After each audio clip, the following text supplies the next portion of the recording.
He shall drink of the brook in the way. Therefore shall he lift up the head.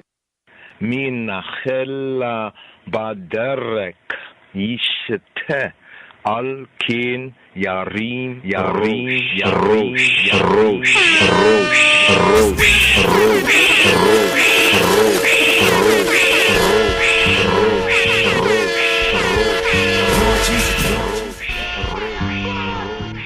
He shall drink of the brook in the way. He shall drink of the brook in the way. Therefore shall he lift up the head. מנחל בדרך ישתה, על כן ירים He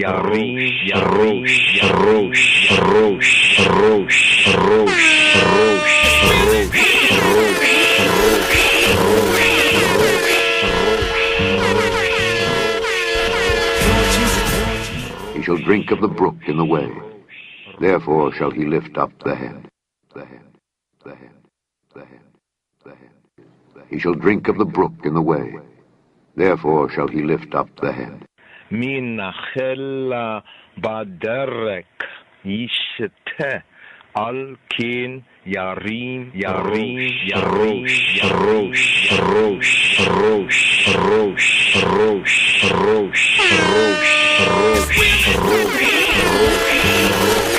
drink of the brook in the way. Therefore shall he lift up the head.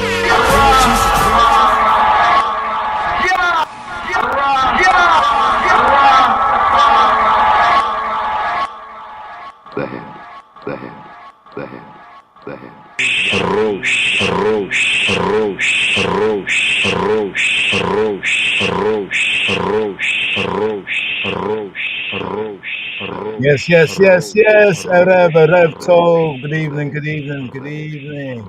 Yes, I. Greetings, Rastafari, Israelites. Yes, I. Greetings. He shall drink of the brook in the way. Therefore shall he lift up the head. Yes, greetings, Rastafari, Israelite. Yes, I. Call Kohen, Yehuda, Judah. Yes, I. Greetings, Ras, Yosef, Maccabee, Tafari. Greetings. Yes, I. All honor and praise, just giving thanks and praise. Our Kadus Bashem Yeshua HaMoshiach. So here we're at the eve Chabarim. The eve, yes, I, the eve of Purim. What is Purim? Chabarim. What is Purim? Well, Purim, we're going to get into it. It's the book of Esther. So we're going to pick up with the book of Esther. Here we had Wisdom Wednesday. So going to begin right here, give thanks. Also, aka Hadassah. Let's just do this from the top right here, since Purim here in the season is coming up, new day at Eve, right? So let's kind of link right here. I think we have kind of an evergreen audible, kind of an overview. Okay, here, Purim. So let's crack open the book of Esther, aka Ishtar. Yeah, Esther is Ishtar. Yeah, so it seems as though like when our peoples were in like foreign, sometimes that we adopted, other names, almost like to protect our own names, from the profanation of the heathen of the other peoples. We adopted some of these other names. So Esther or Hester in the Hebrew, Astir. Astir, like an asterisk. Asterisks mean like a star. Asterisk, Esther, Hester, Hadasha. You know what I mean? So Ishtar, Esther is Ishtar. But anyway, let's get an overview right here. Rastafari.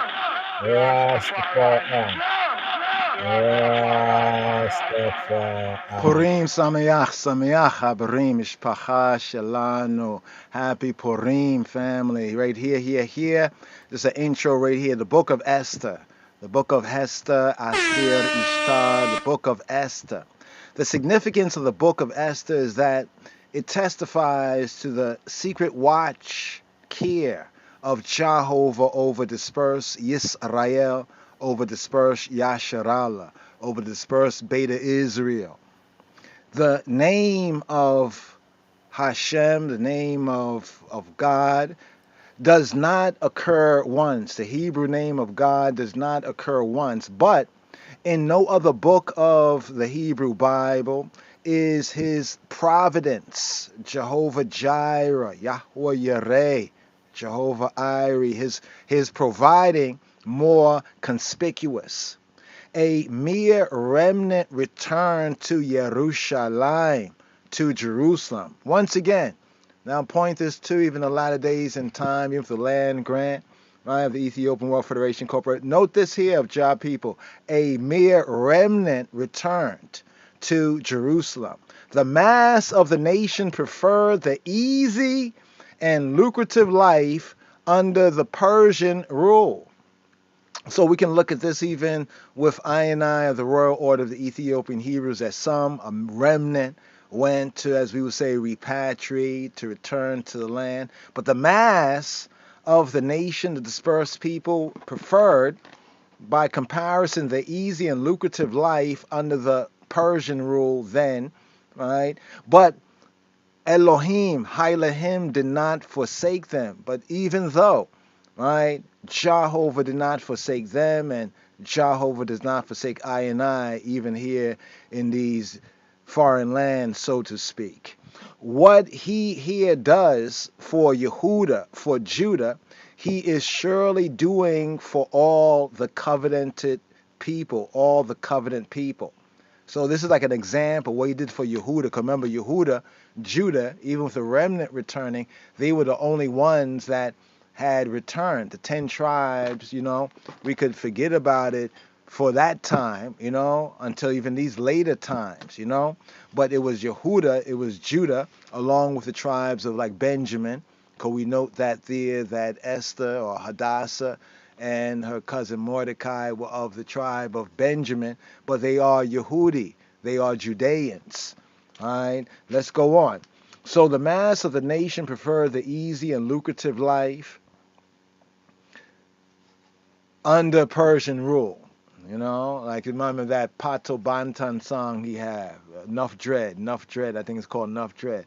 He said some dread said like, why should they go to Africa, where they could drive a crisp car and be, and be big in like Babylon, you know what I mean? Big about y'all, like abroad and everything. It's an interesting kind of a contrast right there. But even so, Jah does not forsake his people, right? What he does for Judah, for Yehuda, he is surely doing for all the covenant people, right? Even I here in this North Country, so-called Black American, we have done for even the black people here. We can see he does for all of the diaspora everywhere.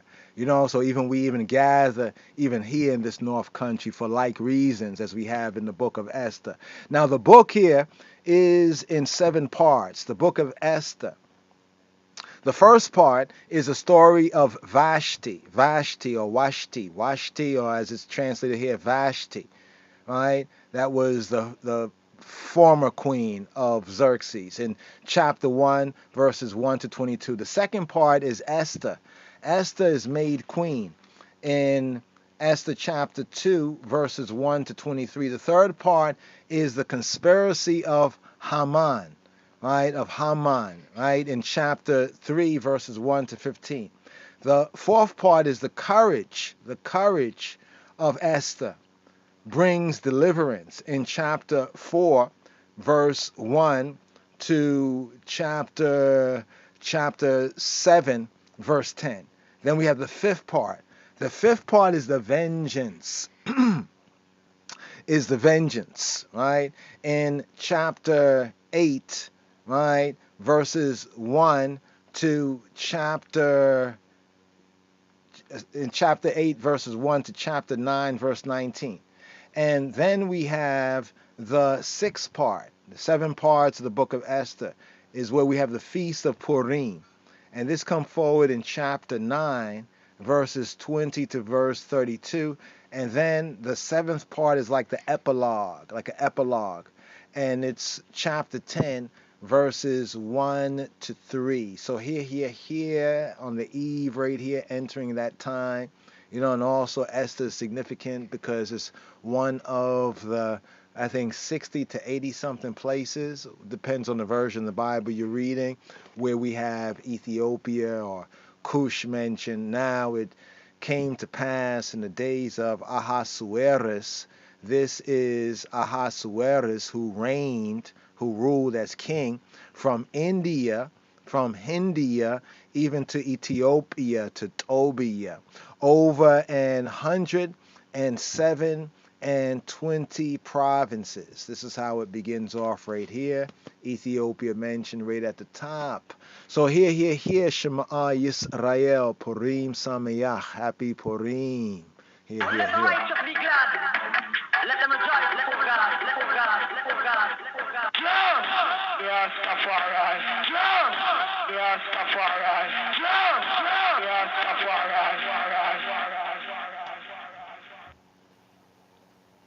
The Holy Yes, Bible, the King yes, James yes, Version, yes. read by Alexander Scorby. The Book of Esther, Chapter 1. Now it came to pass in the days of Ahasuerus, this is Ahasuerus which reigned from India even unto Ethiopia over 127 provinces, that in those days, when the king Ahasuerus sat on the throne of his kingdom, which was in Shushan the palace, in the 3rd year of his reign, he made a feast unto all his princes and his servants, the power of Persia and Media. Yes. So here, Eve of Purim, Chabarim. So here, Book of Esther, the Megillah, Esther, Esther. Right? Esther is the Hebrew for Ishtar. Yeah. So here we have this right here, Esther, chapter 1, verse 1. Now, it came to pass in the days of Ahasuerus. I don't know if you saw the movie. It was that movie, The 300. You remember the movie 300? They had this guy, I think Xerxes. I think this is who is related to, or at least this name, Ahasuerus. This name right here, right? Achash, Achashverosh,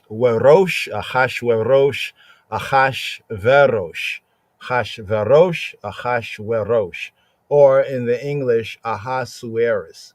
Yeah, it's one of them kind of names there, right? Let's look at the Hebrew again, the Ivrit. Achashverosh, Achashverosh, or Achashrosh, right? Ahasuerus. Now, BDB brings out the name as I will be silent and poor. Not too sure about how Brown's Drivers Briggs is certain right there, but we'll check it, cross reference it with the Strongs. Right here we have as a title of the King of Persia. I've often said, I want to say it again, get some witnesses if it comes to pass, that Persia is the end of the matrix. What do we mean, Chavarine? That Persia is the end, like the Babylonian matrix, because matrix is like a womb, they birth something. Yeah. So anyway, the end of the Babylonian or this Western Gentile, the times of the Gentiles matrix, that Persia is the end of the matrix. I'll link that hopefully here, remind me. But here, the title of the king of Persia. So this is similar in a sense Hebraically with Paro, right? The and this is one way that possibly the ancient Kemetic or the Metunet, right? The Romu Kemet might be pronounced for Pharaoh. Like to say house, like great house, right? In the Hebrew context, as we have in the scripts, is paro, or sometimes pointed as pharo, great house, right? Also with the name, who's the name of the Philistine, the so-called the righteous one? What was it? Ahimelech. Is it Ahimelech? I think it's Ahimelech. Some will say Ahimelech, but Ahi, my brother, my Ach. brother, Achi Melech, my brother king. Some say that is a title Philistine wise for the names of their king. So here, just looking at here on the eve of Purim, here in the season, looking at the name Ahasuerus. So Ahasuerus, as they say right here in the Browns Drivers Briggs, is possibly Xerxes. So if you check out that movie, The 300, oh, it was weird, like how they had Xerxes, in that movie, The 300. He was really, really weird. You know what I mean? If you haven't checked out that, it's an interesting movie. It's a part of history and it kind of connects with the Bible as well as that whole 300. For the Hebrews, we as Hebrews of faith, speaking pertaining to faith, not flesh, but Hebrews, and Beta Israel, we have, I think it's in Judges, I think it's Gideon or in Judges where we have our own 300. But anyway, so here, as we look at the first verse, just to zoom in on the first verse right here of Esther, right? It says, now it came to pass in the days of Ahasuerus, aka Xerxes, right? This Ahasuerus, Ahashverosh, right? That reigned from India even to Ethiopia over 107 and 20 provinces. All right. So here the KJV puts this in what they call this again, parentheticals. They call it like parentheses, parentheticals. Right. Even though if we look at the Hebrew here, right, just to get a little groundation on this book, why is it important here? Esther, Hester, right? The Megillah from Galal, like to roll. Megillah is like a scroll. Megillah, Esther. Some of the Ashkenazi European Jews, because of their mother tongue, they will say Megillas. It's like a lisp. It seems to be in their mother tongue speech. They'll say Megillas, right? But proper Afro-Semitic Hebrew, Megillah, right? And the scroll of Megillat Esther. So here we have the first verse. It says, Wayahia bimei Ahashverosh. Once again, this is the Ahashverosh, right? Ahasuerus in the English, right? A title of the king of Persia, right? The end of the Babylonian matrix, the king of Persia. Remember, it was the Persian king that had defeated the Babylonians. The Babylonians took the tribe of Judah into captivity, right, for 70 years. And it was Koresh, aka Cyrus, who had defeated Babylon, right, the king of Babylon, and took over. So that's another kind of case in point. But I'm talking about the matrix of this latter days and times, of this Greco-Roman civilization, world order, right? The times of the Gentiles, or the times of the nation states. Right. So here they have as a proper name. Oh, we didn't even go down here to Strong's before. So they said of Persian. So this Ahashverosh is said to be of Persian, or we can say ancient Iranian. Iran, he ran, she ran, they ran, Iran. Ancient Iranian, right? Origin, right? Ahashverosh, that is Ahasuerus or Artaxerxes. Some call the same one. So this is just the same one by different authors and researchers, and depends on what time or what language the name is kind of differently, interpreted or translated. So the same Ahashverosh is Ahasuerus in the KJV, or also known as Artaxerxes, right? But in this case, Xerxes, right? Xerxes, the title rather than name. So this is said to be the title, right? So this Ahasuerus, as we mentioned a little earlier, is like Pera, the great house, right? For Egypt, the great house, like we say the White House, the great house is like a title, as well as Ahimelech among the Philistines, right? So certain titles that in the Hebrew. So it's not giving the proper name, but the title, right? So here it says, Wayahia bimeya Ahashwerosh, who Ahashwerosh, he is Ahashverosh, Ha-Molech, Ha-Molech, Molech. Interesting. Here's where we get to when we say, well, what is Molech, right? Molech is like almost like, you remember this here is like in more of an Aramaic influence. So we look at Esther, it has some like Aramaic or Eastern Shemitic influence.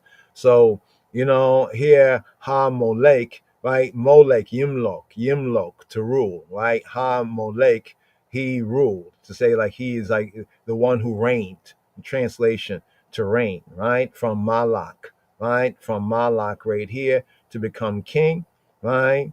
And in the whole file, you see the whole file right there, the whole file sense of Malak. This is the basic orders of build in the Hebrew. It's like the menorah. You see how the menorah has a center branch, the shamesh, and then it has 3 on this side, and then it has 3 on that side, according to the Torah. The same with the Lashon HaKodesh. Lashon HaKodesh. Kodesh. Not Kodash, but Kodesh, right? The holy language. So here we have the root in the Shamesh. So if you look at the menorah, I said I was going to do this, and we got to do this because it's a kind of a very easy way based on the pattern to really kind of get some of the basics. And then as you go along, practice makes perfect. So Malak, right? So we have Malak, the basic sense, to become king or queen or to reign. So in the sense of Hebrew, Malak, right? If you found it in a scroll written, it would be saying like this one was king or this one reigned. Like he was king. He was king. He reigned. He became king, right? Or he reigned. Or in the feminine sense, reign. But when we look at the whole file sense in Ha-Molech, right, it's the sense of to be made king or queen, right? But a sense of to reign, right? He reigned, Ha-Molech, right? May Hodu, May Hodu. I always wondered about this. I know in Amharic to say like India, right? Right? Is like Hind. Like say instead of Ind, like India, drop the D part, the E part, the IA part, and add the H. It's like Hind. Like someone say Hind, but in pronunciation Hind. So I always wondered, like, yeah, what is that? I wonder what did the ancient Hebrews refer to India as, right? And heal up Ras Yosef, man, could be Tafari, for the reasonments. We're gonna pick up on that. But right here, right? Hodu, right? Here we have Hodu. You see a Hodu right here. Hodu, right? Hodu here. BDB says, right? Either or. BDB is not quite certain here, but it says India, Hodu. That is what India is called here in the first chapter of Esther, right? Verse 1, right? Hodu, the name for India, some say means to flee away or to give thanks. In a sense, when we say Hodu la Yahweh, y'all give thanks, Hodu. So when we say in the Hebrew Hodu la Yahweh, y'all give thanks. Oh, y'all give. It's like a command to you all to give thanks. In a sense, to hand it, Yada Hodu, to hand it to him. Put your hands up. Put your hands up. So right here, Brown Jarvis Briggs defines this as BDB as the country surrounding the Indus, the Hindus. Some say Hindus Kush, right? The Hindus mentioned as the eastern border, right? So here it's mentioned in the first chapter of Esther as the eastern border of the empire of Ahasuerus, aka Xerxes, the Persian ruler, the ancient Iranian ruler. Proper name, location. So here, Strong's breaks this down as the definition of Hodu, the Hebrew for India, of foreign origin, Hodu. And here they say that is to say Hindustan, or i.e. India. So it says right here, once again from the top, Wayahia bimeya Hashwerosh, Hua Hashwerosha Hamolek, May Hodu. He's the one who reigned from Hodu, from India, Va'ad Kush. Va'ad Kush, May Hodu, Va'ad Kush, May Hodu, Va'ad Kush. Ad, going on to Ad, going as far as up to Cush. So here we have Cush, right? Cush here, BDB defines Cush as black, right? Here we have in the BDB, Brown Drivers Briggs. In the scripts, we have a Benjamite of the tribe of Benjamin, right? Mentioned only in the title of Psalm 7, defined as a noun proper masculine. And secondarily, we have the son of Ham, the son of Ham, and grandson of Noach, right? And the progenitor here of the southernmost peoples located in Africa. Let's pause here. You know, when Abraham, when he goes into Mitzrayim, it says in the scripts, he went into Mitzrayim, the Tawit. And then it says when he came out of Mitzrayim, Abraham, right? He went to the Negev, and the Negev is the south, just to point that out, right? So here it says that Ham, the progenitor of the southernmost peoples located in Africa, ancient Tobia, aka Ethiopia, continentally speaking. Noun proper masculine. The third entry for Cush, right, is the peoples descended, right, from Cush. Noun proper masculine. Fourth entry here, the land occupied by the descendants of Cush, right, located around the southernmost parts of the Nile. Notice it's pointing south, the south, right, the south, right, southernmost parts of the Nile. And here the link with the Nile and Tobia or Ethiopia. Now, what's interesting and important to note is that the Nile River is, I think, one of the only rivers, right?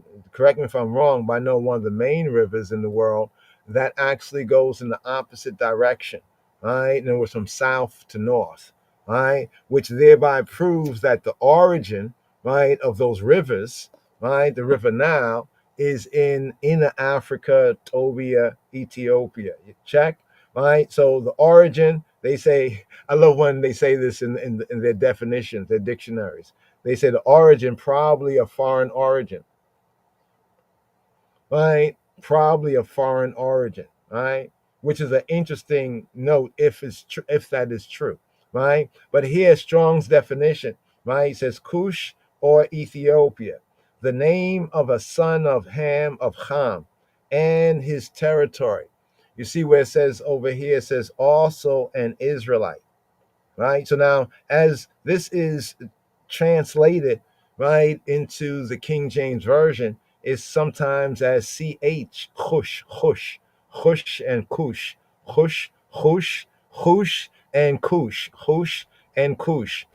That translation right there, what you see is the two possible ways in Hebrew that a Hebrew speaker, depends on the dialect, might say kush. One might say hush,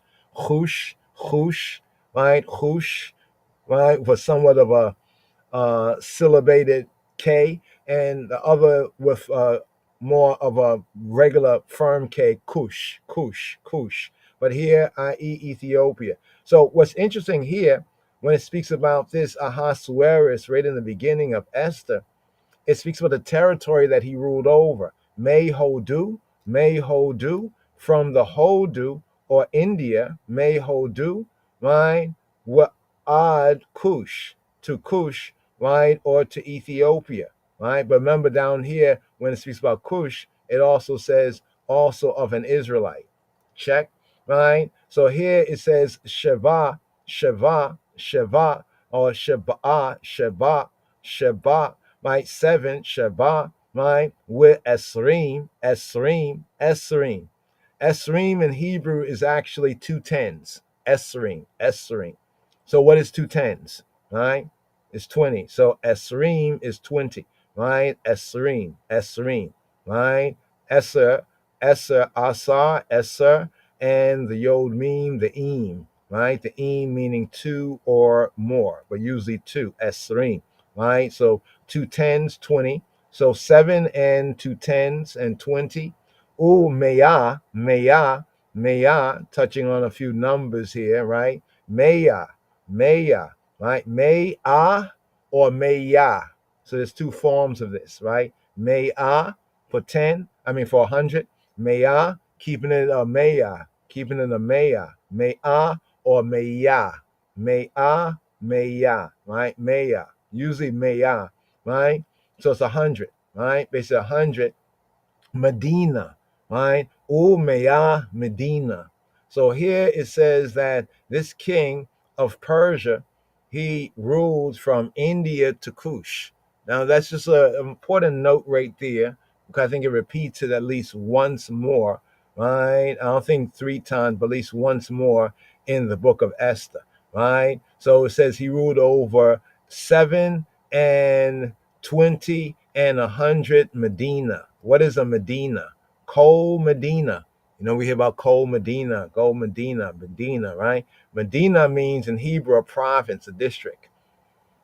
Interesting. So that we have to reconsider what that place out in Arabia is. Medina, right? Medina, from a Hebrew perspective, simply means a province or a district, a province, right? The Medina. But going into the Hebrew sense, properly like a judgeship or like a jurisdiction, right? By implication, a district, right? A particular district that's ruled by a judge, right? Or in some cases by judges, but by a judge is a Medina, right? And then it comes from the root word din and dun, right? Where we also get the name of one of the tribes of Israel, Dan, right? Which means to judge, right? To contend or to plead, to act as judge or minister judgment. So here he ruled over 127 Medina, right? Now it's interesting in the Hebrew, it doesn't say it in the plural, Medinot, right? Or Medinim. No, it says it as a singular, right? Be that as it may, let's go over here. So this is an important verse right here, right? And we could get into this a little bit more at the eve right here, right? In those days when the king Xerxes or Ahasuerus sat on the throne of his kingdom, that was in Shushan, right? The palace. Now, Shushan is also important for us, especially in many Psalms, right? Also, Shushan is important because of what's called the so-called six-pointed star, right? Shushan. Why? Because Shushan refers to the lily, right? If you study the shape, the nature, the pattern of the lily, you'll see that the lily, right? Most lilies form a kind of a Magen David pattern, a so-called six-pointed star pattern, right? So one say, well, what's the origin of this symbol, of this shape, right? Right? And some say, well, this shape, a six-pointed star, is the devil, like the devil owns something. You know what I mean? For real. You know what I mean? But we actually see this in creation. And this word Shushan, Shoshanim, we say Shoshan, refers to lilies, but also Shoshan, right, Hebraically refers to trumpets. Because if you look at the shape of a lily, right, if you look at a lily shape, you know, from like a kind of a profile, it's similar to, you know, is similar to like the silver trumpets, Hebraically speaking. So this was the winter residence of the Persian kings located on the river Ulai, or the Coaspes, right? But Shushan, let's go a little deeper, right? So Shushan, right? Sometimes as Shoshan. So either you'll find it in the scripts as Shushan, or in some places Shoshan, or in the sense of Shoshana, Shushana, almost like saying Susanna, right? Susanna. Here we have the lily, right? It says probably any lily-like flower, right? Shoshanim, right? We find this in the title of Psalm 45. Now, why is Psalm 45 important? Well, you know, for we of the royal order, right, of the Ethiopian Hebrews, the coronation, right, of that man child, Rastafari, Mekonnen, right? This was one of the main coronation psalms. You can find this in the order of the coronation, right here. But notice when it says probably any lily-like flower, right? We can go into this in some depths right here, but here, Strong's definition, the main thing is that this actually gives the truth of that so-called Star of David shape Hebraically and scripturally, right? Why? Well, let's go on right here, Strong's definition. Now it tells us it's from this root word here, sus, right? Which is the verb, sus and cease, right? Means to display joy or to exalt. But here here we have Shushan, Shoshan, Shoshana, right? Suzanne, Susanna, Shoshana, the lily, right? Now remember, the lily is significant in at least three ways, Hebraically, right? First of all, the lily, as is found in certain areas of the scripts, the Psalms, and also in Psalm 45, Carnation Psalm, and also how it links with the Judaic Hebraic tribes scripturally. We can get into it as we come across them. But just to give an overview, so we have a lily. Here they say from its whiteness. Yeah, but not all lilies, there's some different colors too. But anyway, as a flower, but here's the key part, as a flower or architectural ornament. I want ones to see this here because in the Torah reading and feeding, right, we find that after the molten calf incident, that it says that the Israelites no longer put on their ornaments. So I thought, okay, so the Israelites, after they came out of Mitzrayim, they had ornaments, maybe jewelry or medallions, or, just ornaments, jewelry that they were, right? And the jewelry, no doubt, had certain shapes or significance, right? So here we see the lily, right, with both its trumpet-like shape and also with its six-pointed star like shape, right? Was one of the patterns, right? As a flower, you see what it says as a flower or an architectural ornament, right? So let's connect this with the lily, the Shushan, right? And the Torah reading and feeding here that we're at here. We're at the 21st sabbatical study, for this the Shabbat strong. You know what I mean? This Torah reading, this Torah Kիթשא, when you lift up the head. Right? Now, this is also Torah reading and feeding, where the people committed a great crime, a great sin, a great uckery, right? And they had broke the covenant. They was in breach of covenant. And then when they heard what Yahweh said concerning them being a stiff-necked, right? Stiff-necked or stiff-necked people, right? They, lamented what the scripture calls the evil tidings. And then the scripture says that they took off their ornaments, right? So this is why we want to just kind of link this right here to the Shushan, right? The Shushan, right? As a design, right? And seeing how this word, it plays a significance in the Hebraic and also scripturally, right? There's a significance with the people with this word sound and the trumpet and the lily, right?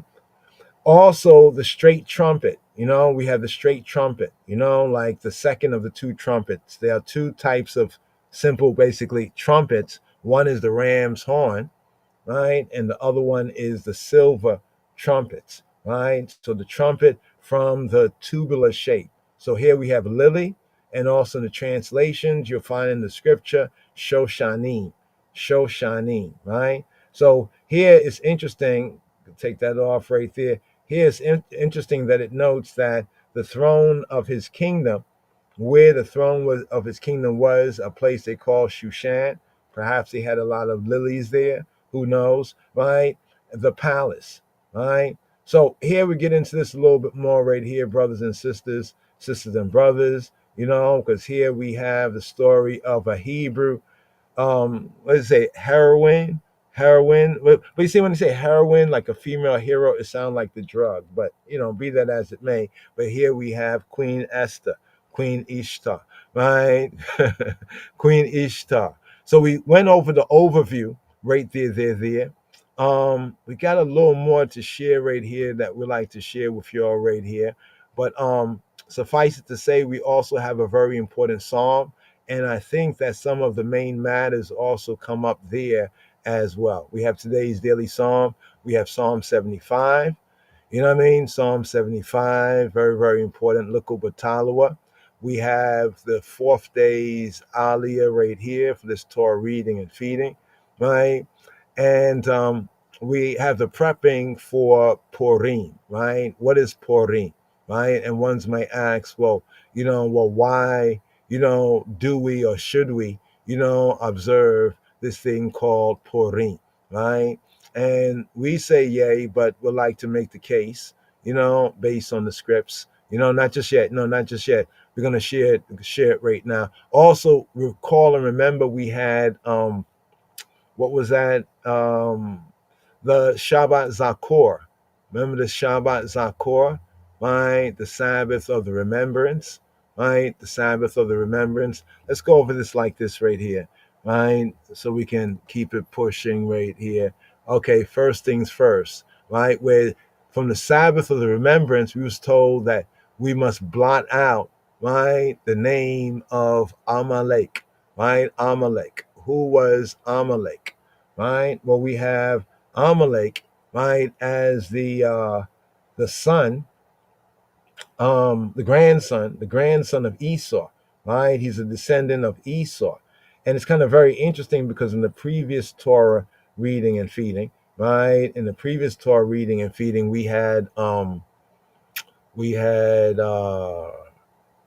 Haftarah, the prophet's reading was Samuel, right? It was Shemuel, right? And remember what happened with Samuel, right? With Samuel and Saul, right? Saul was told he was sent on a mission, right, to wipe out, right, the Amalekites, right, because of what they had did to the Israelites after they would come out of Mitzrayim. They attacked, from the rear, and they killed, like, the old people, the feeble people, women, children, you know what I mean? So the holiday of Purim, right?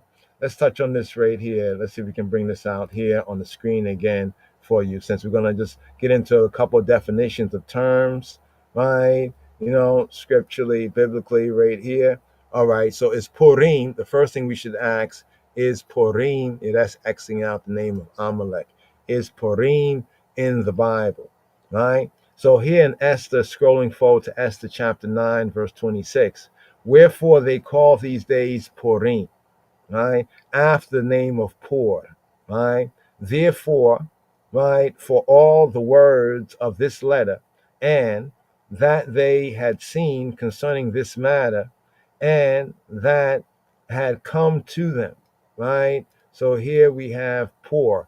So Pur here means lot, like a lot, like lots. Another way to say like dice, basically, like ancient dice were called lot, like lots, right? Lots, like, to roll the dice, to so-called proverbially roll the lot, right? So we have Pur. So basically Purim means dices.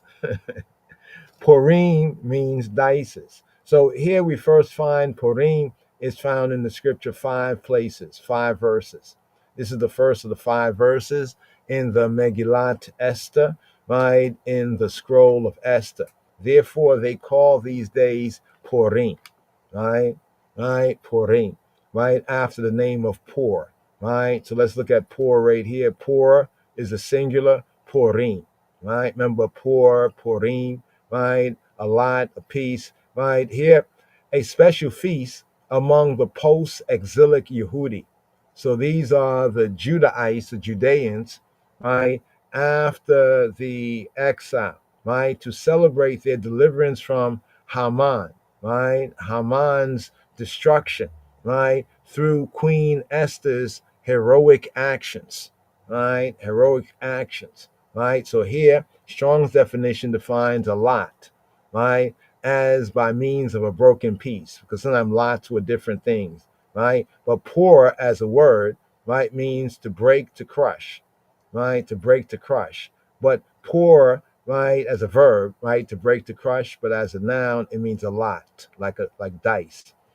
That's what I wanted to do. I wanted to grab a couple of, pictures of the dice. You know what I mean? Not in a game, but what it was that Haman, he rolled the dice, right? Like some people in their divination, they would roll dice to find out like what the most proper time there is to do this or to do that. And this is what Haman, right? The Agagites. He was an Agagite, but the Agagites were related to the Amalekites. So the holiday of Purim, right? Not one of the 7 appointments of Yahweh, but something that the Yehudi, the Judahites that we celebrate, right? It celebrates the victory of Yah's people, right, of the Judahite people. So strictly speaking, it's a Judahite, specifically because of the experience of those who were Yehudi. Now, here's what's the interesting point, is that when we trace Esther, right, Hadassah, she's actually a Benjamite. And when we look back on what Shaul did, what Saul did, Saul was the first king of Israel. He was a Benjamite. And some say that, well, he was told to, exterminate, right, the Amalekites, and he only partially fulfilled that command. So basically, he failed to fulfill that command, right? And some say that if he had done, right, what he was to do, then the Yehudi, right, in the time of Esther and so many other things could have been avoided, right? Because, he would have wiped out that descendant of Esau that Yahweh says in the Torah post Exodus, right, to do so, and therefore the Bnei Yisrael were to remember this, right? So it's a positive command, right, to remember this and to blot out the remembrance, right, of Amalek. That's why you'll find sometimes when you see the name Amalek written in Hebrew, you'll see various different ways of scratching out the name or Xing out the name, because usually remembrance is connected with name. Because when Yahweh revealed, right, to Moshe, right, who he be and what to say to the Bnei Yisrael, he said, this is my name and this is my memorial. This is my remembrance, right? So for Purim, from Pur, so we have the dice. Basically, Purim could be interpreted properly as the dice, right? It celebrates the victory of the Judahite, the tribe of Judah people, right, over the the the world flesh, the satanic seclorum, right, we say Beta Israel, of anti-Judahiteness. Some, nowadays other Yehudis will say anti-Semitism, right? And that term can be more effective, right, if some of the applications of anti-Semitism wasn't against the people who are Semitic. In fact, Hebrew is an Afro-Semitic language. Hebrew, the language Hebrew, yeah, it's an Afro-Semitic language. This is why we see links, right, strong links with Amharic and Ge'ez and Tigrinya, and what I mean, and also other linguistics of people who are called, quote, so-called Africans, right? But this here celebrates the victory of the Judahite people over the dark, the disilluminate forces, right? The darkness, right, of those who are right, anti-Judahite people, right? Tribe of Judah people specifically, or in a sense, anti-Semitism in the world, right? In a sense, the entire holiday is like a spoof, in a sense. The way Purim is often practiced is almost like a spoof or a joke made at the expense of those who would senselessly, right, hate, right, the tribe of Judah, right, the Judahite, and therefore the Beta Israel, the Israelite people, and who therefore hate, right, the God, the Elohei Yisrael. Now, it's interesting here in the season, right? Here in the season, we had which psalm was it? It was Psalm 83. Just recently we had Psalm 83, right? Just pointing out Psalm 83. Psalm 83 carries that same message. That's why, according to the royal order, it's interesting that it rises up at this point in the year, corresponding to Torah reading and feeding, and corresponding with, the holidays, the feasts, and the festivals. Check, right? So Purim, right, is therefore both a time of irony. There's some irony to this, because when you go through the Esther and you really see how the whole drama works out, what I mean? It's very, very ironic. It's almost like a spoof, a joke, made at the hater's expense, right? So Purim, almost like it's like the holiday brings out what the narrative is speaking about, right? The irony, right? And a time to celebrate how Yahweh, how El Elohei Yisrael secretly acts on behalf of his people. so that they will eventually triumph over their enemies. So now Purim, right, is more Judahite, right, in a sense than it is Israelite. Although the baraka of it, right, extends to call Yisrael, all of Israel. Why I say that is because Esther and Mordecai, they were Benjamites, right, but they were Yehudi, they were Judahites, right, but more of that as we go through the narrative, right. So we'll triumph over, right. Yahweh helps his people to triumph over, right, their enemies. And even the way in Esther that this triumph is brought about, it is very, very ironic, because what the enemy did, he rolled the dice and he went to his like divination, right? He used like divination. He wanted to find out what was the most propitious day, the most propitious day, what I mean, to attack, right, the Yehudi, the tribe of Judah people that were in Persia, from India, Hodu, to Kush, to Ethiopia, right? Over those 127 provinces. So it wasn't just to the people who were in Persia directly, right? But it was to all the Judahite people. So he rolled the dice and he found out that, oh, this is the best day. This is the best day to do this. You know what I'm saying? And it so happened that that day, the pit he was trying to dig for the Judahite people, the tribe of Judah people, he fell into it himself, in other words, right? So he tried to destroy the Judahite people, even the Judahite people in exile, right? And many enough have tried to do this, right? Even for we, right, the black Jews of the line of the tribe of Judah, but they have not succeeded. You know what I mean? The grace of Yahweh, right? Bashem Yeshua. So we say this, we say Yisrael Chai. So there's a saying, right? There's a saying that we say Am is people, Yisrael is Israel. So Yisrael, the people of Israel, Chai. The people of Israel live. You see why I pointed out that it's mainly a tribe of Judah, right, in the epicenter?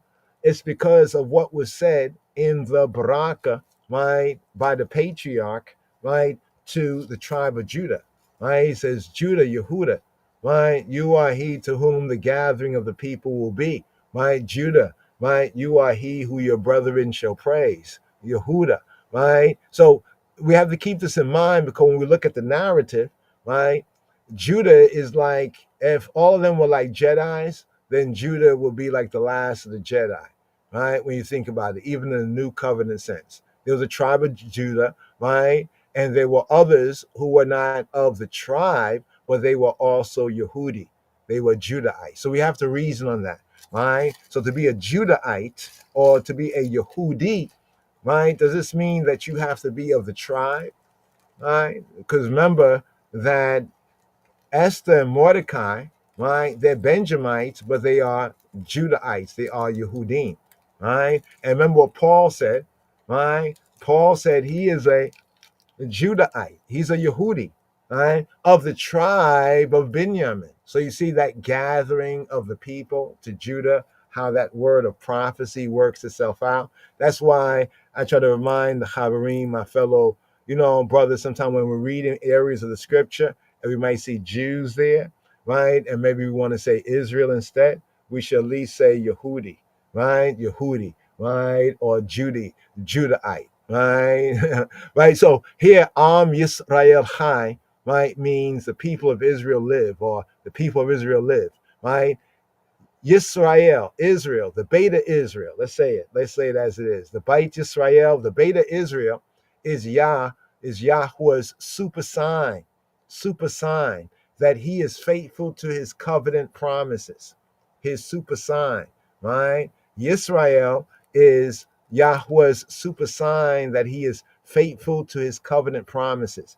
Now we have Jeremiah, right? Let's touch on this for a moment right here, right? Before we ride up with more, we have Jeremiah, right? Just going with the inspiration, seeing where we're at here in the season, and new light in the eve. We'll be going into, Yah willing, I and I live, going into a Purim, here on the air and in the Irit, Yah willing, right? But let's bring this up here on the screen for your Chabarim, verses 35 to 37.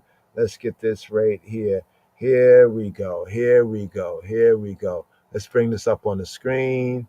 Right, here we go on the screen. So here we're at Jeremiah chapter 31, verse 35 to 37.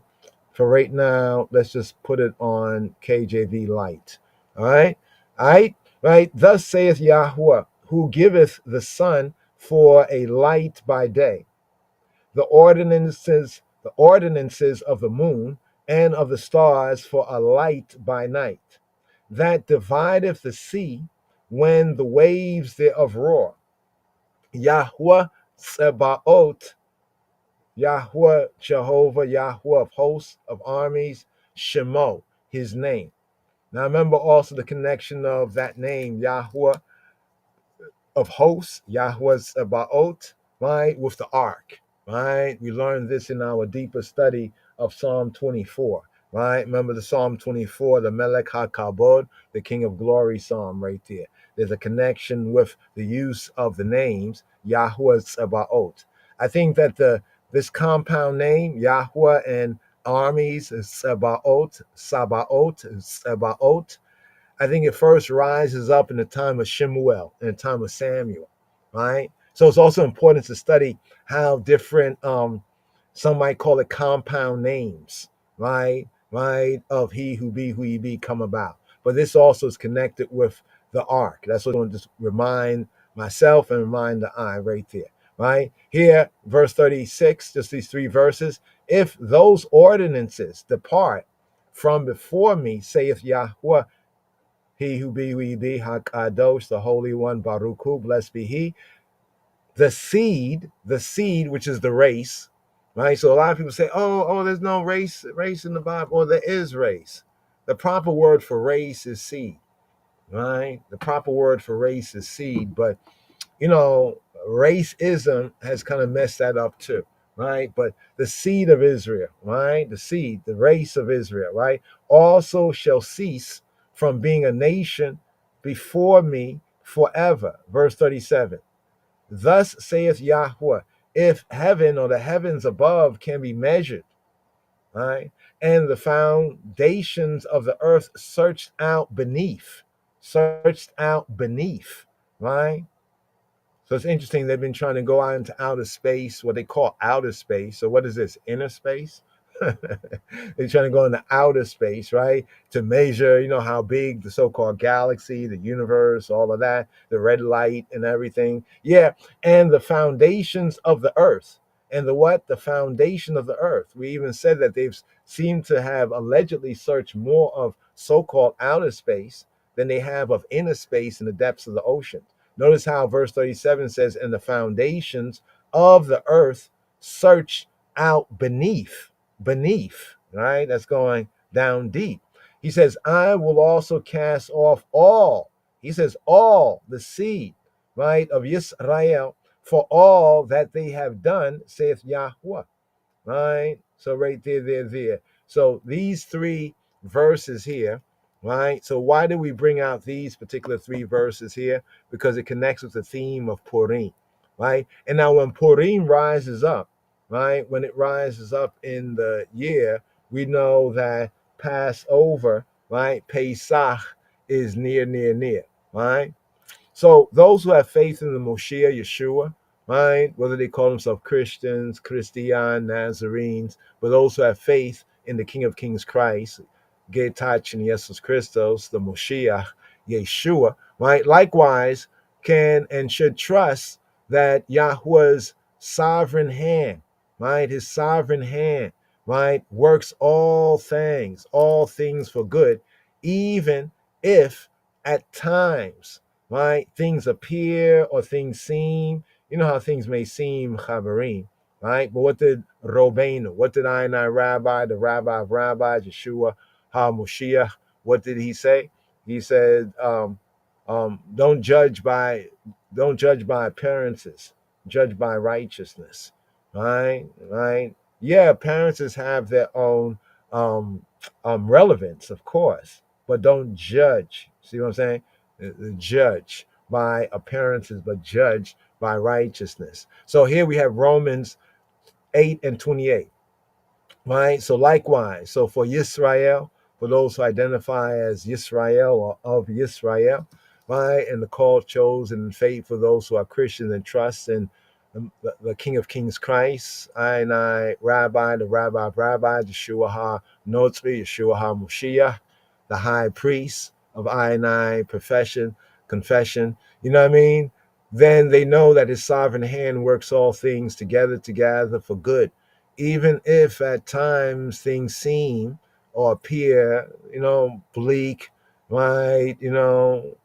Overcast, right? Desperate, So right here, this is the verse, Romans 8 and 28, right? Rabbi Shaul, aka the Apostle Paul, he says, and we know that all things work together for good to them that love Elohim, that love the Creator, that love the Judge of Judges, the Creator, to them that are called according to purpose.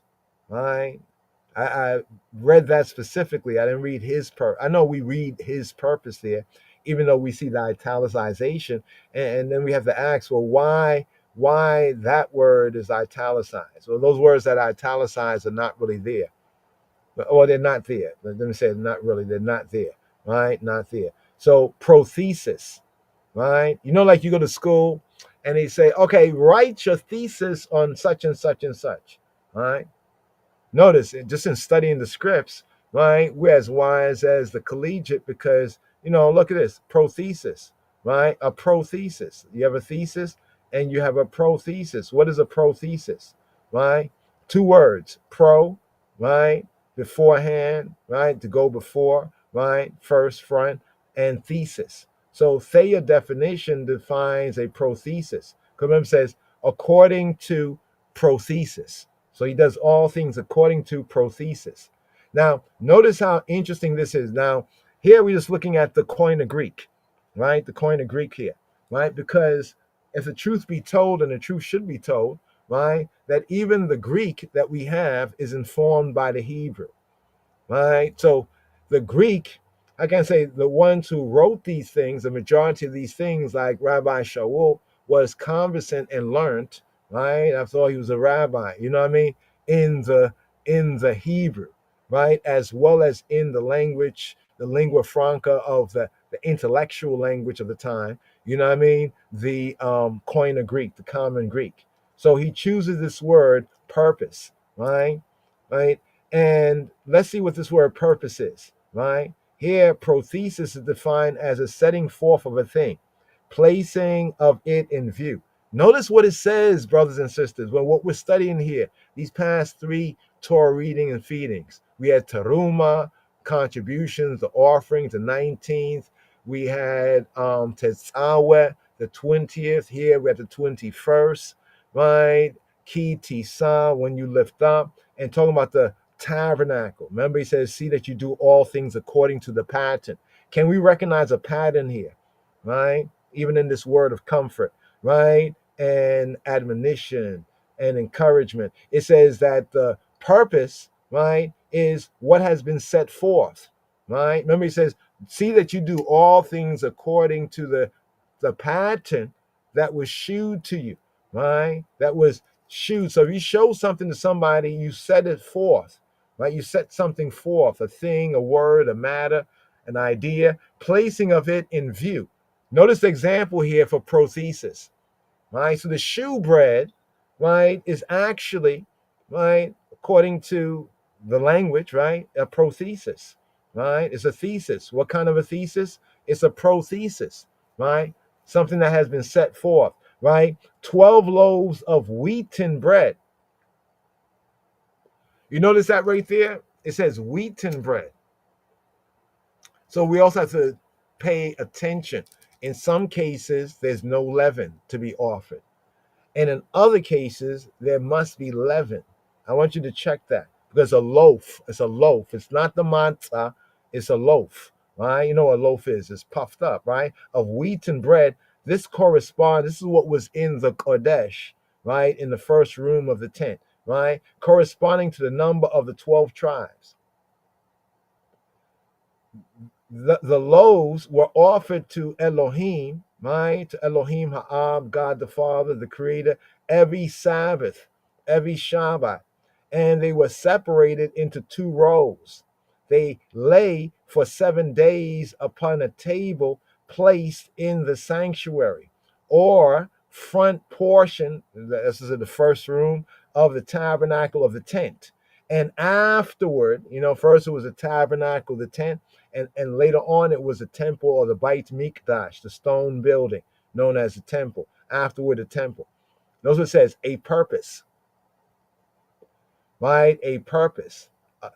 The prothesis means a setting forth, a setting before.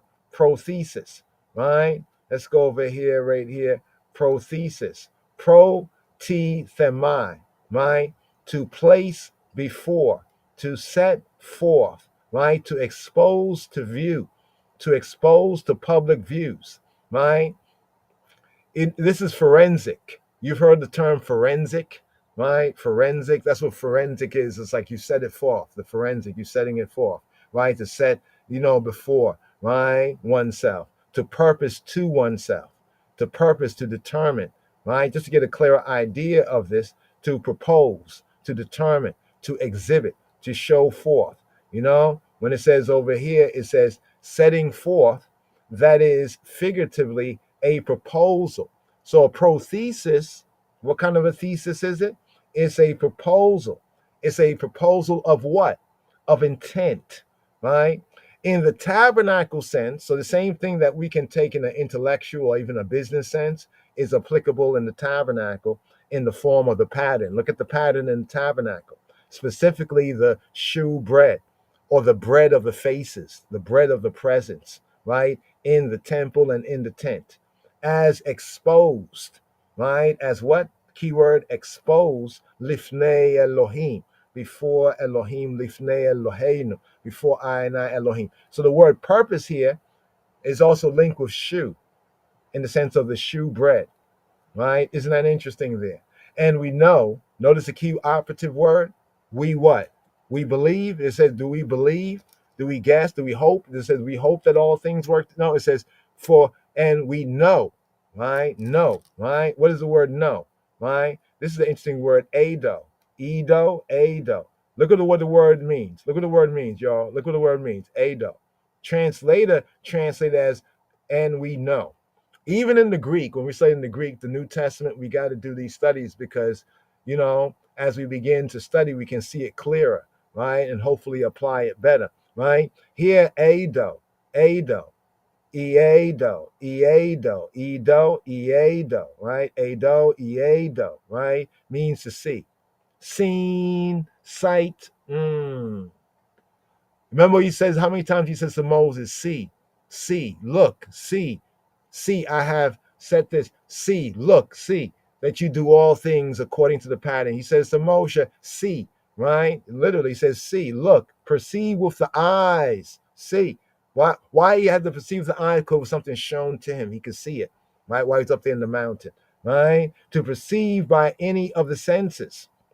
Or we can also perceive things in the mind's eye, right? That eye, the first eye, that the frontlet between the eyes. He says to write it on the frontlet between the eyes, where the priest has that holy, the plate, the to perceive, to notice, to discern, to discover, to see, to turn the eyes.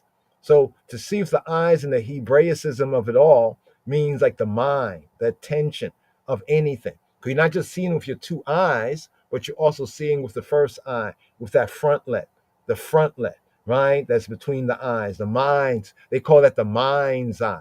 Notice that Yahweh also points to the mind's eye when he spoke about, these words, right? These imperatives, right? To pay attention, to observe, to see about something, to ascertain. Look what it says, to ascertain, to become certain of what must be done about it, to become certain of it, right?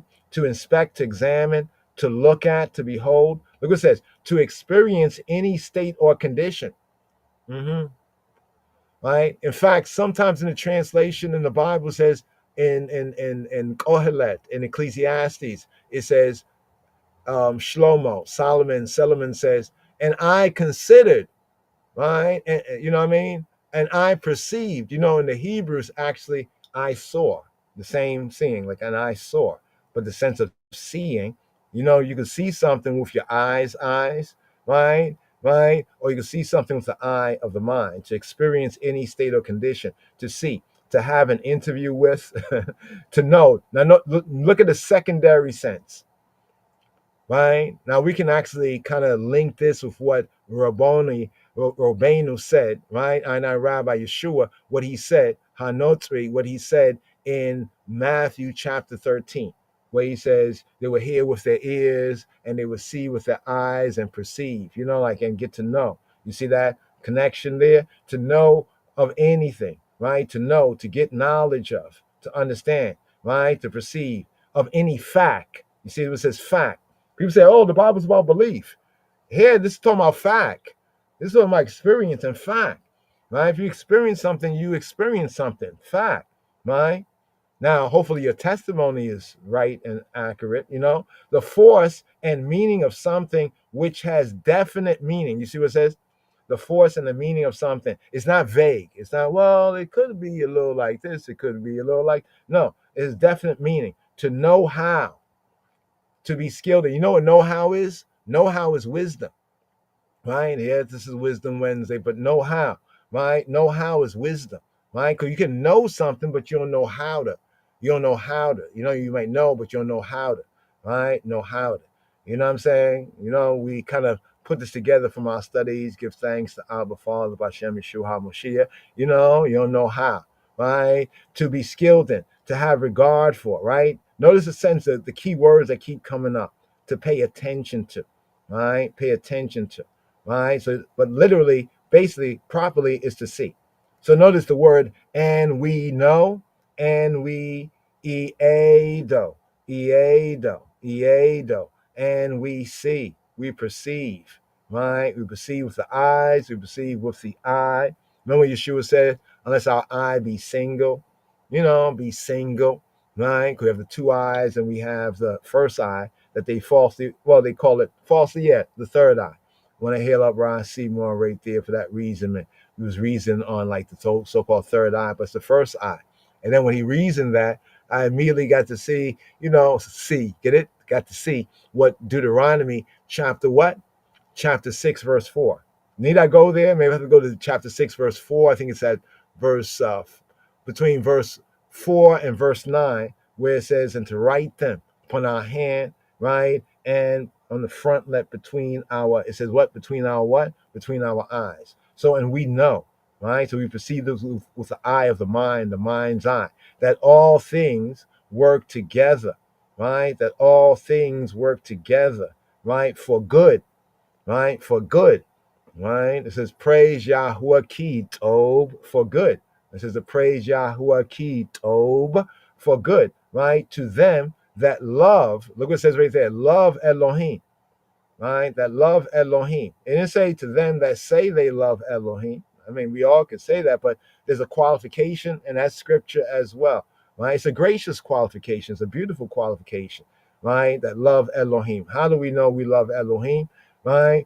To them who are the called. Notice what it says right there. It says those who are the called. Many are, right? Called, right? Those who choose to call, they're the called, right? See, he predestined it, right? Not so much individually, but if you walk this way leads to this destination, to this way, right? But if you walk that way, you know what I mean? So he predestined it, right? For those who are the called, they answer the call according to purpose, according to what is shewn forth, right? So I know we're here on Purim, but sometimes these subject matters connect, Chaverim, right? So right here.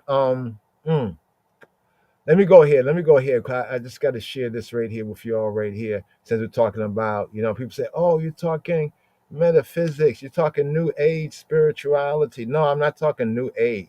I'm talking true spirituality, but I'm not talking new age spirituality. New age.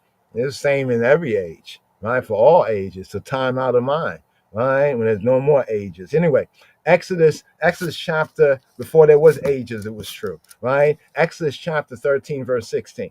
It says, and it shall be for a token. A what's a token? Right? Right?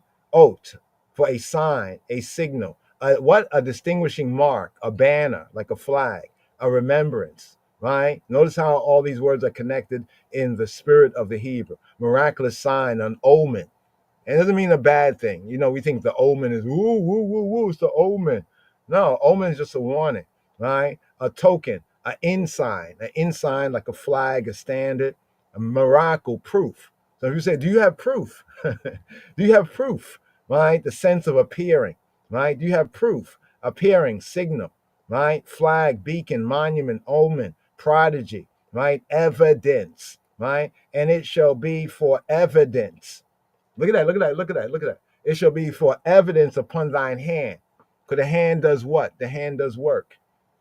Right? So we say, Father, Hashem Yeshua, bless the works of my hands. Right? Make sure you're doing good works with your hand. If he increases the work of your hands and it's bad works, well, you got blessed, but not in the way you expected. Right? For it shall be a token upon thine hand, and for frontlets. To fa fa. To fa fa. To fa fa. For now, here this is the word tofafa, right? Right? The binding, right? To go around. But here, notice what it says. For frontlets between thine eyes, right? Between thine eyes, right? The ayn, the eye, ayn.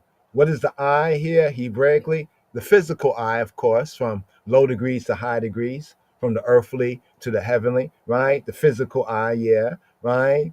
And from that, right, we get the Hebraicism, the spirit of the word, the figurative sense, the allegorical sense, right, as showing mental qualities, right, between the eyes. Remember, Yeshua says, unless your eye be what, single, yeah, right, single, the single eye, right, right, showing mental qualities. Look what it says, of mental and spiritual faculties, right? The second entrance of the word ayn, right, is a spring, a fountain.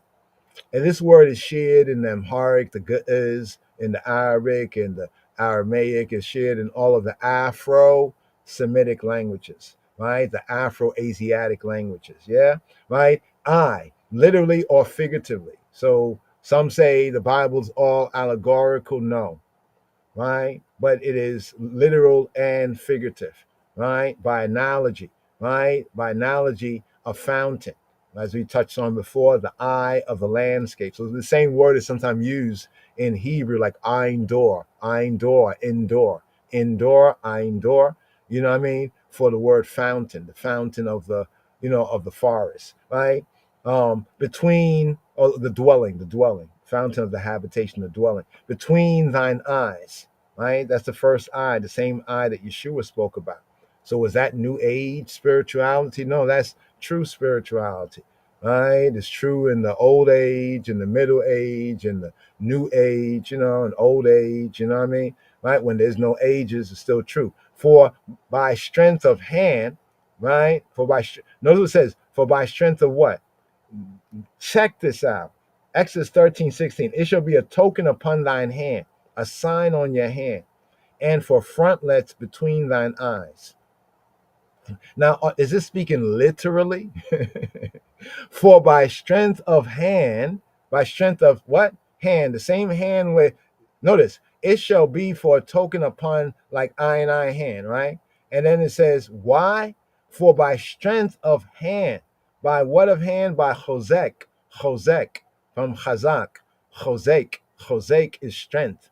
Chozek, right? Chozek, strength, right? Strength of hand. Strength of what? Of yad. Of yad. By strength of yad, right? And yad also figuratively means power, right? Yahuwah, he who be brought us forth out of Mitzrayim. Notice here, this is the part in the Shema, the extended Shema, right? Shema Yisrael, Yahweh Eloheinu Yahweh Echad. Right here, obey Yisrael, he who he be, our Elohim, our creator, our judge, almighty power, he who he be, the one, right? Here, Deuteronomy 6 and 8, right? And thou shalt bind them for a sign. Look at the word sign. Same word oath, right? So over there they translate oath as token. Over here we have sign, right? Upon thine hand, thy yad. And they shall be as. You hear the word? As, right? As. I mean, like it's like. It shall be like. What it be like? Well, it be like this. It's not saying that's what it is. We say what it be like. What it be as. What it be as. It be as such and such. Oh, you saying it is such and such? No, I said it be as such and such. I said it be like, right? Notice what it says, and they shall be as frontlets between thine eyes. They shall be. What shall be? What shall be? This is the key right here, here, here. Let's go down here. This is where we have the Shema, right? So, many of us are saying Shema Yisrael, Yahweh Eloheinu, Yahweh Echad, right? But let's go on. And thou shalt love Yahweh Eloheka with all thine heart and with all thy soul and with all thy might. And these words that I command thee this day shall be in thine heart. Right? Remember, the heart Hebraically also links and refers to the mind. Right? So the heart-mind connection. Take note. The heart-mind connection. Right?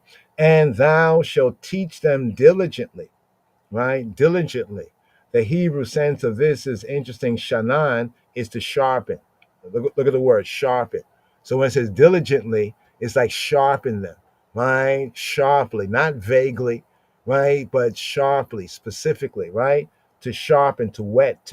Notice the B entry, the PL, to sharpen, to teach incisively, like incisively, like cutting in a cutting way, right? To pierce, right? To point, right? Like they say, get to the point, intentively to pierce. But in the figurative sense, in the figure of speech, is to inculcate, right? To inculcate, because here it's given the fathers, right? Namely, mainly, right? The woman can apply this as well. The mothers, of course, the first teachers of the children is the mother, but here is speaking specifically, right, to the sons, right? To the sons, right? That's why, in a sense, according to the covenant, right, as sons, in a sense, according to it says more. Well, how's it go again? How go again? Just forgot it for a moment. Um, to whom more is given, more is required. Right? So according to that, it's all our fault as sons. Right? For real. According to the Torah, according to the scripture. You know what I mean? Because even the covenant, right? It was the sons, right, that took the covenant on behalf of their wives, their children, their family, and their seed, right, to the thousandth generation. You know what I'm saying? But anyway, here it says, and thou shalt teach them diligently. So diligently in this sense, Hebraically, is sharply, to the point. You know what I mean? To thy children. That means that even we as the fathers, right? We as the fathers, we have to come and study this so we can sharply know this, know this with precision. You know what I mean? As well, right? To thy children, and what it says, and talk of them when thou sittest in thine house. All right. Now, sometimes people say, "Oh man, you're always talking about the scripture, always talking about the, you hear people say, oh, people always talk about the Bible, right?" But here we understand this as instruction, especially to the children, right? The specifics of this here is the instruction to the children, right? And talk of them to the sons, specifically to the sons, but overall to the children, right? And shall talk of them when thou sittest in thine house, and when thou walkest by the way, and when thou layest down, and when thou risest up. So this is like all inclusive. Notice right here, break down that word. You see what it says teach, right? Teach diligently, right? In the Hebrew is to whet, to sharpen, like you sharpen your sword. That there makes me just meditate for a moment and say, Chan, because a lot of us, are dull. Our swords is too dull, right? It's too dull. When it's not really cutting with the word as it should be cutting, with the word. You know what I mean? Straight cut. You know what I'm saying? Right there, right? And then here, verse 8, and thou shalt bind them. right, shall bind them, right? Ashar. Ashar means to bind together, to conspire, to bind, to be bound up. Let's see if go through this right here, go down to here, to gird them, right? To gird them, right? Look at this. Here we go. Here we go. Okay, let me come out of that. Let me do this once again. So it stays center on the screen. Did you see it? Did you see that there? I'm gonna highlight the section, right there. There we go, right? This is from the Strongs, right? Right. It says to mentally, right, in love, in league, right, to gird it, right, and like for real, like no pretend, right? Not for pretend, not for play. You know what I mean? But for real, right? Shall bind them for a sign upon thy hand, right? When it says you judge a tree by its fruits, so you can judge one by their works. That's why even Paul and the apostles spoke about, the whole point of faith and work, the work of our hands, right? And they shall be as what? Frontlets between thine eyes. Key words, frontlets between thine eyes, right? And thou shalt, here we go, and thou shalt write them upon the posts, right, of thy house and on thy gates. So right here, these verses here, the Shema, I know often we say Shema Yisrael, right? And then we kind of like to stop there, maybe at this first verse, verse 4, Deuteronomy 6 and 4. But the whole section is from verse 4, Shema Yisrael, verse 5, verse 6, verse 7, verse 8, right? Verse 9. These verses is the full of the Shema. Now, some Orthodox and other Yehudi, and even some of we own people did it, and as some still do it today, sometimes what they would do is take these sort of verses and they will write them and they put them within, they'll bind them literally, with straps, bind them. Now, as something to do and, to get a feel of it, experience it, so be it. But we're saying that that's not the inner meaning. That's not the inner meaning. Maybe that can be helpful as an object lesson, right? But that's not the inner meaning. So right here, right? Let's segue right here, right, with the Shema. So you can hear this in the Ivrit, in the Hebrew here. The Shema here is Queen Makeda, right, featuring Melchizedek, Malchizedek. Here.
So we don't do that. So we don't do that. Shema, here to obey, Shema Yisrael, here. So that was the full right there. Actually went through it, verse by verse, in the English, what she was chanting and singing in the Hebrew, the biblical Hebrew, the Shema Yisrael. So that whole section is the full of the Shema. You know what I mean? So when it says, "Hear, O Israel," right, Yahweh Eloheinu, Yahweh Echad, it's actually giving us a command to do something here. So Shema, right, in the verse is a command speaking to a male, right? Is a command speaking to all, call Yisrael as one man, right? As one man, as one corporate body. Shema, Shema, Yisrael. And it's both in the sense of hear, but it's moreover in the sense of obey, right? So you see right there, we have the sense of obey, right? Obey, like obey to do, right? And this is why the full of it continues to verse 5 to verse 6, right? All these words, right? See, these words, right? These words, right? Right? And thou shalt teach them. You know, what are we to do? Right? If we hear this, we to obey and to do this, right? Bind them for a sign upon our hand, right? And be as a frontlet, you know, be in our frontal lobe, our mind's eye, right? And to do the work with our hand, right? And then it says here to write them upon the posts, right? The posts of the house is the mezuzah. So you see certain ones in the tradition, they'll put something, you know, like a mezuzah, like, you know, put something on the door. You say the door post, you know, one door post, right? But it's clear it says on thy door post, right? Usually with scriptural verses in it, right? And on thy gates, right? And on thy gates. So right here, let's push this forward, We still have this looking at the time right here, we still have the fourth aliyah. The fourth aliyah would like to share it right here. And then we also have the evening song quickly, 94, right? A plea for divine judgment, right? And that's what we get in the narrative in Purim. Let's just sum up on Purim right here for this season, for this 2025 year. So this year, Purim, right? Purim, Chaverim, Purim, right? Lots or dice, right? It begins sunlight down, right? So when the sunlight goes down, right? Some say sundown, but we know the sun don't really go down, right? Just the light goes down, you know what I mean? As it were. So sunlight down, right? This fifth day of the Shabuah, which is called Thursday, right? In this Gregorian year, March 13th. So for this year, 2025, right? Sunlight down, the Thursday, right? Fifth day of the Shabuah, March 13th, according to the Gregorian, and it continues until, you know, night, the night, the next day, right? Until the sunlight goes down the next day, right? And the nighttime comes. Now, on the calendar, right? On the calendar, we currently have lining it with the Gregorian as best as possible. Monday, right, at sunlight down, it marks the 14th of the month of Adar. The 14th of the month of Adar. I think Adar is also mentioned in the scripts, right? Adar. Let's see if we have Adar, right? Adar, Hadar. Hold on for a moment. Let me just do a quick search. Yeah, we have it here. Let's see if we can bring it up on the screen. Chabarim. Let me get the first mention of Adar. We first have it in Exodus 6 and 15. Let's do this here. Exodus 6 and 15. Right? So in Exodus 6 and 15, it says, and this house was finished on the third day. Oh, sorry. Slicha. I said it's in Esther, but it's in Ezra. Slicha li. Forgive me. Slicha li, forgive me, Ezra chapter 6, verse 15. And this house was finished on the third day of the month Adar, right? That was in the 6th year of the reign of Darius, right? The king of Darius, or Dariyawesh,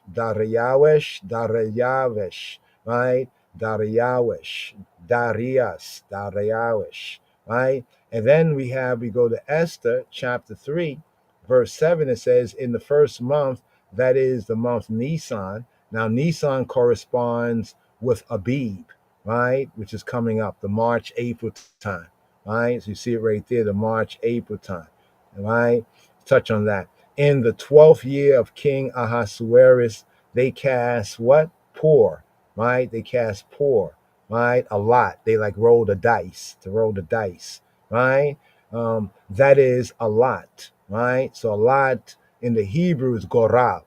So por come from more of the Persian, purim, right? And in the Hebrew is goral. Goral is like a lot, like a dice, basically, like pebbles, dice. They were used systematically for making decisions, for also portions, so we hear about things that were assigned by casting of lots, by rolling of the dice, actually. Not gambling, but rolling of dice to get a decision.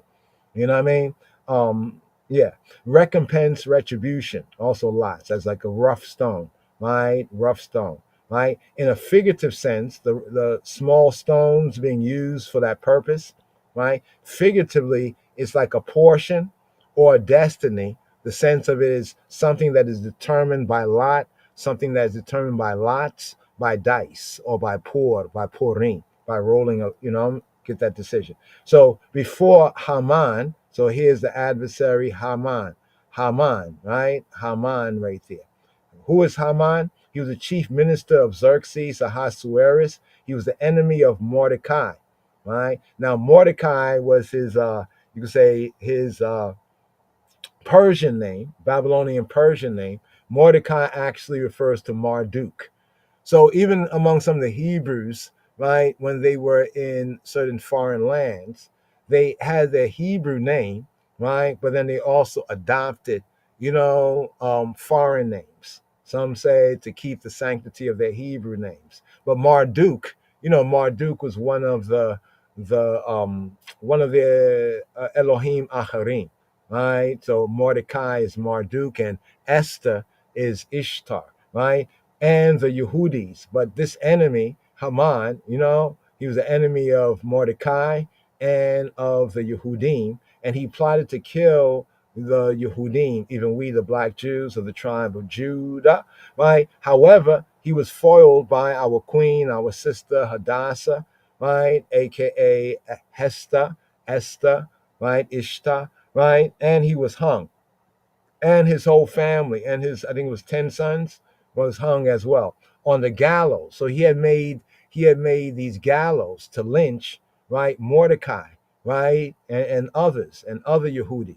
Right? Remember, here the narrative tells us that they were Judahites from India all the way to Ethiopia, right? So that helped to save all the other Yehudi communities that were scattered from India to Tobia to Ethiopia, which is an important point too. When we talk about we, the black Jews, you know what I mean? Right? So before Haman, from day to day, from month to month, right, to the 12th, that is the month Adar. So what it's basically saying here in this verse here in Esther chapter 3, verse 7, is that he was trying to find the right time to do his evil against the Judahite people. You know what I mean? And so they went from month to month, from day to day, from month to month until he found, okay, his soothsayers or what have you. Remember, it says there's no divination against Israel, right? But he thought so that the 12th, right, in the month of Adar. So we see the month of Adar.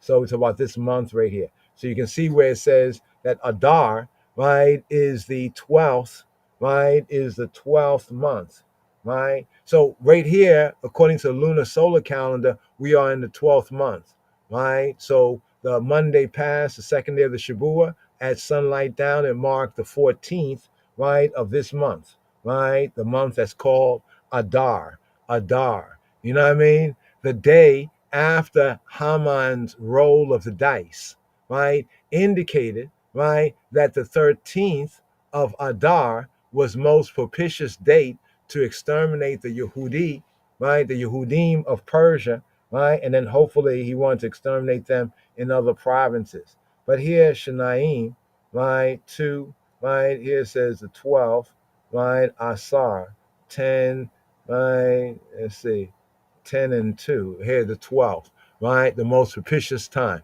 right? Well, some argue whether it's 10 or it's talking about the day coming in. You know how the day is, from how we count the day, right? Evening and morning being one day, right? Note that Purim, right? Purim, from this word here, Purim, right? That Purim is celebrated the day after, right? Not that day, but the day after. Why? Since it was at that time that the Yehudim, the Judahites, experience the joy of their deliverance. Right now, in the state in Israel and in that region over there, right east of the River Nile, and to the other river, Purim is often observed a day later still, usually on the 15th, right, of the Hebrew month of Adar, right, Adar, right, and that is called Shushan. Remember we touched on Shushan, Lily, right? Shushan Purim, Shushan Purim, right? So here, this is the eve. So we thought it would be in good order, you know what I mean? In good order to, touch on these things. And lastly, but not leastly, here we have one more thing we want to share before we just ride up here. It's 9 and let's see, verse 28. Let's see, okay, the closest verse is here, right? So, all right. So here where we get the instructions that the Yehudi should keep this feast, this festival, right? The Yehudis, they rested from their enemies, right? Okay, here we go to verse 28. Now remember from the previous Torah reading and feeding and from the Shabbat Zakor, right? The Sabbath of remembrance, where we are to remember, right, to that we will have war with Amalek from generation to generation, and we was to blot out the remembrance of Amalek, right? So I'm going to share these verses right here, right? This verse here, right?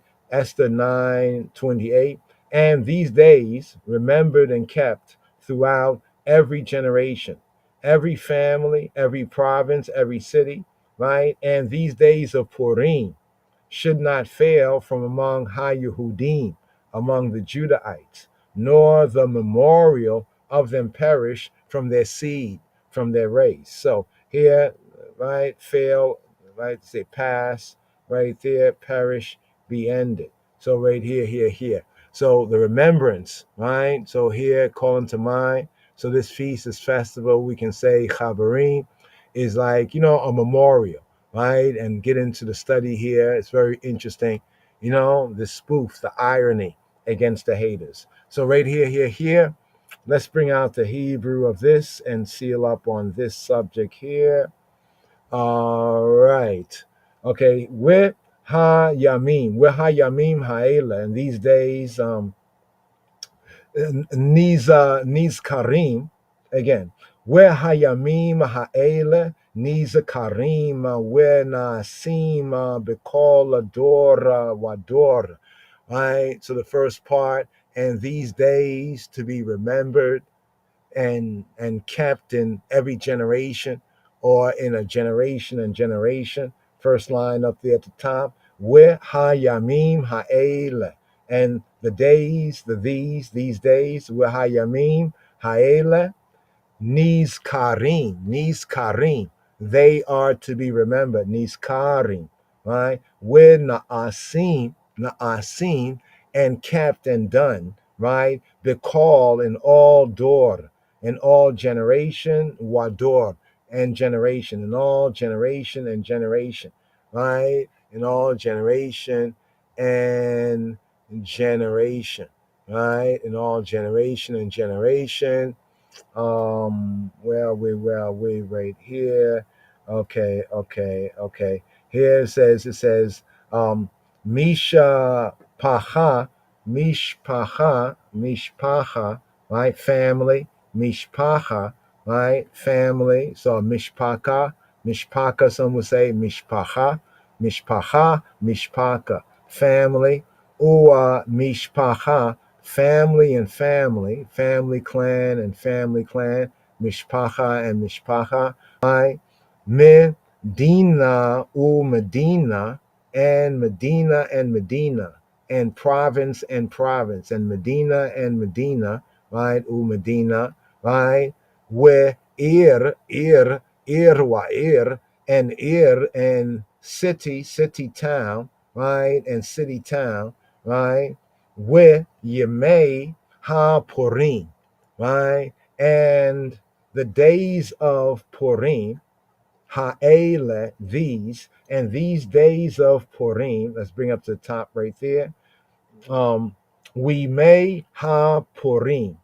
We Yemei and the days, we may ha Purim ha'ele, these, lo ya'abrua mitoka ha-Yehudim, right, are not to pass away, right, should not pass away, or should not like go over, should not like pass by, right, lo ya'abru mitok, from the midst, ha-Yehudim, from the midst of the Yehudim, right? The Yehudim in the plural, Yehudi, singular, Yehudim, right? The Judahites, right? The Jehudites, right? Jehudites. Maybe we should start using that, Jehudites, just in the English, right? And here it says, with, next line right here, with Zikram, lo Yasuf, mi zaram.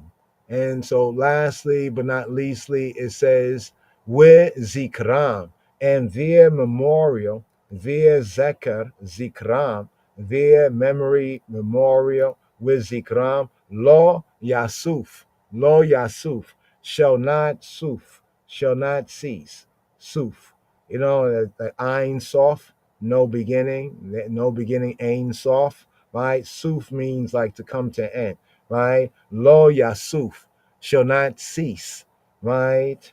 Mi zaram, from their seed, from their descendants, from their zerah, from their seed, right? From their offspring, their posterity, right? From their children. So right here, just bringing out this right here for Purim, because there's some interesting lessons right there.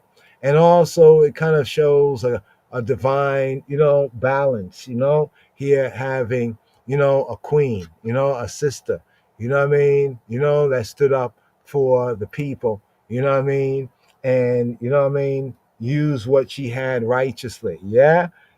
So right here, a plea, Purim, in other words, is like a plea for divine judgment. Here, the evening psalm, Psalm 94. Whoa.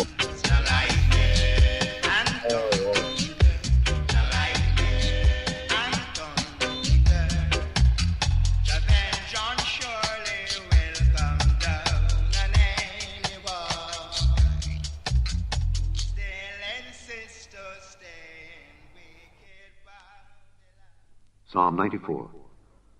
מזמור צד ד'. O Lord God, to whom vengeance belongeth, vengeance belongeth, vengeance belongeth, vengeance belongeth. אל נקמות אדוני, אדוני, אדוני, אדוני. O God, to whom vengeance belongeth, show thyself, show thyself, show thyself, show thyself. אל נקמות הופיע, הופיע, הופיע, הופיע.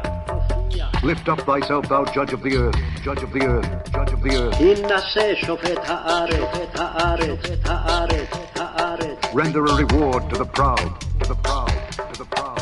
השב גמול על גאים, על גאים, על גאים, על גאים. Lord, how long shall the wicked, shall the wicked, shall the wicked, shall the עד מתי רשעים אדוני, אדוני, אדוני, אדוני. How long shall the wicked triumph, triumph, triumph? עד מתי רשעים יעלוזו, יעלוזו, יעלוזו, יעלוזו. How long shall they utter and speak hard things, hard things, hard things? יביעו ידברו עתק, עתק, עתק, עתק. And all the workers of iniquity boast themselves, boast themselves, boast themselves, boast themselves. יתאמרו כל פועלי אבא, אבא, אבא, אבא.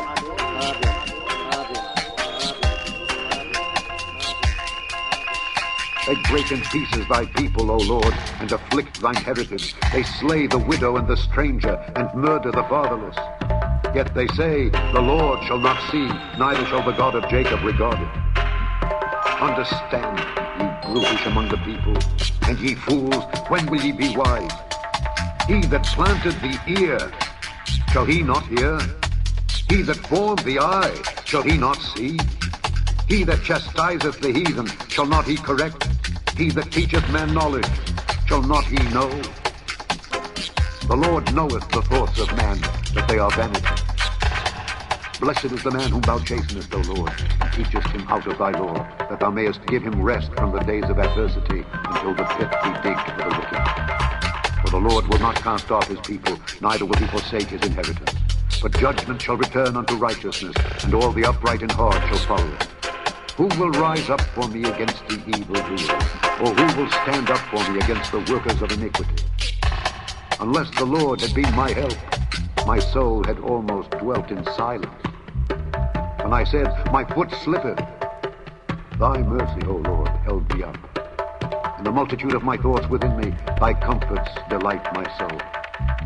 Shall the throne of iniquity have fellowship with thee, which frameth mischief by a law? They gather themselves together against the soul of the righteous, and condemn the innocent blood. But the Lord is my defense. My God is the rock of my refuge. And he shall bring upon them their own iniquity, and shall cut them off in their own wickedness. Yea, the Lord our God shall cut them off. Yes. Evening Psalm, Psalm 94. Interesting here, reason for the season. Blotting out the remembrance of Amalek. Remember we broke down that Amalek, when we look at it in a new covenant sense, right, it has to do with the carnal mind, right? Esau and Amalek, definitely Esau, the flesh, right, and the carnal mind, right there, they're there. So applying it spiritually, because we do not, it's not against flesh and blood. Jehovah's, with them principalities. So right here, speak of thy wisdom, Jaloid. Hear this, all ye people, and give ear, all inhabitants of the world, both low and high, rich and poor, together. My mouth shall speak of thy wisdom, and the meditation of thy heart shall be an understanding. I will incline my ear to the parable. I open my dark saying upon the arm. Wherefore I shall fear in the days of the evil, when the iniquity of my heels shall compass I abode. Tell ya. So let your hands now be pure and clean to rally around Jared, gold and green. Until you say, oh, you mean not true? Huh? Good and naughty dread. And say you come on as you dance and you should make war. Stay far.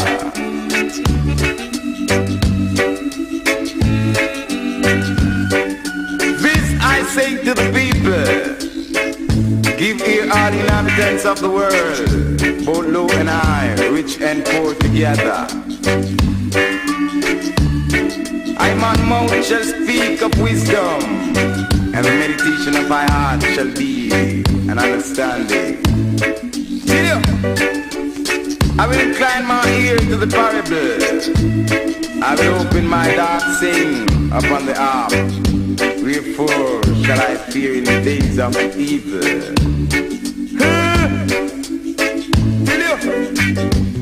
When the iniquity of my heels shall compass, I'm on a bound. Fear not, said mighty dread, cause I've seen their troubled mind. Oh, you mean not true? Go there.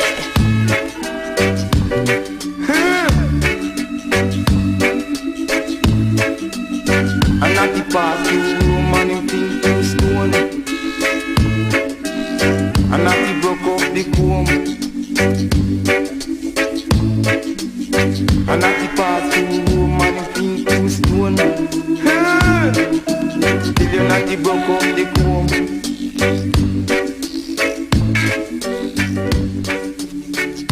This I say to the people.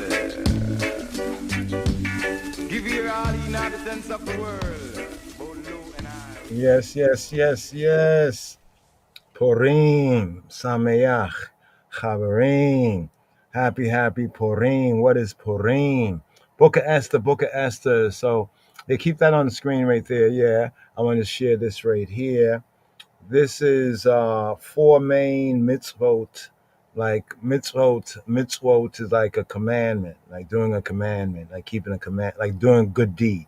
Sometimes judaically we might say do a mitzvah, right? Do a commandment, but that's interpreted to say do a good deed, right? Keeping the commandments is good. Tov. So the four main mitzvot, right, or commands on Purim. Now, on Purim, just briefly right here, there are four main mitzvot that we need or we should try if we're able to fulfill. Just going through this briefly right here. There's the matanot le'evyonim, the matanot, right? The gifts le'evyonim, right? To the evyonim, the ebyon, like the ebyonites, to the poor, right? Giving, right? While charity, Hebraically, charity is known as tzedakah. Tzedakah also means like righteousness, right? And tzedakah. While charity is important throughout the year, right? There's a special focus that's usually placed on tzedakah, right? Righteous giving, right? On and during the time of Purim. So it's recommended, to give charity, give charity or give righteously to at least two needy people, right?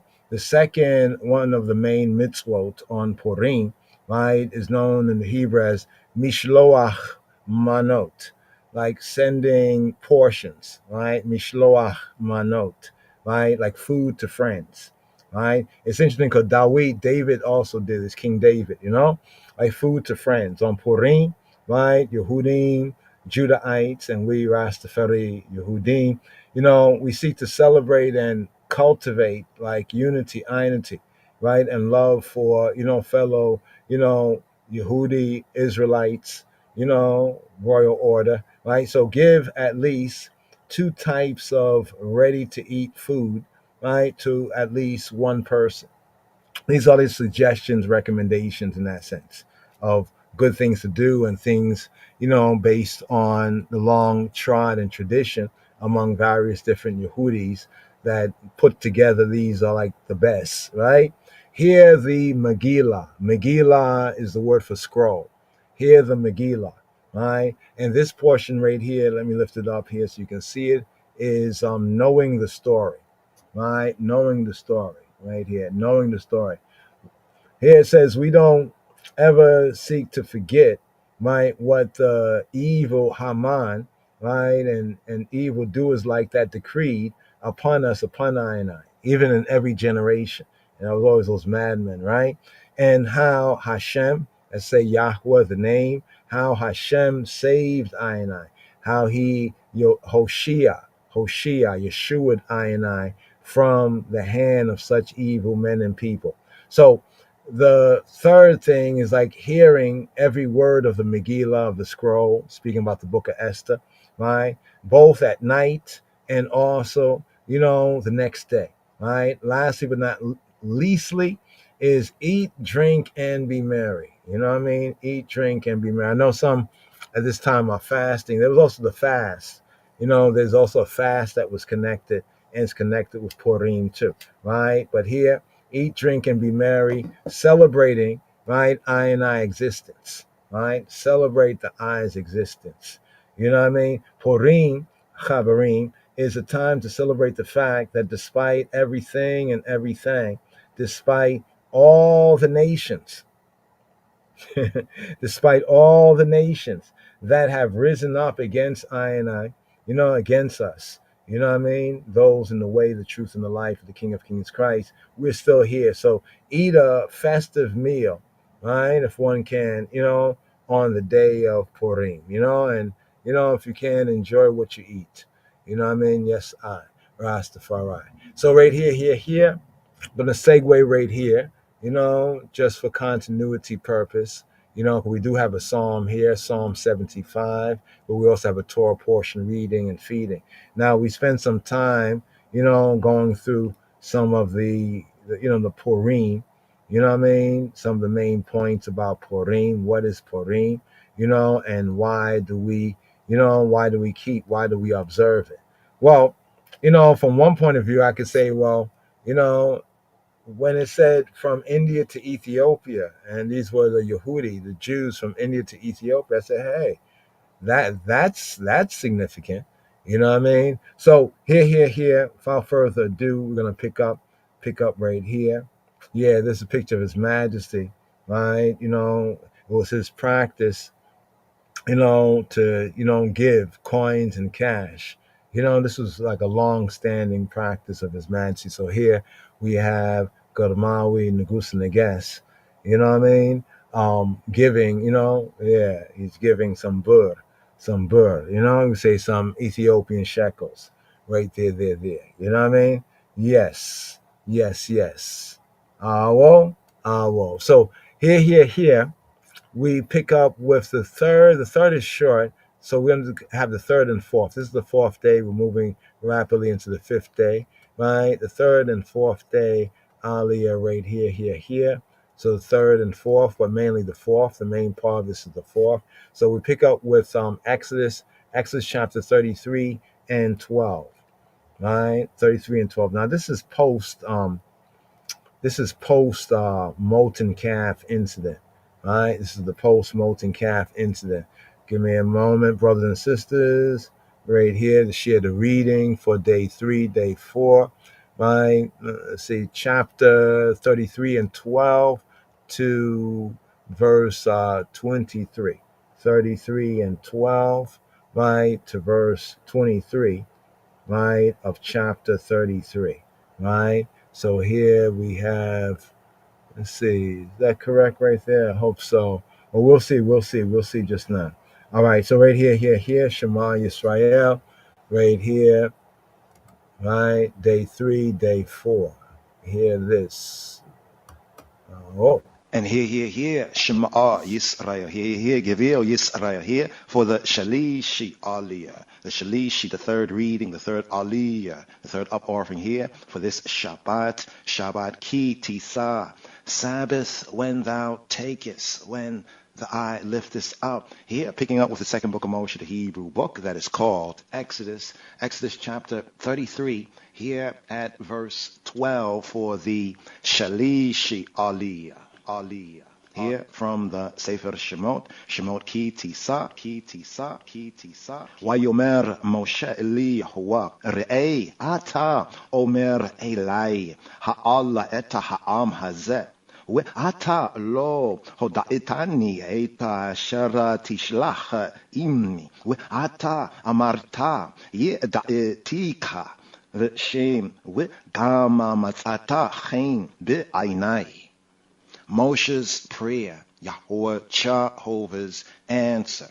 Verse 12. And Moses and Moshe said to Yahweh, to Jehovah, see, thou sayest to me, bring up this people, and thou hast not let me know whom thou wilt send with me. Yet thou hast said, I know thee by name, and thou hast also found grace in my sight. Vayomer Moshe Eli Yahuwah, and Moshe said to Yahweh, to Jehovah, Vayomer Moshe Eli Yahuwah, Re'ei, see, Re'ei, Ata Omer Elai, see thou the I, Ata, the I, male, sayest to me, sayest to I, Re'ei, Ata Omer Elai, Ha'Allah et ha'am hazeh, bring up this people. Ha'ah et ha'am hazeh.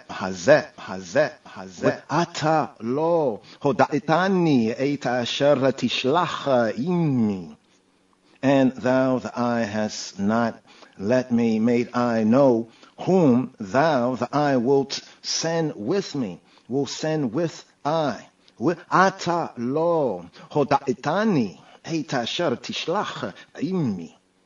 Ata amarta yeda'etika v'shem. Yet thou, the eye, has said, Ata amarta yeda'etika v'shem. Yet the eye has said, I know thee, I know the eye by name. Yeda'etika v'shem. Gam matzata chen be'ainai. And thou, the eye, hast also found grace in my sight. With gam matzata chen be'ainai, in my eyes. Now therefore, I pray the eye, if I have found grace in thy sight, shew me now thy way, that I may know thee, that I may find grace in thy sight, and consider that this nation, thy people, we'ata imna matzati chen be'aineka, hod ainina eta derakeka, we'eyadaika litma'ana emtzachen be'aineka, urei ki ameka ha goy hazeh.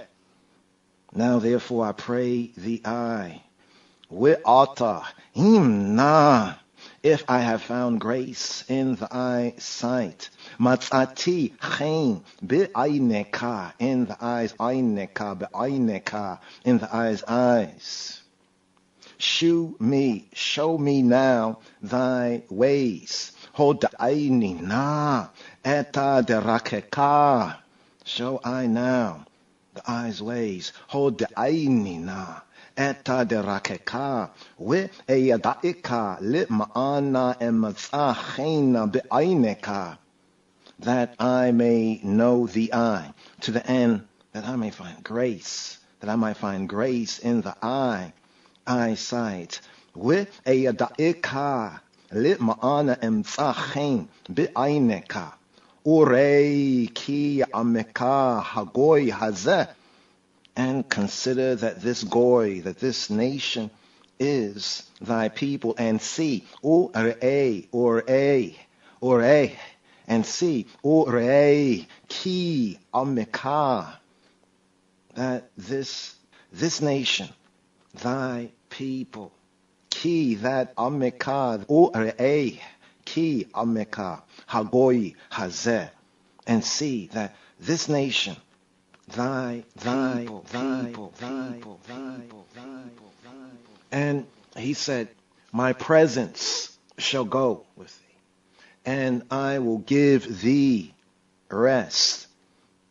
Wayomar panaya yeleku, why he nichoti lach, and he said, Wayomar, my presence, panai yelechu, they shall go, panai yelechu, they shall trod, panai yelechu, why he nichoti, and given the eye rest, lak, and I will give the eye rest. And he said to him, if thy presence, if thy face, thy countenance, thy presence go not with me, carry us not up hence, carry I and I not up from here. Wayomer layo him ein paneka holakim ala ta'eleinu mizeh. And he said to him, if thy presence go not with me, carry I and I not up hence from here. Wayomer layo him ein paneka holakim ala ta'eleinu mizeh. For wherein shall it be known here that I and thy people have found grace in thy sight? Is it not in that thou goest with us, with I and I? So shall we, I and I, be separated, I and thy people, and the I people, I and the I people, from all the people that upon the face of the earth. Uvameh. Yia wada'a hefo kia matzati chen be'aineka, ani u ameka, haloa be leketeka, imanu, we nifalinu, hani, we ameka, mikol ha'am ma'asher alla pene ha'edama. For wherein now shall it be known that I have found grace in thy sight? Ubame, ye wada'i fo kia matzati yachen be'aineka.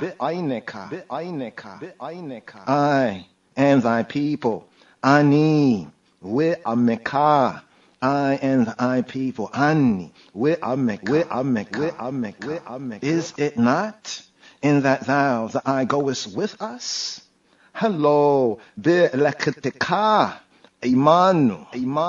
Hello, be lekatika. Imanu. So that we are distinguished, I and thy people. We nifalimnu ani, we ameka, from all the people that are upon the face of the earth. Mikol ha'am, asher ala pnei ha'edam.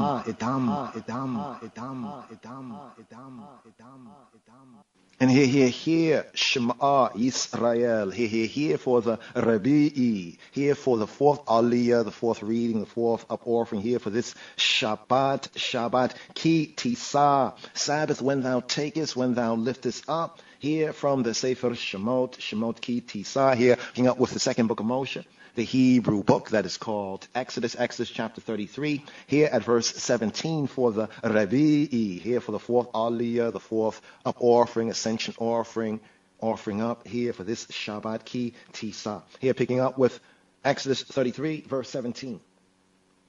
ויאמרי יהוה אל משה גם את הדבר הזה אשר דיברת אעשה כי מצאת חן בעיני وَأَيَدَعِكَ b'shem.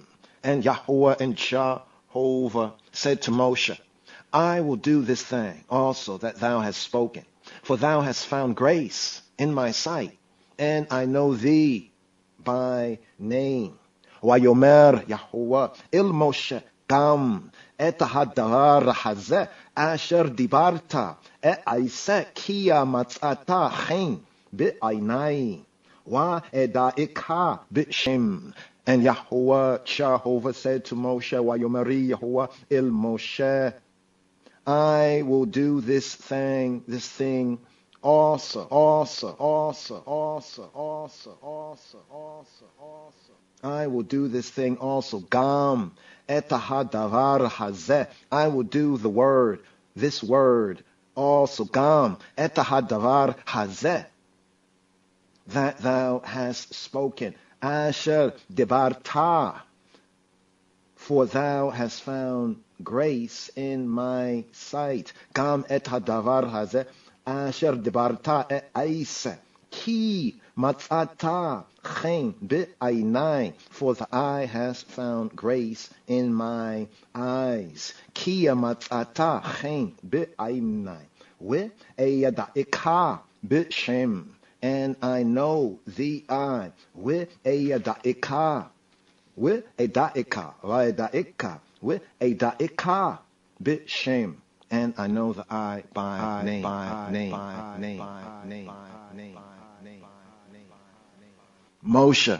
Moses seeks a new vision for the new task. Verse 18. And he said, I beseech thee, shew me thy glory. Vayomar hareini na eta kovodeka. And he said, Vayomar hareini, shew me hareini na. Please show, I beg that I show I hareini na eta kovodeka. The eyes, glory.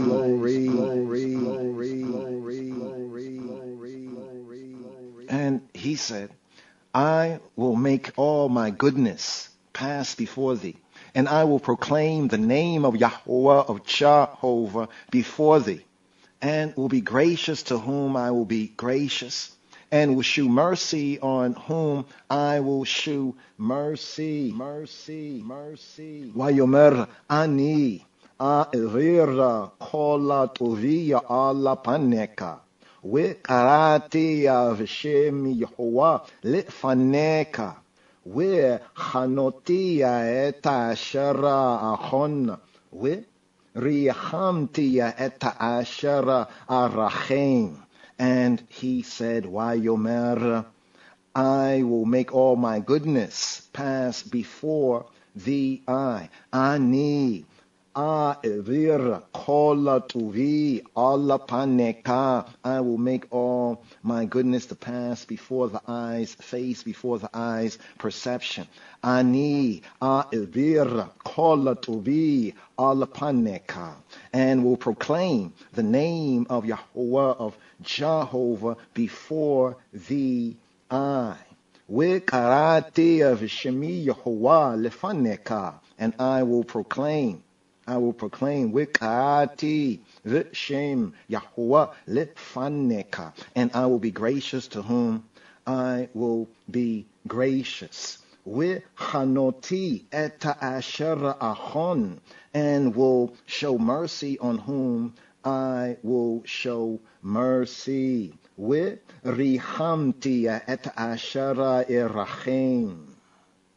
And he said, thou canst not see my face, for there shall no man see me and live. Vayomer lo tukala lirota eta panai ki loa yirhani ha adam wachai. And he said, Vayomer, thou cannot see my face. Vayomer lo tukala lirota eta panai. Thou canst not see my face. Lo tukal lirota eta panai. For man shall not see me, see I, and live. Ki lo yirani ha'adama wachai, wachai, wachai, wachai, wachai, wachai, wachai, wachai, wachai, wachai. And Yahweh and Jehovah said, behold, there is a place by me, and thou shalt stand upon rock. Vayomeri Yahweh, hine makom iti, Nitzavta al hatzor. And Jehovah said, Vayomeri Yahweh, Vayomer Yahweh, and Jehovah said, Hine, behold, look, see, here it is. Hine makom, a place, a spot. Makom, hine makom iti, by me. Behold, there's a place by me. Hine makom iti, where nitzavta al hatzor, and thou shalt stand where nitzavta, upon the rock, al hatzor. And it shall come to pass, while my glory passeth by, that I will put thee in a cleft of the rock, and will cover thee with my hand while I pass by. Wahaya ba evora kovodi, where samatika, be nikrata hatzor, where samakotia kapia aleka ada avri. And it shall come to pass, wahaya, while my glory passeth by, ba evora kavodi, that I will put thee in a cleft of the rock. With samatika be nikrata hatzor, and will cover thee with my hand until I have passed by. With sakoti akapi aleka ada avri, until I pass by ad avri, and I will take away mine hand, and I will take away mine hand, and thou shalt see my back parts, but my face shall not be seen. Why sirotia eta kapai, with raita eta echorai, ufanai lo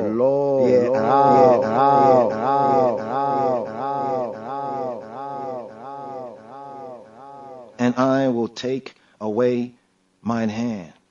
Why siroti eta kapi, take away my hand, and thou shalt see my back. With raita eta chorai, but my face shall not be seen. Ufanai lo yarao, and my face they shall not be seen.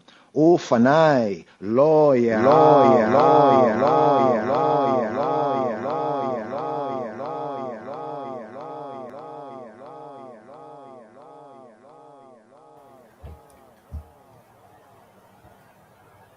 Yes, yes, yes, yes. The fourth aliyah right here for this parashat, this Torah portion, reading and feeding.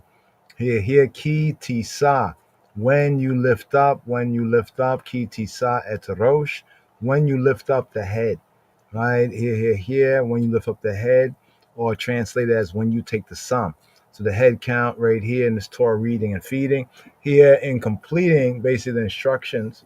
We've already completed those instructions. Moshe had to come down, had the molten calf. But here, when Moshe asked for a to be shown, right? Shown Yahweh's ways so that he may know him. Yahweh here says he was going to show him the back parts. Now, here is an interesting link with what they call Kabbalah, or the tree of life. But in the narrative here, we get the 13 attributes. It's coming up, right? So we'll wait for it to come forward, the 13 attributes right here.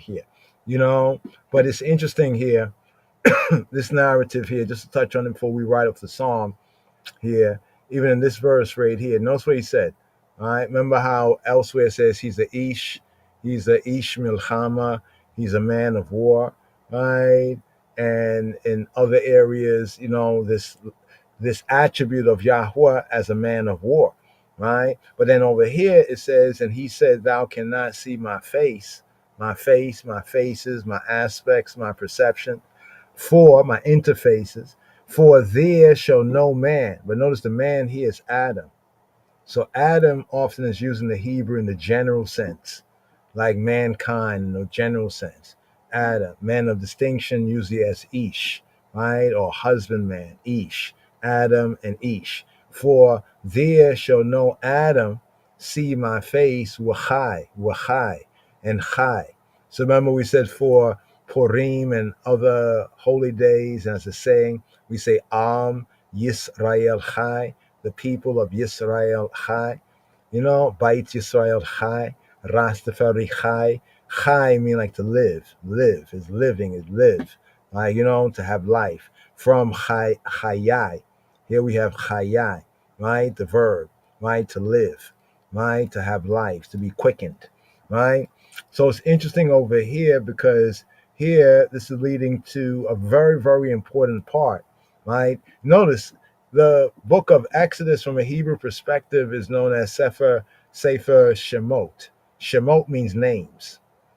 And if you really read and study it, you're going to pick up, hopefully, on the pattern of names, especially here in this particular book, names, right? Even with the breastplate and the stones, according to the names, right, of the Bnei Yisrael. You know, Yahweh's son. That called his son out of Mitzrayim, right? The names, right? So there's an importance on names, and then also the Hashem, right? The Hashem, the name, Yahweh, right? Hakadosh Baruch Hu, the Holy One, blessed be He, the name, Baruch Hashem, blessed be the name being revealed, right? Now here, remember he says up here, Moshe says right here, in this very interesting back and forth, and remember we touched on these verses here, my presence or my face is actually my faces, my persons within that Christological persons in the Hashalush, the Trinity sense, but really the word literally is face, panim, really faces, right? So this is a area where even in the Masoretic, he says over here, where is it over here? It's over here. It says, my presence shall go. Yeah, he says right here, he says, if so Yahweh says to him, my faces, my perception. Remember the Malak is there. The Malak, the angel, is called elsewhere the Malak Panayu, right? The angel of his presence, of his perception, of his face, literally the angel. So my face or faces, literally, they shall go, right? And the Hebrew says they shall go. And then it switches to the singular, and I will give thee rest. And then Moshe, he said in verse 15, respond and say, if your faces, if they don't go, if they don't hold keen, right, is a plural sense, then, if they go not, don't carry us up from here. Then Moshe goes on, and it's very interesting. Remember, this is all after the sin, this great sin, this breach of covenant that the Bnei Yisrael were in because of the molten calf incident. Moses here says, for when shall it be known, right? For when shall it be known here that I and thy people have found grace in thy sight? But if you read carefully, Yahweh is saying to Moshe, right? He's saying to Moshe, right? He said to Moshe that you have found grace. And then Moshe, then he argues, he reasons, well, if I have found grace, you know what I mean? And then he extends this grace that Moshe had, right, to the ucking people, the sinning people, right? Especially over here where he says, for wherein shall it be known? How is it going to be known? Right? And here's the yada, right? Sense. How is it going to be known here that I and your people? Notice what he says. He adds an and your people, right? Right? When the people were in trespass because of the calf, Yahweh says, get thee down because the people that you have brought out. Because you remember the whole calf, what it symbolized. But here he says, I and thy people have found grace in thy sight. So he's extending the grace that he had. He's almost seeking to extend in his reasonment with Yahweh, or with the Malach Panayo, with the angel of the face, of the presence, right? Not in that thou goest with us. And we look at the angel of the presence as that pre-incarnate, right? The Yeshua pre-incarnate, yeah? But in that thou goest with us, in that thou goest with I and I. So shall we be separated or distinguished. And notice he redoubles down on not just I, right, who found grace, but I and thy people from all the other people, the people that are upon the face of the Adamah, face of the ground, right? Adamah, right? So even here, it doesn't use the usual eretz, earth, but Adamah, right? Right? Then Yahweh says to Moshe, I will do this thing also, right? Literally, I will do this word. So in the Hebrew, from the Hebrew, it's thing like what he has said, his speech, his word, his speaking, that kind of thing, right? That thou hast, and then here it has the verb. So notice over here, this is a beautiful verse here because we can show 2 points here, right? Both the bar here as the noun. You see the bar here? Let's scroll down here. Part of speech, noun masculine, a word, a matter, spoken of, something spoken of. So he says, I will do this word also that thou has the bar, right? The bar. Here we have the bar as the part of speech, the verb, right? And notice when we look at Strong's, it says perhaps properly, and this is a true sense right here, to arrange, the arrangement of words, right? How he had arranged his words. It was like how Moshe's argument was wise, as people would say, it was clever, it was very good. How he kind of, gradually moved that into play. And now here, here Yahweh says, he says, that thou hast spoken for thou. Notice how Yahweh goes back to what he said originally. He said, because you have found, Moshe, you have found chen, right? Matzah chen be'ainai, right? And in my sight is literally in my eyes, right? Because remember, as Stephen says, the angel that was with him, on the mountain and in the tabernacle, and I know thee, right? And he says, I know thee by name. Remember, the second book of Moshe called Exodus, the Hebrew perspective of this is the book of the names. As I said, look at how important name is. Here in the Hebrew, the Shem. Shem is name. Shem is reputation, your rep. Your rep is often conveyed by your Shem, your name, your fame, your glory. When we say Hashem, right? The name, the designation of Yahweh. And also name is linked to memorial or monument. So when in this season we remember to blot out the name of Amalek, the carnal mind, and blot out the name of Amalek, right? Why do we blot out his name? Because Yahweh says to blot out his remembrance. So his remembrance, one's remembrance is connected with one's name, right? With one's name. right? So here, he says to Moshe, I know you by name.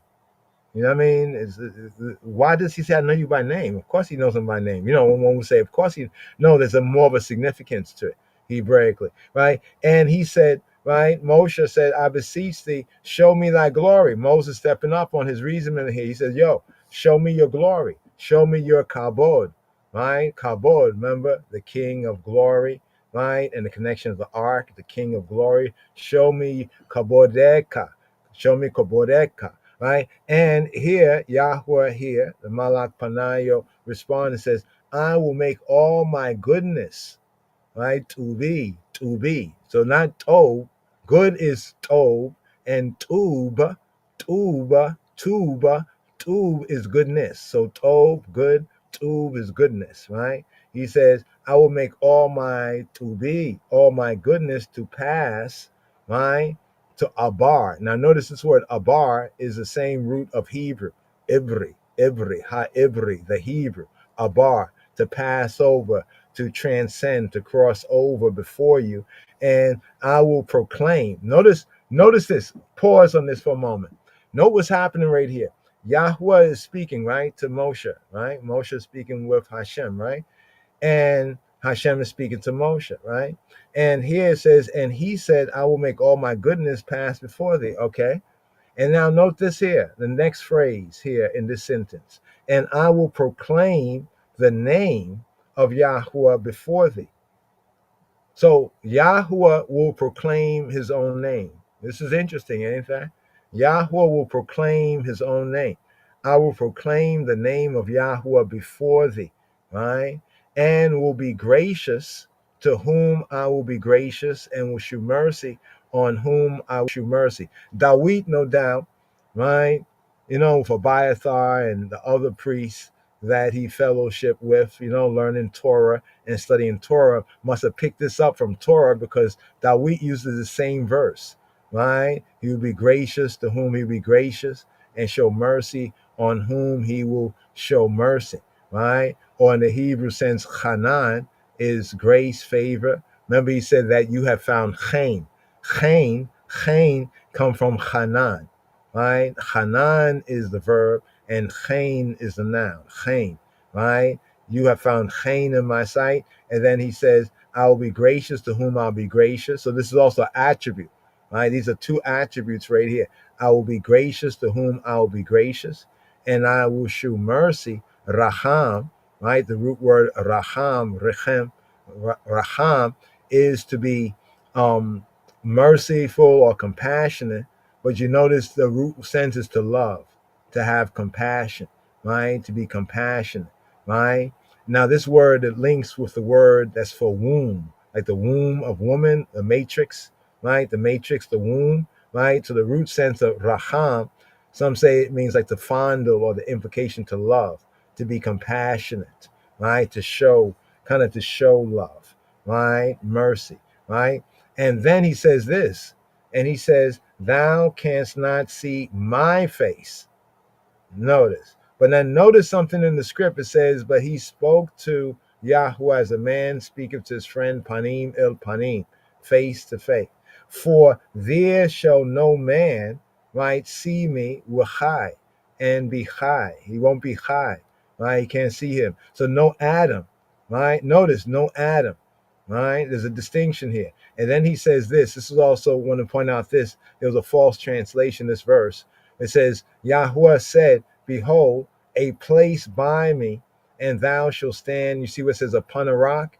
In the Hebrew it says, Hatzor, and thou shalt stand, right? Upon a rock, right? Stand upon a sword, upon a rock, right? And it shall come to pass, right? This is leading up to the revelation of the 13 attributes, characteristics. So his name implies he who be who he be, right? Like we say, it is what it is. Well, he be who he be. Well, who he be? Well, he be gracious, the gracious one. He be the compassionate one, just from the previous verse, right? Right? And it shall come to pass while my glory, kabodi, passeth by. So while my glory, Hebrews pass you. Hebrews, abar, to cross over, right? To pass over, right? To traverse, to pass through, to pass over, passer by, crossing over, right? Right? Transcending, right? Transition, cross over. There we got cross over. So my glory passeth by, and I will put thee in a cleft, right? In a cleft, a nikara, a fissure, a crevice of the rock, the store, and I will cover thee with my hand. Now, here the word for hand is not yad. I want to point this out. Usually the word of yad, right? Yad. Here it's the word kaf. Kaf means the palm of the hand, right? So notice what he's saying. More properly translated, and will cover thee with my palm. I will cover thee with my palm while I pass by. So Yahweh is a Hebrew, right? Why we say this? Because the root word abar is the root of ibri. Abraham is called Ha-Ibri. Abraham Ha-Ibri, the Ibri, right? The crosser over. You know what I mean? From low degrees to high degrees, from the straight way to the true way. Now, here's what we say the link with the Kabbalah, if you can receive it. Kabbalah means to receive, to welcome, right? So here's the link right here where he says, and I will take away mine hand. The word hand here is still kaf, right? He'll take away his hand, not his fist hand, but the palm of his hand, right? Check. So it says hand in this area and the next area, but as we study it, we see, okay, we can see even more of the real, right? Israel, and I will take away my palm, right? You know, like you have your palm, like you come to my face. Okay, you put your palm over their eyes and you bring them into a room of surprise or something. So this is this kind of a sense here. And I will take away my palm, and thou shalt see, right? Acharai, my back parts, right? But my face shall not be seen. Now, just a question. So what does it mean, Chabarim, when he says that, and he spoke to Moshe as a man speaketh to his friend, right? Panim el panim, face to face. Remember what Jacob said this when he encountered the man. Remember, he encountered the man. He was wrestling for man, right? That later on seems to become the angel. He found out that was the angel later on, but it was a man. The narrative tell you he saw a man and he started wrestling for man, right? A man, yeah, wrestles a man. But then after the whole incident, what did Abino Yaakov, father Jacob, said? He said, I have seen Elohim, the creator, the judge of judges, panim el panim, faces to faces, face to face, and my life is preserved. So right here, brothers and sisters and brothers, for this kìtשא, lift up, right? Lift up your heads. Awo.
Yes.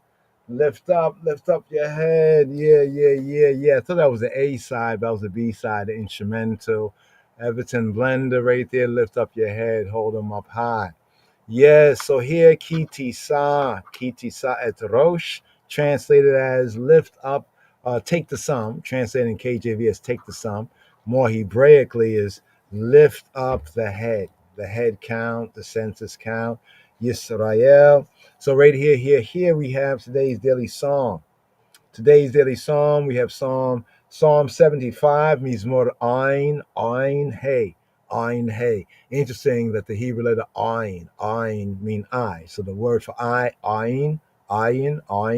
The Ein, right? I. And here also the Hebrew letter Ein.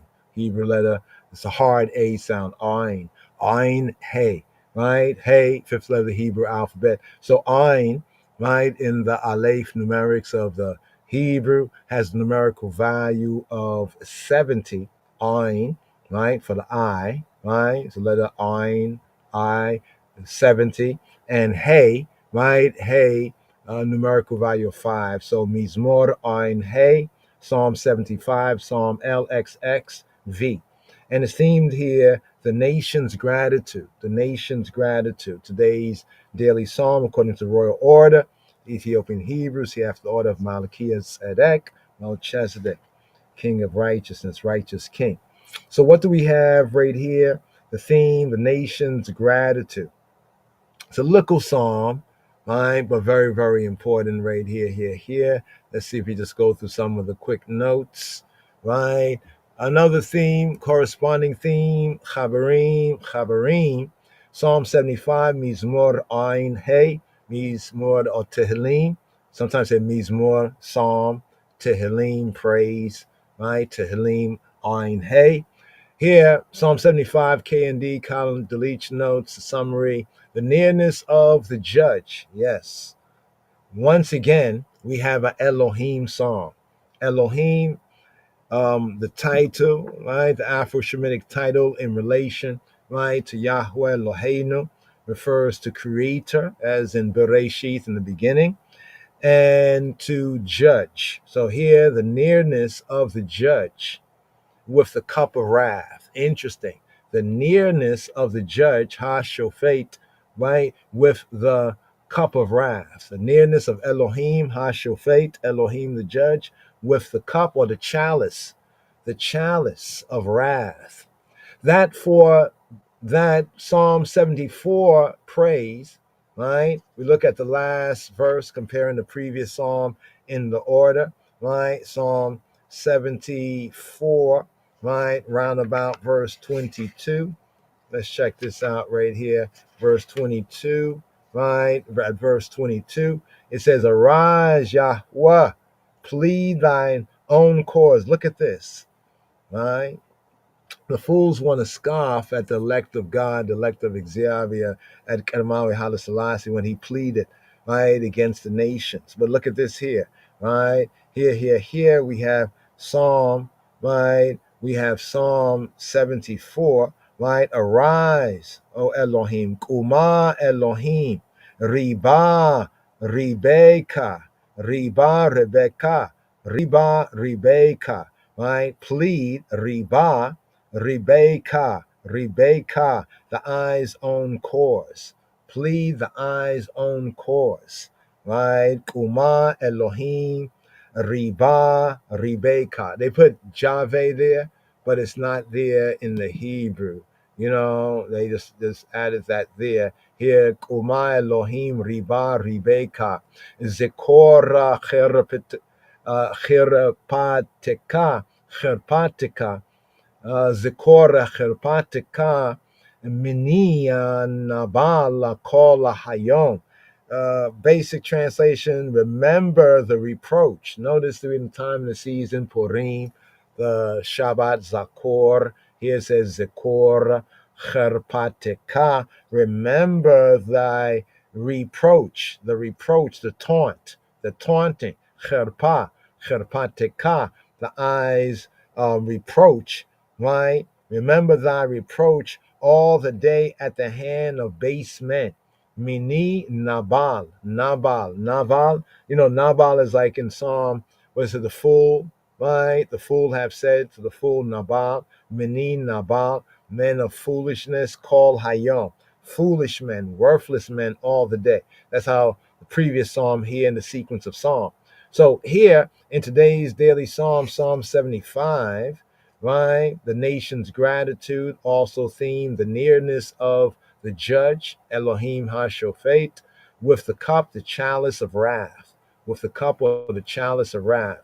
So here, this psalm beholds the judgment of Elohim, of the Creator, the Judge, upon the proud sinners, the proud uppers, right, becomes a source of praise, a source of praise. So the judgment upon of Elohim upon the proud sinners becomes a source of praise and of a triumphant spirit, a triumphant irit to the psalmist. So here we see a definite link, Royal Order of Ethiopian Hebrews of Psalms, as we study the context of the chant. No wonder it's in this season, this time, with the Shabbat Zakor, right, to remember to blot out the remembrance of Amalek from under, under the heavens, you know what I mean? And also with Purim, right, which is also continuing that theme against Esau's Piccaninnies.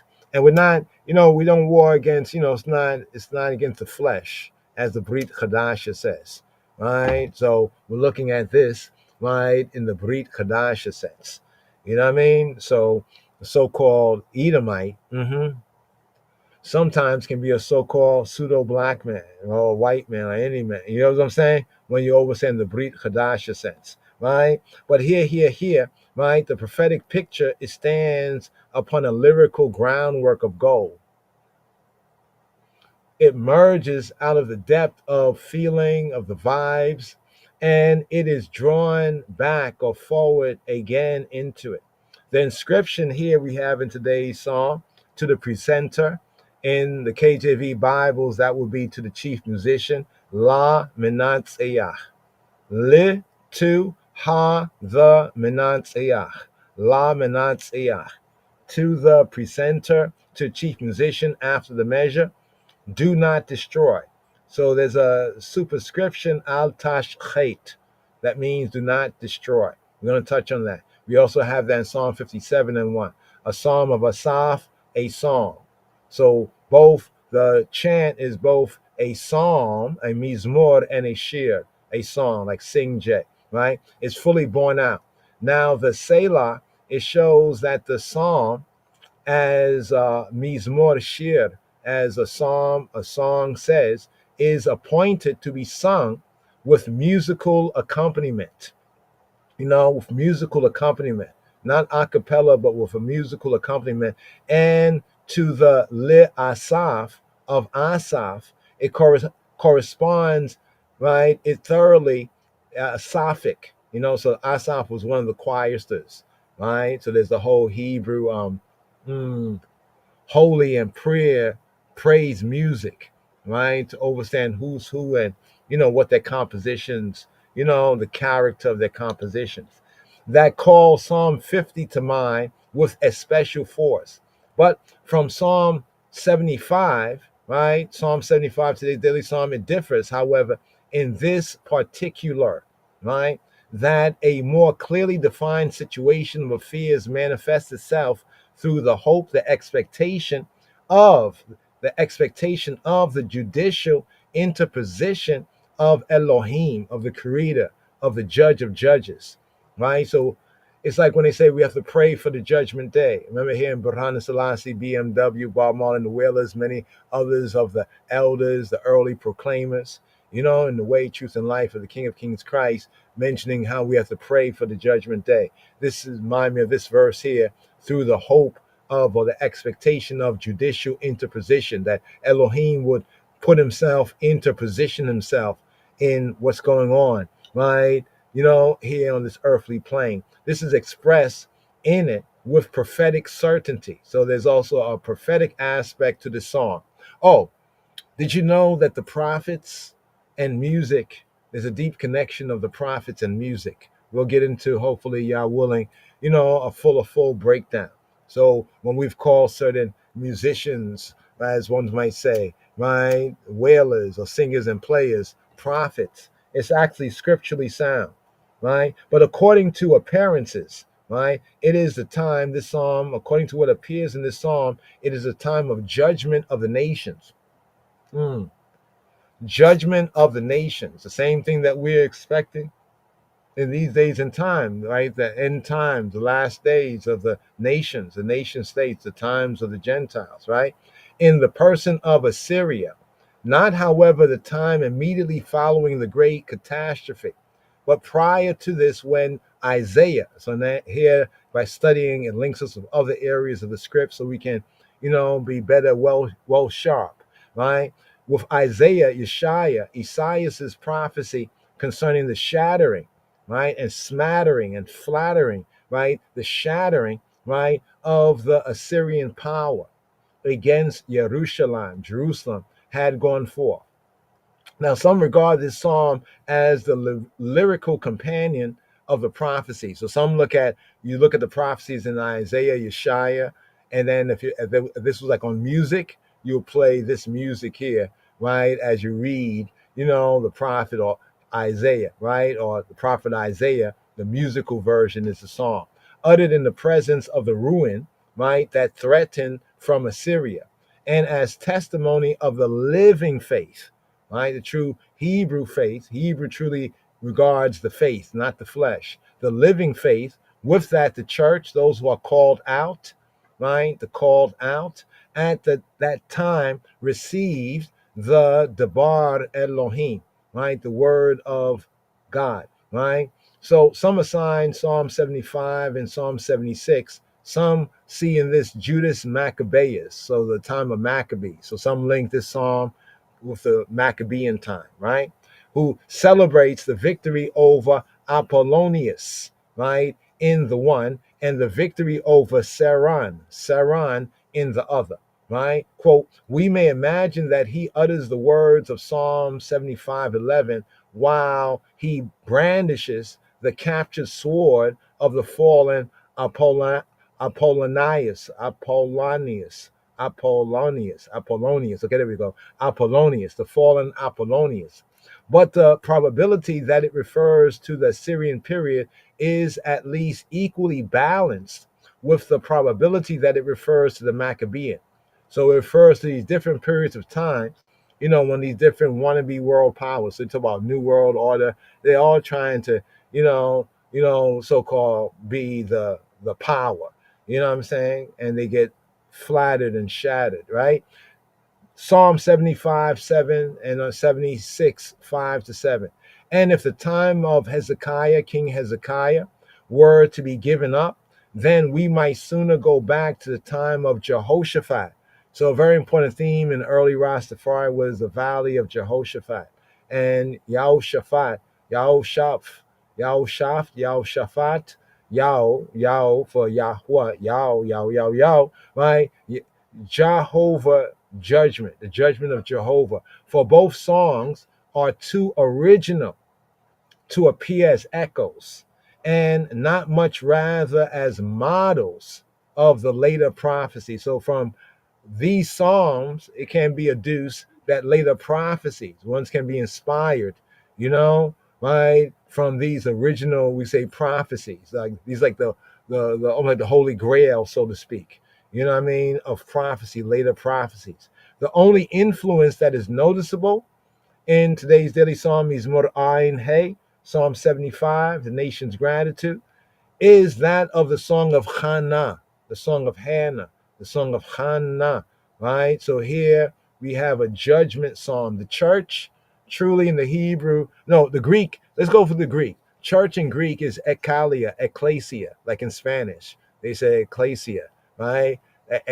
Ecclesiastical. We're about to head into the ecclesiastical year. What do we mean by that? Well, when we head into the time of Pesach, as we head into the time, the month of Abib, right, past the time of Purim here, right, we are heading into the churchical, the Hebrew churchical year.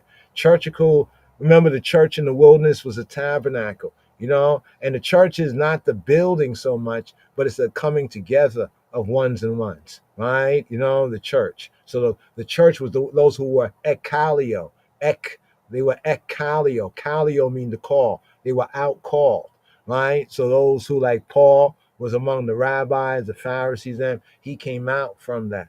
You know what I mean? And brought a baraka.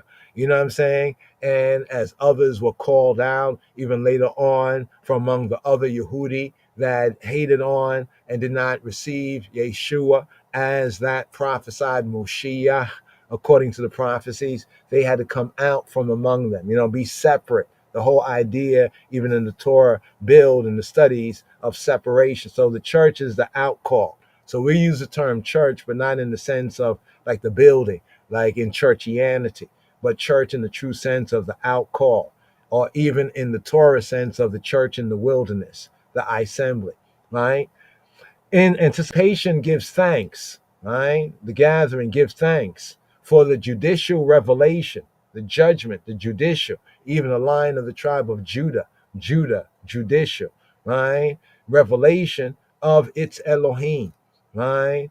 The near approach of that he asserts, right? He himself asserts to it. All right, so let's get into some of the details here, verse by verse. We got actually 10 verses in the KJV, but in the Hebrew it's 11 verses for the superscription, right? The superscription is included as a verse. So the part to the chief musician, you see the word al tashchet, they have it as al tashit, right? But really tashchet, al tashchet means do not destroy, right? A psalm, song of Asaph. That line right there, right, in the Hebrew is properly the Aleph verse or the first verse. But be that as it may it as it be, right? Let's ride up right here. The mood changes abruptly, right, in this psalm as we pass from the foregoing, Psalm 74, to the present one, Psalm 75, Mizmor Ein Hey. Here is a song of Todah, of thanksgiving, of Miskana, for deliverance, Yeshuot, from peril, right? It may be compared, right, with the XLVI, with Psalm 46, right? Psalm 46 to Psalm 48. So this psalm can be also compared to Psalm 46 to Psalm 48 that tell of the defeat. These psalms tell historically of the defeat of the Assyrian invasion, the Ashurian, the Assyrian invasion of Judea by Sennacherib, right? And possibly they relate to the same incident. In the LXX, in the Septuagint, right? The LXX has the title, A Song Concerning the Assyrians. And also, I think in the King of Kings Bible and the Orthodox Churchical Bibles, I've seen that as well, right? Where it has an additional, you say superscription, right? Which basically says something to the effect of a song concerning the Assyrians, right? In the Septuagint, right? And also in the King of Kings Bible, the Ge'ez, and other, texts. Some texts do have that there. But here, first verse here. So we have the first verse, right? He breaks the first and second verse from the King James Version of the Bible. The first verse, including the superscription, right? This verse is a verse, right? Is a verse in and of itself, right? Yisrael thanks Elohim, thanks the judge, right? Yisrael, right here, thanks Elohim, thanks the judge. Hold on for one moment right here. Did we let you hear that first? Let's just hear that, right? Hear that, and then we'll ride up. Psalm 75. Unto thee, O God, do we give thanks. Unto thee do we give thanks. For that thy name is near, thy wondrous works declare. When I shall receive the congregation, I will judge uprightly. The earth and all the inhabitants thereof are dissolved. I bear up the pillars of it. Selah. I said unto the fools, deal not foolishly. And to the wicked, lift not up the horn. Lift not up your horn on high. Speak not with a stiff neck. For promotion cometh neither from the east, nor from the west, nor from the south. But God is the judge. He putteth down one, and setteth up another. For in the hand of the Lord there is a cup, and the wine is red. It is full of mixture, and he poureth out of the same. But the dregs thereof, all the wicked of the earth shall wring them out and drink them. But I will declare forever, I will sing praises to the God of Jacob. All the horns of the wicked also will I cut off, but the horns of the righteous shall be exalted, shall be exalted, shall be exalted, shall be exalted, shall be exalted, shall be exalted, shall be exalted, shall be exalted, shall be exalted, shall be exalted, shall be exalted, shall be exalted, shall be exalted, shall be exalted, shall be exalted, shall be exalted, shall be exalted, shall be exalted. Yes, yes, yes, yes. You see that emphasis there, right? That emphasis there with the horns, right? With the horns. Hold on for one moment right here, brothers and sisters. Okay. All right. All right. All right. Let's just checking this out here. Okay. Yeah. All right. So let's get into today's daily psalm right here. The first verse right here. First verse right here. Let's do this right here. Give me one moment. Just taking care of a quick something right here. A little technical matter. Let's go over here. All right. All right. So here. So here, today's daily psalm, Mizmor Ein Hey, right? Psalm 75. We have the theme of the nation's gratitude, right? Also have the theme right here of the nearness of the judge. It's an Elohim psalm, Elohim HaShofet, with the cup or the chalice of wrath, right? The chalice of wrath. So here, to the chief musician, right? Al Tashchet. So here in the Hebrew, La Menatziach Al Tashchet, Mizmor Le Asaf Shir, Mizmor, song, Le Asaf, of Asaf, Shir, a song. First part, La Menatziach, to the Menatziach, right? To the overcomer, the chief musician, like the superintendent or director, the chief musician, right? Chief of the musicians, right? La Menatziach al tashchet. So al tashchet right here in the Hebrew means in Hebrew al, don't, right? Do not, right? Tashchet, destroy. Al tashchet, do not destroy, right? Al tashchet. There's some reasonings, as to what the meaning of this al tashchet is. Some say a command to the chief musician, or perhaps it's a title of a melody, like we have dubs and instrumentals sometimes have interesting names. So perhaps it was a melody that was called Al Tashchet, right? And this is used for several psalms. But it has a sense of not just do not destroy, but thou must not destroy. Al Tashchet, right? Also, we have Psalm 57. In Psalm 57, verse 1, the Al Tashchet, right? Al Tashchet, right? Here. Al, do not, Tashchet, the I destroy, right? Thou must not destroy. Al Tashchet, right? Right there. So now to the first proper verse, right? In the KJV, to thee, O Elohim, O Creator, O Judge, do we give thanks? Do we give thanks? For thy name is near, thy wondrous works declare. Let's check out the notes quickly here. Al tashchet, they have it here in the translator's notes as destroy not, right? Destroy not. Thou must not destroy, right? Al tashchet, right? And the next note right here of or for, okay, of Asaph or for Asaph. Le Asaph can be for Asaph, but use the context, Le Asaph of Asaph. So right here, let's touch on the Ivrit, the Hebrew here, including the superscription again. La Menatziach Al Tashchet Mizmor Le Asaph Shir. Hodinu Lekah Elohim Hodinu. We Karo Shemekah Sipru Nifa Leoteka. So what we have here, Hodinu. Remember we talking about India and Hodu, right? Hodu, India in the Hebrew, one form of it, they say means like give thanks. Y'all give thanks, right? Hodu. Hodu, right? Hodu here come from Yada, right? It come from Yada, right? Yada, right here, right? Yada, right? Hodinu, in like a he feel sense to give thanks. Hodi, right? Hodi, Anu. Anu is us. Hodinu. Hodinu. We give thanks. We hand it to him. Right? The sense is literally it's the sense of handing it. You see where it says to use the hand. Yad is hand. Yada means to hand. Right? But it has a twofold sense to hold out the hand, right? Or it can be to throw or to aim. But in the sense right here is to revere or to worship, right?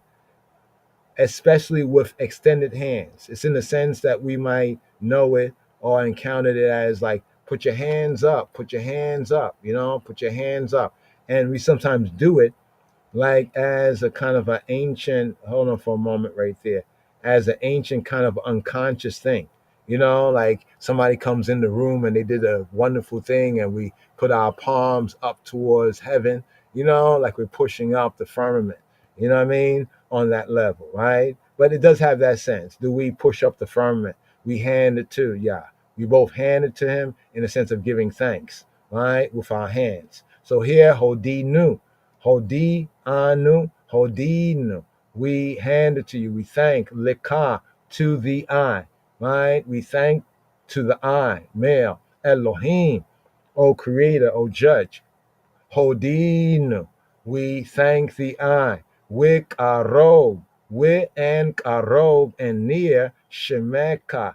And near is the I male name. Wikarob Shemeka. Wikarob. Let's get there. Here they translate as for thy name, thy Shem, Shemeka, thy name, thy reputation, fame, glory, the Hashem, right? Karob. Karob. Right? Wikarob Shemeka is near in place, near in time, near in personal relationship, even for Beta Israel covenant relationship. Check, right? Sipru, Nifa leoteka. Sipru, right? It says, thy wondrous works declare. Sipru. They recount, right? They safar, Sipru, right? Nifloteka, right? They relate, they count, they tell. The sense of this word can also mean to number, but it's the sense of to rehearse or to tell something, like to count exactly, accurately. They tell, to score. The sense of this is to enumerate or to score, right? But the sense of declaring, as if by scoring, right? The word niflaot is the plural sense of nifla or fala. Fala or pala, you see pala here? Pala in the nephil sense. You see the nephil sense? Right? The nephil sense, to be beyond one's power, to be difficult to do. Pala, fala, right? Niflaot, right? That which is difficult to understand.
Right.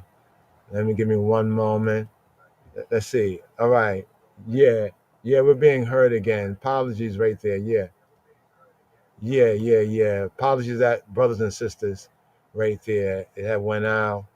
Um wow, sometimes those things happen. So give thanks for making I know about that. Give me one moment so I can bring up the screen again.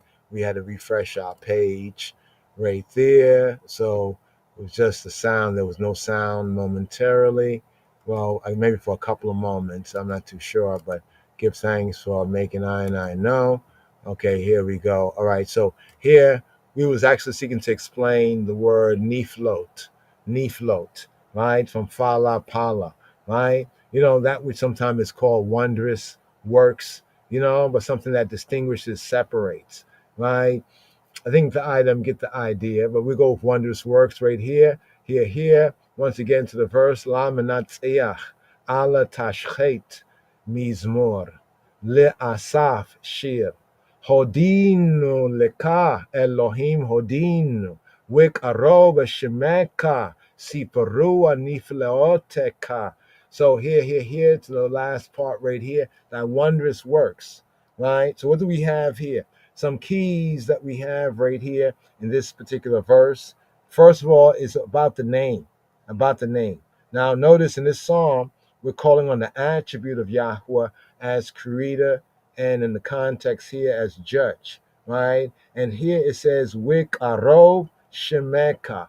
Wik Arov, and near, and Arov, this word here, Arov, right? The H7138, Arov, near, right? And it's near, BDB defines it in like place, time, and also you check it, personal relationship, the sense of kinship, right? Karo, right? So we say if Elohim was one of us, yeah, in a sense he is. Wik arov shemeka, right? And we are of him.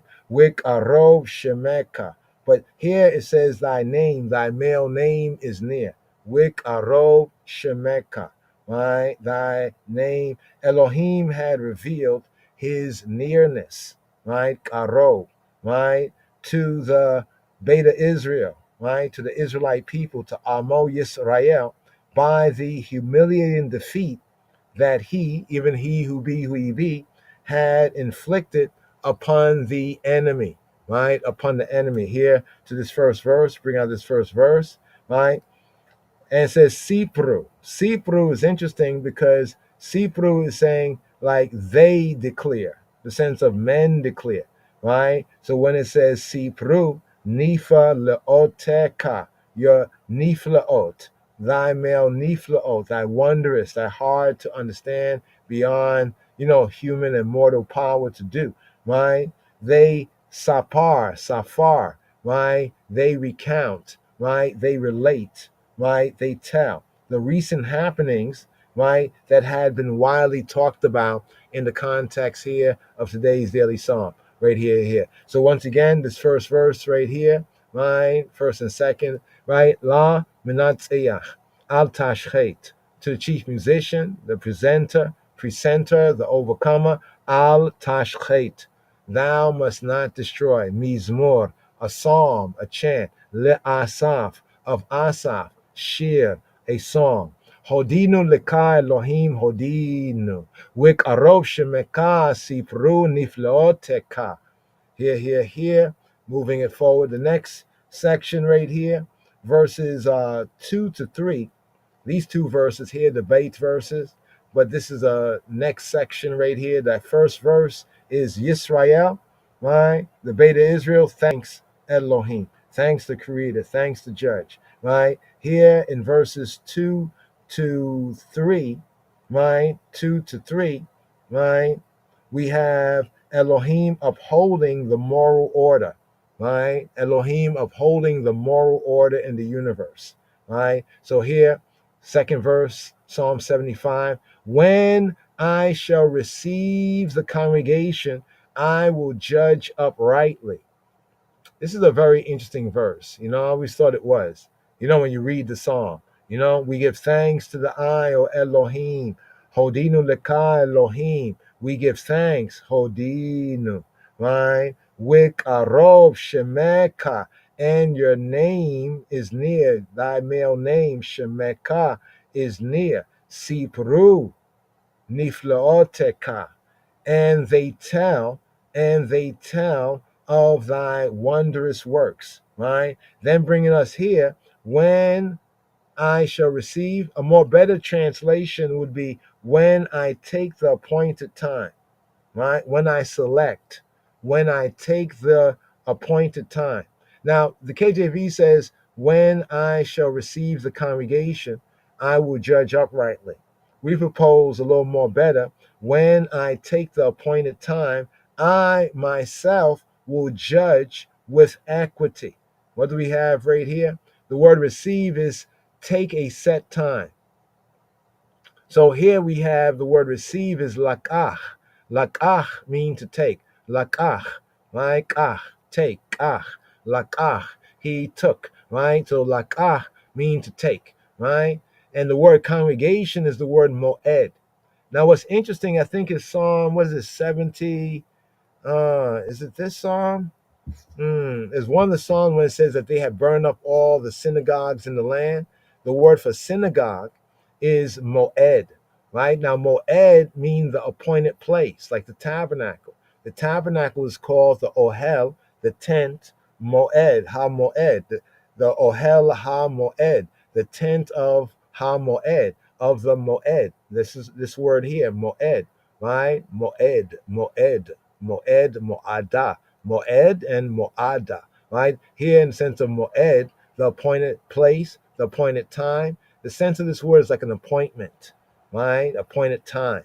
Like the sacred seasons as Pesach is coming forward. Here we're entering again into the churchical aspect of the Hebrew year, right? With the appointed seasons, the Moadim. We call it in the plural Moadim, right? The Moadim, right? The sacred seasons. But this word moed is an appointed meeting. It can be an appointed place, an appointment. The tent of meeting is called, as we said, the ohel moed, the tent of meeting, the tent of appointment, right? Here, the word properly is appointment. That is to say, a fixed time and a season. But specifically, Torah wise, it relates to the feasts and the festivals. The implication is that these are time when, with 3 times in a year, shall all the males of Yisrael might appear in the place that Shemo Sham, where he sets his Shem, the Hashem, right? So it's an assembly, right? This is the context of the church idea, right? Assembly as convened for a definite purpose, right? According to purpose, definite purpose. Technically, is the congregation, right? By extension, it's the place of meeting, but really the sense of appointment is the true sense. So KJV translator translated as when I shall receive the congregation. So when I should read this, I'm like, okay, but who's the I? Is this God speaking? Is this I? Like one of I and I, Ani Va'ani? Like, what's the context of this? But now, in going over like the Hebrew and getting a better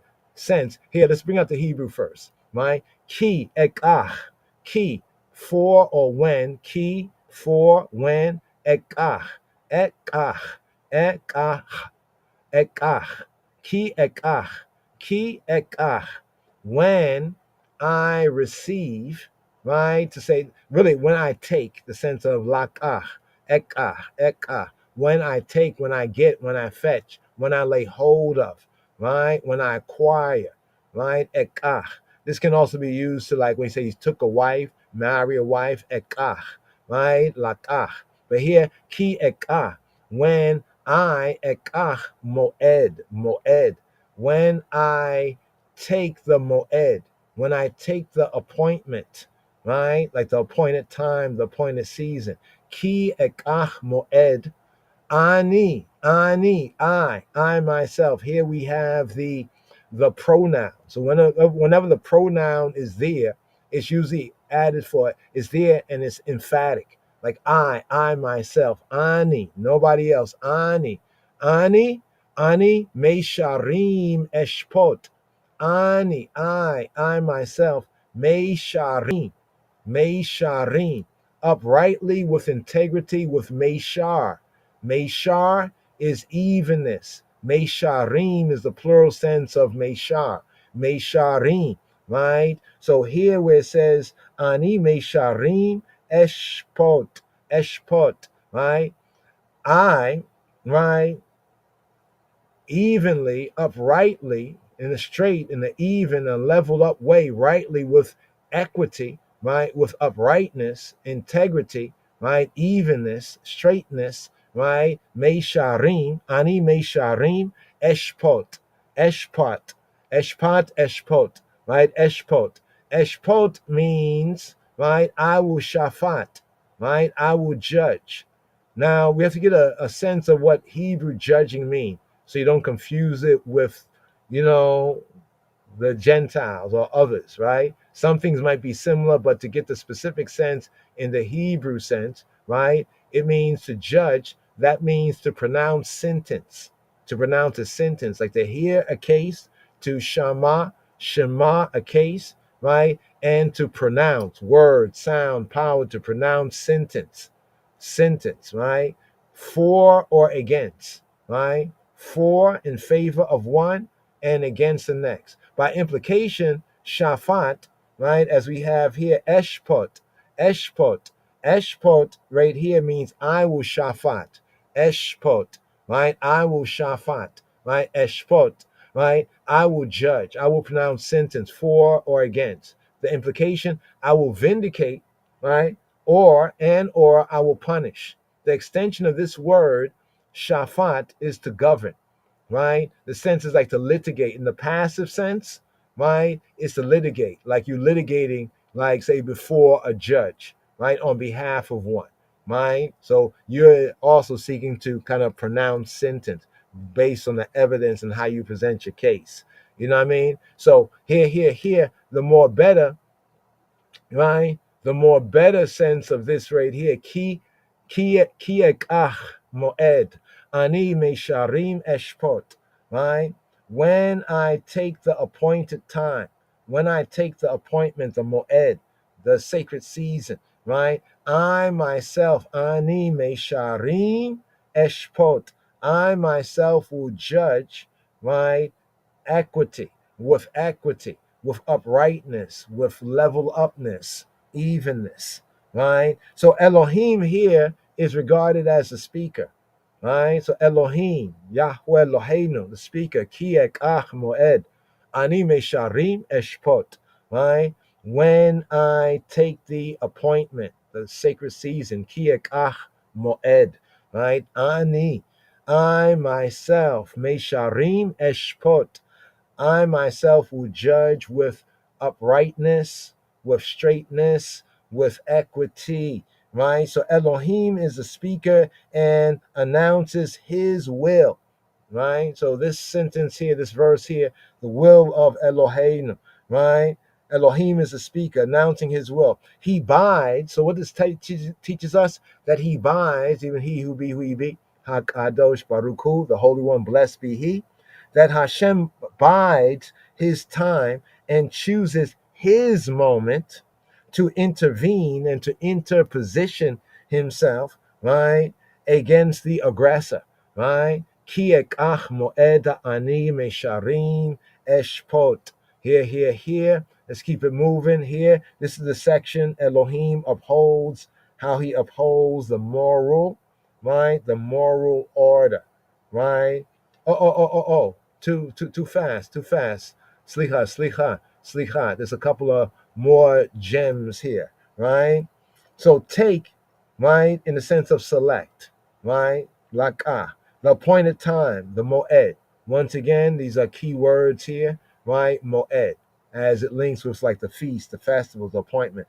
To put a stop to the boastful activities of the merciless strong, right? Who dominate the weak, right? So Yahweh from the scriptures, he pleads on behalf of the weak against the strong, as his majesty pleaded on behalf of the weaker nations against the strong Gentile nations, right? The tribe of Judah against the strong Gentile nations. Now, the slow hand, right? Some say there's a slow hand that traverses the dial in time, right? the slow hand that goes over, traverses the dial in time, and at the last hour strikes.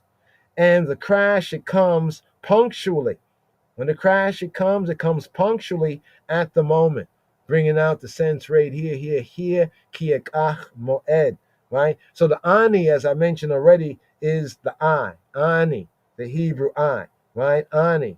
But the introduction of the pronoun, it stresses the subject of the verb, I. Whatever men may do or seem to be, right? Ani, I. Whatever men may think, Ani, Ani Mesharim Eshpot.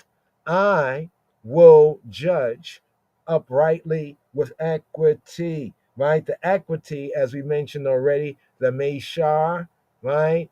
Here, Mesharim, with even necessities, with uprightnesses, with straight necessities, right? Being level. We say level up. Yahweh will level up the judgment. Justice, tzedek, right? It triumphs when Elohim, Yahweh Eloheinu, when he discharges his office as judge of the world, right? Right? As the judge, right, of the olam, right? Shoftei ha-olam ha-olamim, as the eternal judge of the world. Yes, I. Here, to the second verse here, right? The third verse, which is the second in this section, verses 2 and verse 3 here the Gimel verse. The earth and all the inhabitants thereof are dissolved. I bear up the pillars of it. Selah, pause. Here, the interlude, the pause, right? Nimogim eretza. We call Yoshbeha. Anoki. T kanti, amudeha selah. So what do we have here? Nimogim, right? Nimogim, here, dissolve, right? Nimogim, they are mugged, they are mugged, right? Nimogim comes from the root Hebrew word mug. Mug means to melt, right? To cause to melt, right? Right?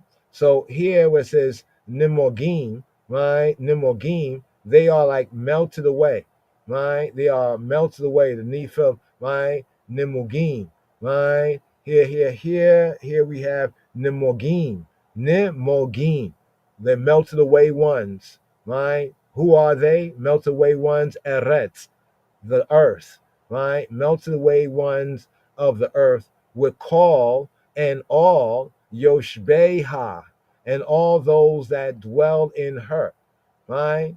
Right, and all those that dwell in her. So the KJV is kind of turned about, right? It has the first phrase is Nimogim Eretz. They are melted, the earth, or the earth, they are melted, right? Earth, they are melted with call. So like saying that the earth is melted and all the inhabitants, the sitters in her, all those who sit in her, who inhabit her, would call Yoshbe Ha. Yoshbe, the sitters of Ha, of her, would call Yoshbe Ha. Would call Yoshbe Ha. Would call Yoshbe Ha. Nimogim Eretza would call Yoshbe Ha. So here it's saying that the earth and all the sitters in her, right, the dwellers in her, are dissolved, right, are like melted, right, are melted, right. Nimogim, once again, dissolved from mug, right. Nimogim, right, are melted, away. And Nimogim Eretz, right, we call Yoshbeha. Yoshbeha is those who yashab in Ha. Yashab, to sit, Ha, right? Yoshbeha, those who sit in her, right? To say like those who sit in the earth, those who dwell in the earth, right? Those who dwell in the land. The more tighter context is the land, right? Nimogim Eretza would call Yoshbeha, right? Anoki, I. Now here we get the second type of I, right? Not the Ani I. Here we have the Anoki I. Let's scroll down here to show you right here the Anoki I. So here we have Anoki I. It's more of a personal kind of an I, while Ani is more general. But here, Anoki, right? Anoki, right? The self, the more selfish I, personal I. Anoki, right? Anoki Tikanti, right? Anoki Tikanti, right? I myself establish Amudeha. I myself establish her pillars, her Amud. Amud mean pillar, like the pillar in the wilderness, the Amud, right? So here it says Amudeha, her pillars. Amude, the pillars of Ha, the pillars of her. Anoki Tekanti, Tekanti, I Takan, I regulate.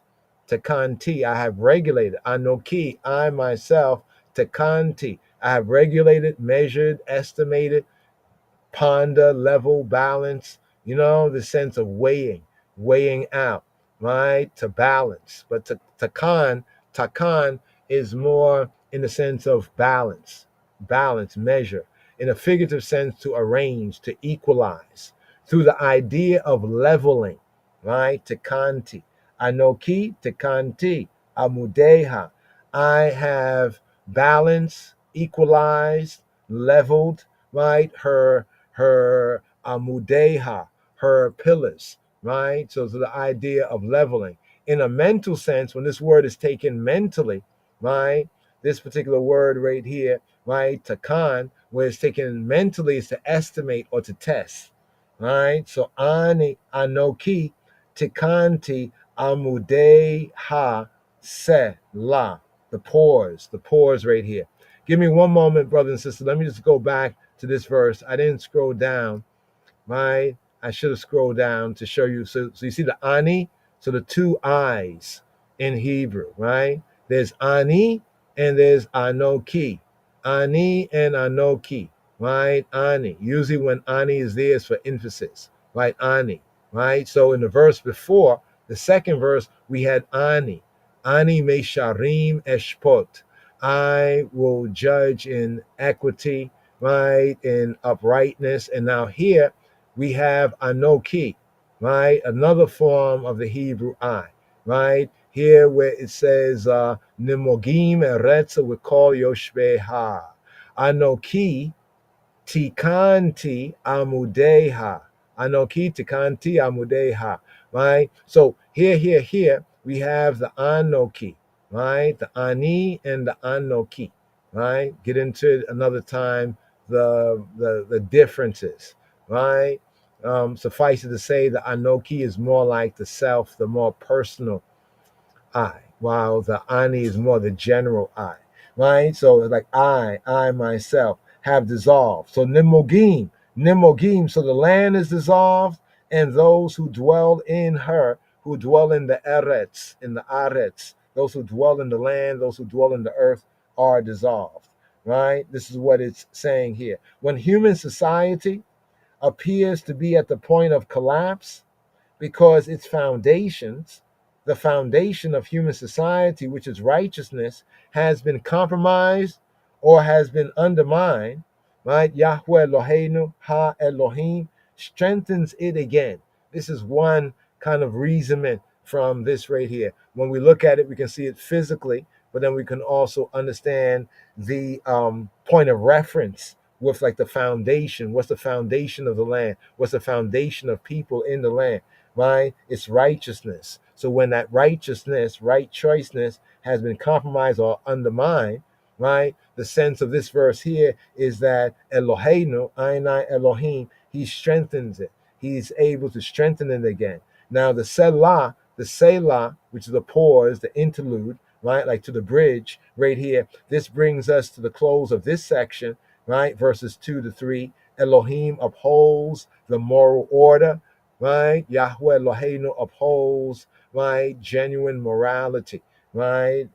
Here, to move forward here in verses 4, right? The Dalet verse, verses 4, right, to 5. These two verses here, the theme in these two verses is the warning. In these two verses, we get the warning to the arrogant, right? The arrogant, right?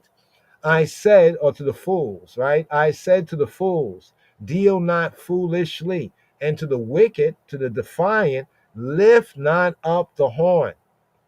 I have to say to you, brothers and sisters, that when I see this part about lifting up the horn, I think about, the whole so-called Il Canuto, like the so-called Satan horn or devil horns, and how these ideas are even used, among the nations, right? Here, the Hebrew says, Amarti, Amarti, Amarti, Amarti. I have said, I have Amard, right? So Amar, to say, he said, Amar, Amarti. I said, Amarti. La Holalim. I said to the Holalim, right? Al Taholu. I said to the Holalim, don't Taholu, right? La Holalim, Al Taholu. So what do we have? We have the halal. Now remember this word halal? It's like hallelujah. It's like that sound there.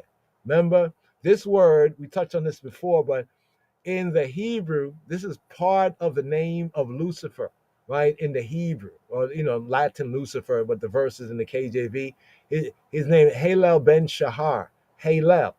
But they falsely think it's interpreted as to shine. But notice what it says. It's only could be shine like light bearer if truly he was, figuratively speaking, bringing forward Elohim's favor, right? But it's not that sense. It's in the secondary sense, as we say hallelujah, right? But it's not the praise or the boast. It's more of the boast, right? Let's bring it down here. Holalim. Look what the holalim sense. It's the poel sense, right? Not to boast, as we say hallelujah, boast in Yah, but the holalim, like their master, the Halel, right, Ben Shahar, the one that they call Lucifer, right? It's not light bearer, it's really braggart, fool, madman, braggart and fool, madman. That's what it's saying there in the verse where they put in the Latin Lucifer there. It's saying braggart, fool, you're a braggart, right? You're bigging up yourself, you're boasting yourself, so much so you're a fool, you're a madman, right? And we're going to boast off of your fall. You see where it says to be clamorously foolish, right? To rave, to foolish. So it's an interesting, the same word halal, that we have the root word that we can say hallelujah, to boast y'all in Yah, right? In its more intensive sense, the holel, holalim, right? Holel, halel. Halel is the proper name, Halel ben Shahar, right? The fool of the dawn, the braggart, the madman of the morning, right? La holalim ala taholu. So now notice how it links with these ones here, the so-called Lucifer in the Hebrew true sense, with the fools here, right? I said to the fools, right? Amarti, la holalim, those who holel, those who brag, boast, like boast themselves. Al taholu, don't boast yourself. Al taholu, it's the H 1984 word. La holalim, al taholu, with la rishaim, and to the rishaim, to the ratchet, to the wicked, to the defiant, to the rishaim, right? Al tarimu karen. Altarimu karen. Altarimu. Don't lift up, y'all. Altarimu. Don't lift up, y'all. Karen. Don't lift up, y'all, a horn. Don't lift up, y'all, the horn. Altarimu karen. This sentence right here, that KJV translates that I said to the foolish, deal not foolishly, right? And to the wicked, to the Rasha, to the wicked, the criminal, the guilty, the defiant, the wicked, right? The bad, the wrong, right? What did I say to them, right? Al tarimuk aren. Do not do not tarimu, the more intensive sense, the he feel sense, right? Not room, but reem, tarimu, right? You all, al tarimu, karen. Don't y'all lift up, don't y'all raise up, right? Don't y'all raise up the karen, right? Or karen, the Karen, the Karen, no, not the Karen, but the Karen, Karen, Karen. right? The karen. Don't you raise up the horn, right? Don't y'all raise up the karen, the horn. What do we have here? The arrogant, holalim, right? Holalim, the arrogant ones, the boasters, the fool. They boast so much, it's like they're madmen, right? The psalmist, right? Some say may have in mind the conduct of Sennacherib, right? The Assyrian king. In Isaiah chapter 37, round about verse 23. Remember what he was saying? He was saying all kind of wild stuff. He was like, don't you trust in your God? No, because none of these other nations, their gods were able to stop them from me taking them. So don't trust in your God. He was saying a lot of wild stuff. Definitely, he's a Holel, right? He's a Holalim. He's one of the Holalim there. So no doubt this is speaking to them. Don't lift up the what? The Karen. Al Tarimu Karen. Right? The El Canudo. Do not behave like horned animals. Right? In the first type, the natural type, don't y'all behave like animals. Because what happens? Animals usually do what? They'll lift up their horn, they'll get their horns in position, right? That don't behave like horned animals that toss their heads defiantly, right? You ever seen the horned animals? They're about to buck up, right? And they're moving around, look at my horns, right? I'm gonna jerk you, right? So don't behave like horned animals that toss their heads defiantly because of confidence in their strength, right? Like a lot of you've probably seen this on some of the nature shows, right? Some of the animals think like, yeah, they're confident in their horns, and sometimes they get their horns broken, right? That's what it's saying to the foolish here in this verse right here.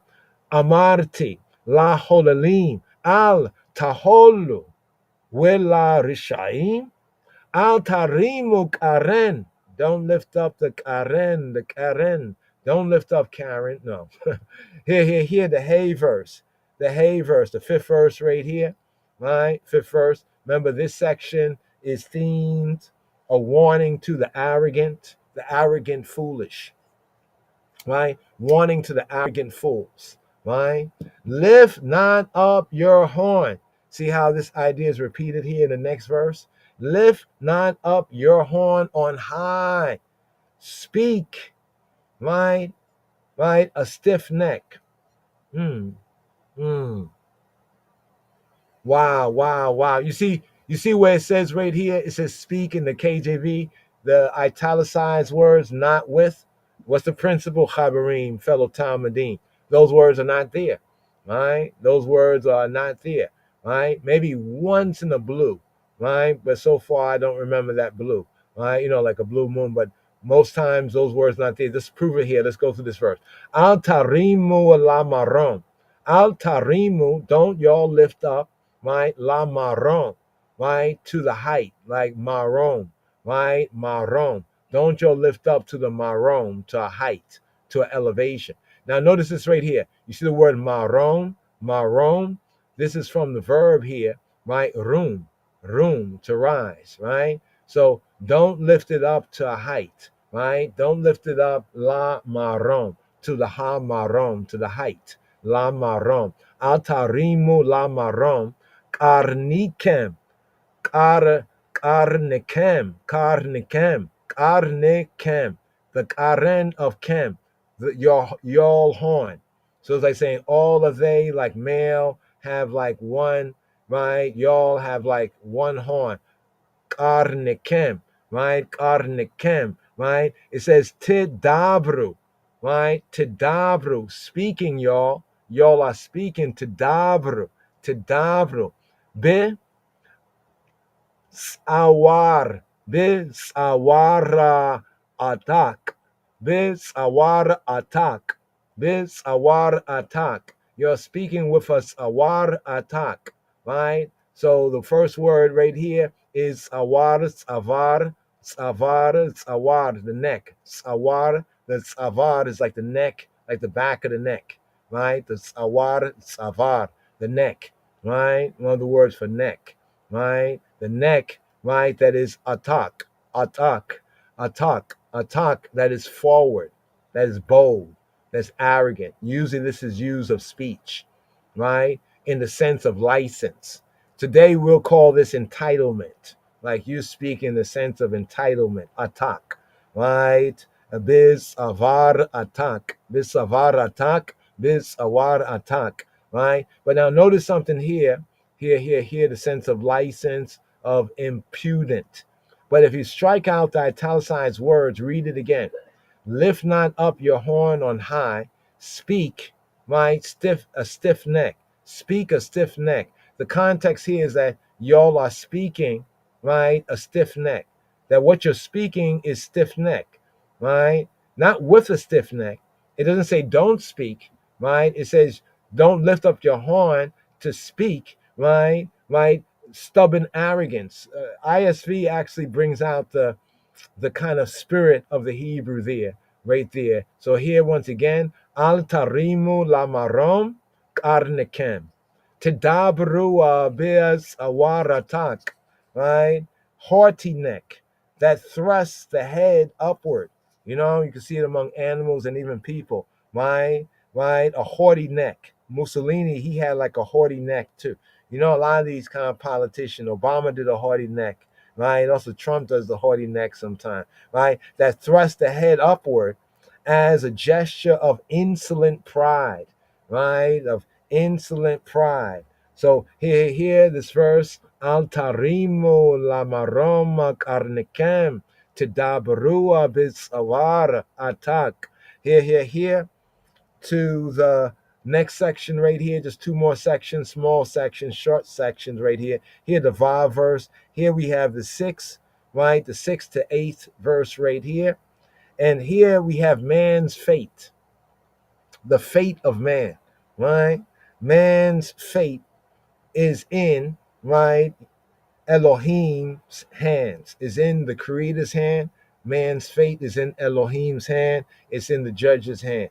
Here it says, here in the Vav verse, the wild verse, for promotion, neither from the east, nor from the west, nor from the south. Promotion, the word cometh is not there. Promotion, neither from the east, nor from the west, nor from the south. You know, it's like if you're rhyming and rapping, you say promotion, neither from the east, nor from the west, nor from the cometh there is not there. It's not there in the Hebrew, right? So here, kilo mimotza, kilo mimotza, right? Mimotza, right? Ua mia ma arab, wiloa mia mi dabara harim. Interesting here. Interesting the Hebrew. Look at the note for a moment. The south here, it says the desert, right? The south here, right, is the Midbar, right, is the wilderness, the pasture lands, right, the wilderness, nor from the wilderness, more correctly, nor from the wilderness. So it says, Ki lo mi motza, mi motza. What is motza, right? Ki lo mi motza, right? Oh wow. Okay, no, I just see it here. I just preed it right here. Right? This sentence is the way they translate it in the KJV is like back to front, right? A more better translation, like the Yehudi translation, for neither from the east nor from the west, nor yet from the wilderness cometh lifting up. Right? Once again, for neither from the east nor from the west, nor yet from the wilderness cometh lifting up. Right? Cometh lifting up. Right? Why did they translate it like that right there? So here we have me motza. Motza, right, in Hebrew means like the place that something emanates from. Really, it does, yeah. Something emanates, comes out, it springs out from, right? The going forth, like coming out, like exiting from, right? Going forth from, motza, right? The going forth, right there, the egress, right? The exit, the source, right? But in the Hebrew, the sense of the motza specifically is the dawn, like the rising of the sunlight, right? The sense right here, motza. So here it says in the Hebrew, ki for lo, for not me from motza. Ki lo, For not mi motza. So not from the motza, right? Not from the motza, from the place that like the sunlight, emanates or comes forth, right? Egresses, right? Uamia ma'arab, and not from the ma'araba, the ma'araba, not from the ma'arab, right? Not from the setting place, to say the west. So not from the east or the west, but it doesn't say east or west, but not from the place of the light coming, like entering in, right? And not from the Ma'arab, right? The Ma'arab, right? And the Ma'arab actually means this. It's a sense of shading. Arab, like the Arab, Arab, right? Means to become evening.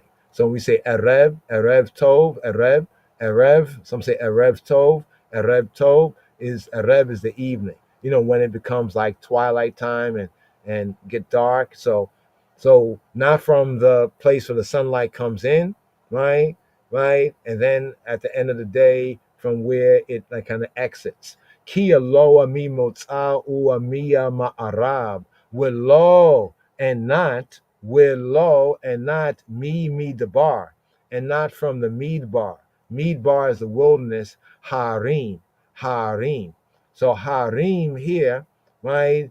Right? Harim from Rum, right? And we have Har. Now notice Harim is an interesting sense. It could be read as the mountains, right? Midabar Harim, from the wilderness of the mountains, and not from the wilderness of the mountains. But this also points to the south, like for example, the Horn of Ethiopia, Horn of Africa, the mountains there.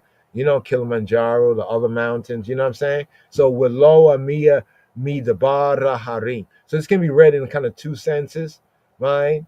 It can be read that the lifting up, Harim, or in a next sense of the Harim from room, to lift up, right? Since the theme here is lifting up, right? Nor does lifting up come from the wilderness, right? So right here, the wilderness, right? The wilderness, bringing out this word here, Midabar, right? And the fourth book, known as Numbers, in Hebrew is known as the Sefer Midbar, right? The Sefer Midbar, right? The wilderness, right? The wilderness.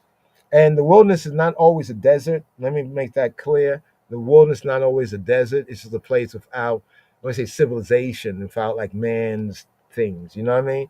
Right? The southern boundary, some say, of the Holy Land, we would agree, depending on how far south we're going, right? The northern is not mentioned, right, because it was considered by the ancients to be a region of darkness. So some ask and say, well, what's interesting? Which direction is not mentioned here?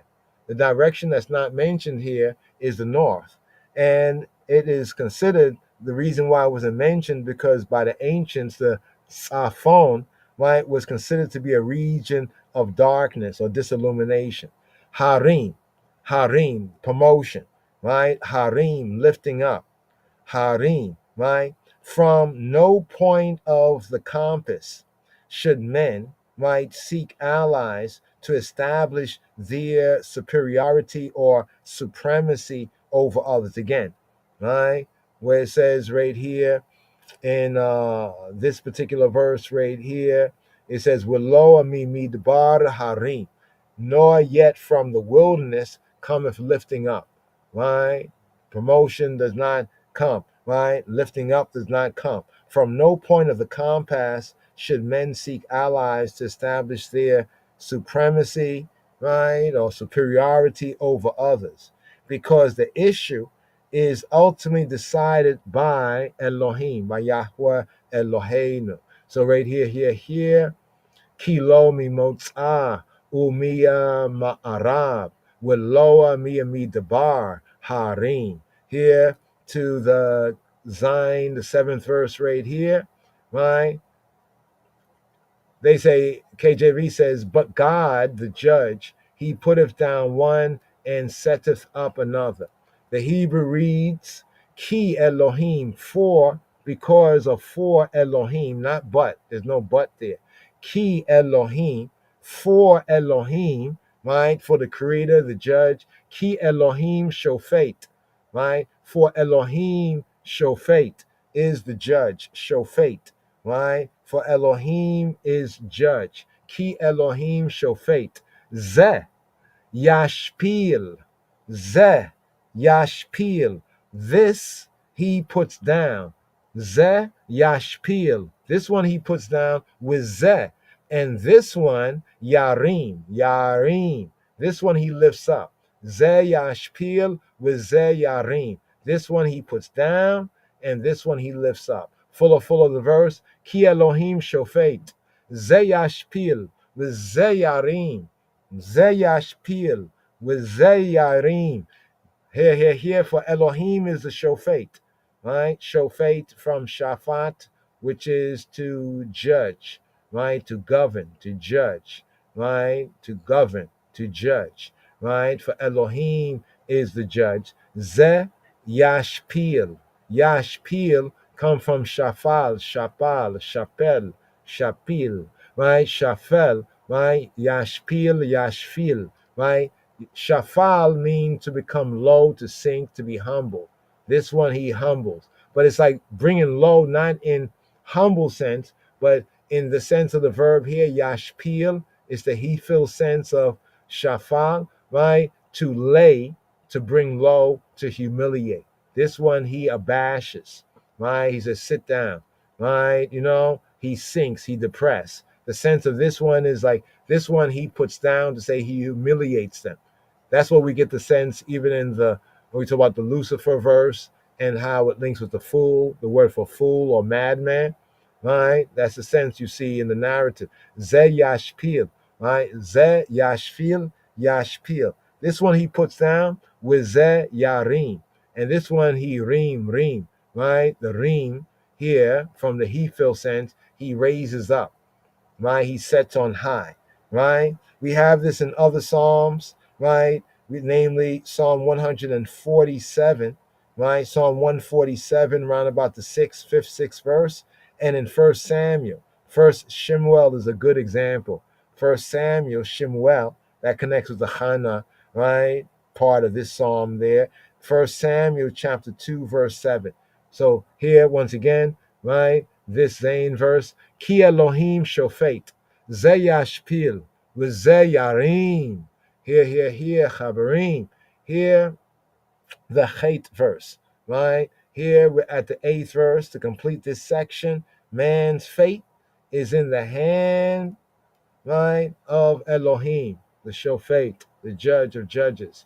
For in the hand of Yahweh. Now see, here we have the covenant name, the Hashem name, right? This psalm, as the psalms in the biblical Hebrew, shows a proper use of the divine names and attributes, right, in the proper proportion, right, as a judgment psalm. Now at this particular point here, right, this is proper. For in the hand of Yahweh, right, a cup, a chalice, and the wine, KJV says, is red.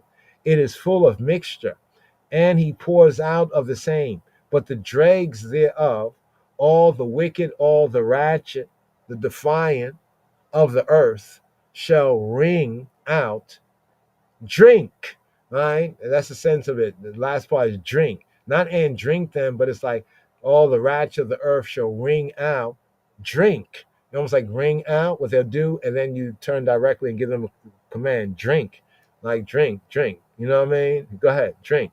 Here, the Hebrew, ki kosa biyad Yahweh, we yayina hamara malaya mesek, wa yagera mize ak shemareha yimsua yishtua kola rishai aret, kol rishai aret. Here. So what do we have in this verse, right? In this verse here, there is a difference here. Hear this for a moment from the Hebrew, right? Just seem to bring out this in a Hebrew sense. For in the hand of Yahweh, there is a cup or chalice, right? There is a kos, a cup, right? With foaming wine full of mixture, right? So here they say the yayin is wine, right? Wine, yayin, right? They say that wine is khamar. Khamar is not red. Khamar means to foam. You see what I'm saying? So I said the wine is red. No, it's foaming, right? It's foaming. It's troubled. It's turmoil.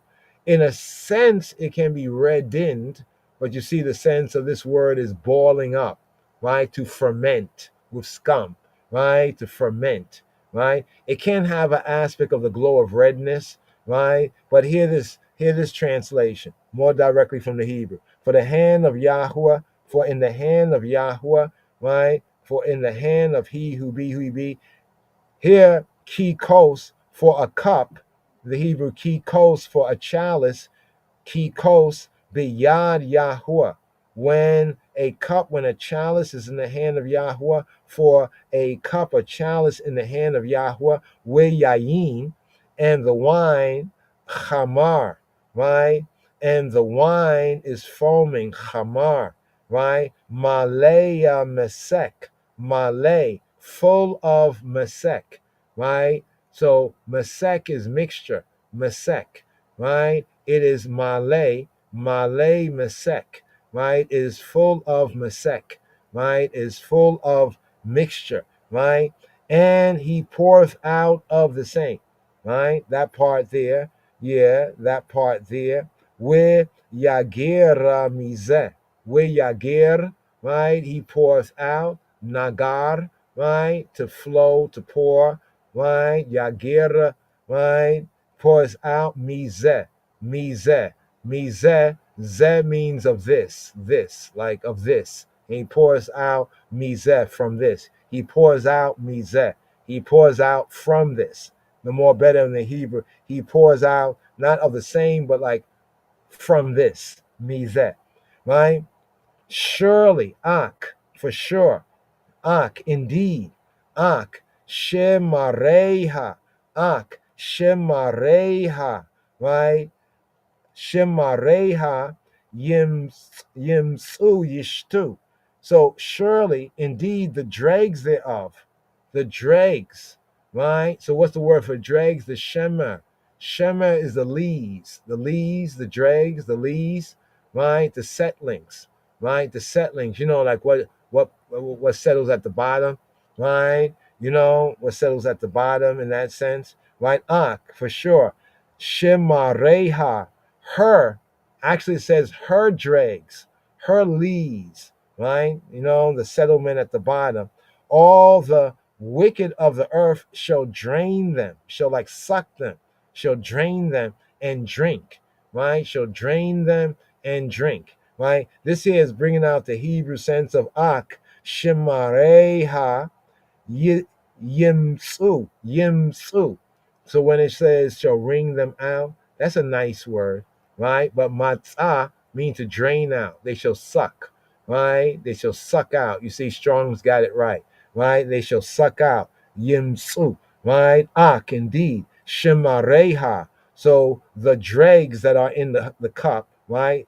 Her dregs, right? Ak, shemareha, yimsu, they shall suck. Yishtu, they shall suck like suck when they drink, right? You know, the sense, shata, yishtu, they shall drink, right? Who's the they that shall drink? Call all rish'ei aretz, all of the wicked, the rasha, right? Of the eretz, right? Of the aretz, of the land, of the earth. So I just want to bring that out to bring out a little more better, because like the red and more in the fuller sense of it, the dregs, right? Also the idea of wring them. You know, when you wring something, like you washing clothes and you wring them out, right? That's a different sense here. Matzah, to drain out, right? Or to suck out, to squeeze out, right? And they shall drink. What's being said here is speaking about the chalice, the cup,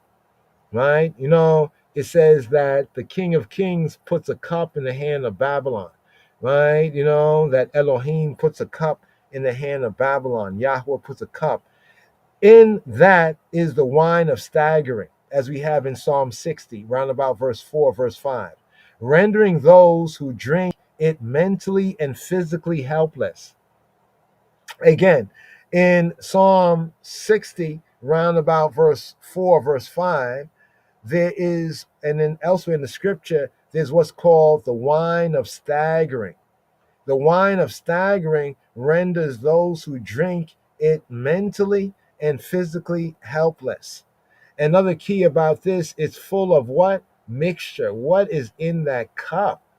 You know what I mean? You know, what is in that cup, right? Here, the mixture, some would say, is of spices, right? In ancient times, sometimes they will mix certain spices with wine. Some people still do it today, right? The effect being to make the drink even more intoxicating. So you get more drank or more drunk. You know what I mean? More drank for your drunk, right? They shall drain them, right? Last key word here. KJV says, shall wring them out. Matzah, right? We have right here. Where's the verse right here?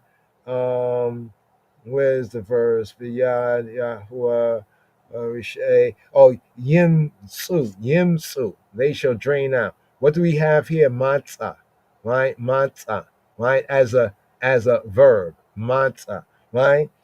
Yimsu.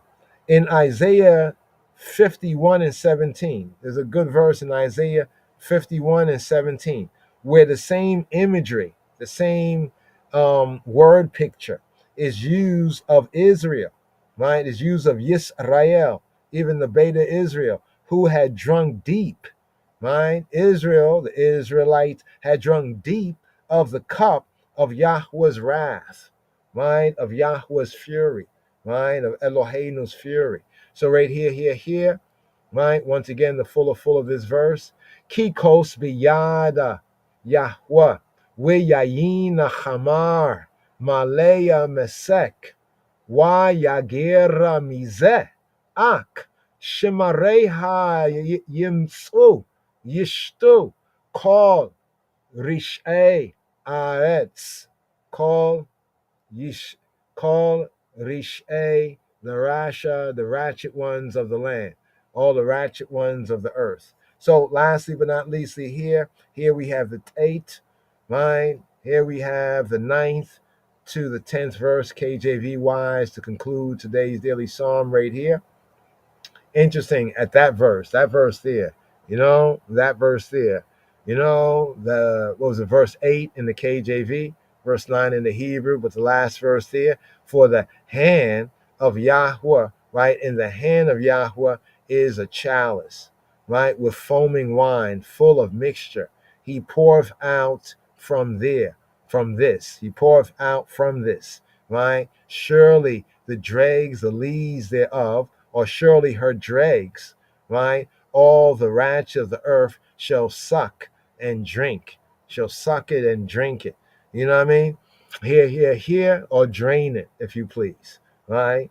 Tomato. But here, to this last section, is the triumph of the righteous, the right choice, right? What's the right choice, right? Right?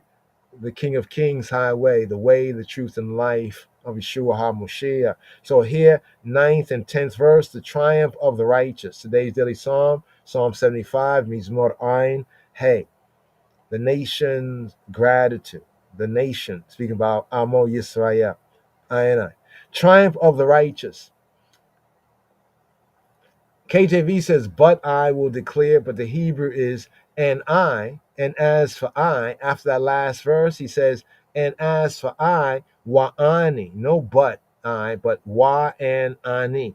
And as for I, and I, right, like on the other hand, and I, talking about how the rats of the earth shall drink, right, shall drain it and drink, right, wa'ani, as for I, like I, on the other hand, wa'ani agid, I will declare, wa'ani agid le olam, I will declare forever. I will declare to time out of mind forever, in perpetuity. Wa'ani agid le olam, right? Azamra, I will chant psalms, mizmor, azamra, I will chant psalms Azam-ra, chant Isis. Azam-ra, lelohei Yaakov. Lelohei Yaakov. Lelohei Yaakov. I would chant Isis. I would chant Psalms to the Elohim of Jacob. Lelohei, le to Elohei, the Elohim of Yaakov, Yaakov of Jacob. Here, here, here. As for me, KJV says, but I, really, and I will declare. Wa'ani agid. Agid comes from Nagad. Agid, I will, Nagad. Agid, I will tell. I will make known. I will announce. I will report. I will expound. I will inform. I will publish. I will proclaim. Also, I will acknowledge, confess. Right? Here, here, here. Right? I will manifest figuratively to announce. But notice what it says right there. Agid from Nagad, right? Nagad, to announce, to manifest, figuratively to announce. Look at the parenthetical. Always by word of mouth to one present, right? Specifically to expose, to predict, to explain, to praise, right? So it's from the Nagad that we even get the Haggadah, right? The Haggadah, the telling of the narrative, right? Wa'ani agid. Agid, I will do it. Wa'ani agid olam. Notice it says olam, for long duration, right? Till time out of mind, right? To time past, to time future, right? To time indefinite, right? To time out of mind, right? Generally, time out of mind, past or future. Wa'ani agid olam. Azamra, here, here, here, right? The psalmist as his people's spokesman. So at this point, the Wa'ani Agid, even when we say Wa'ani Agid or you say Wa'ani Agid, the I will declare, I and I will declare, right? Here the psalmist is declaring, right, that he is his people's spokesman, right? As each of we are also those who are of our people, we are that spokesman. Declare, right? Agid, Agid. The object to be understood, right? Notice where it says, I will declare forever. Have you noticed that there's no object there? An object, subject, object, like subject, object.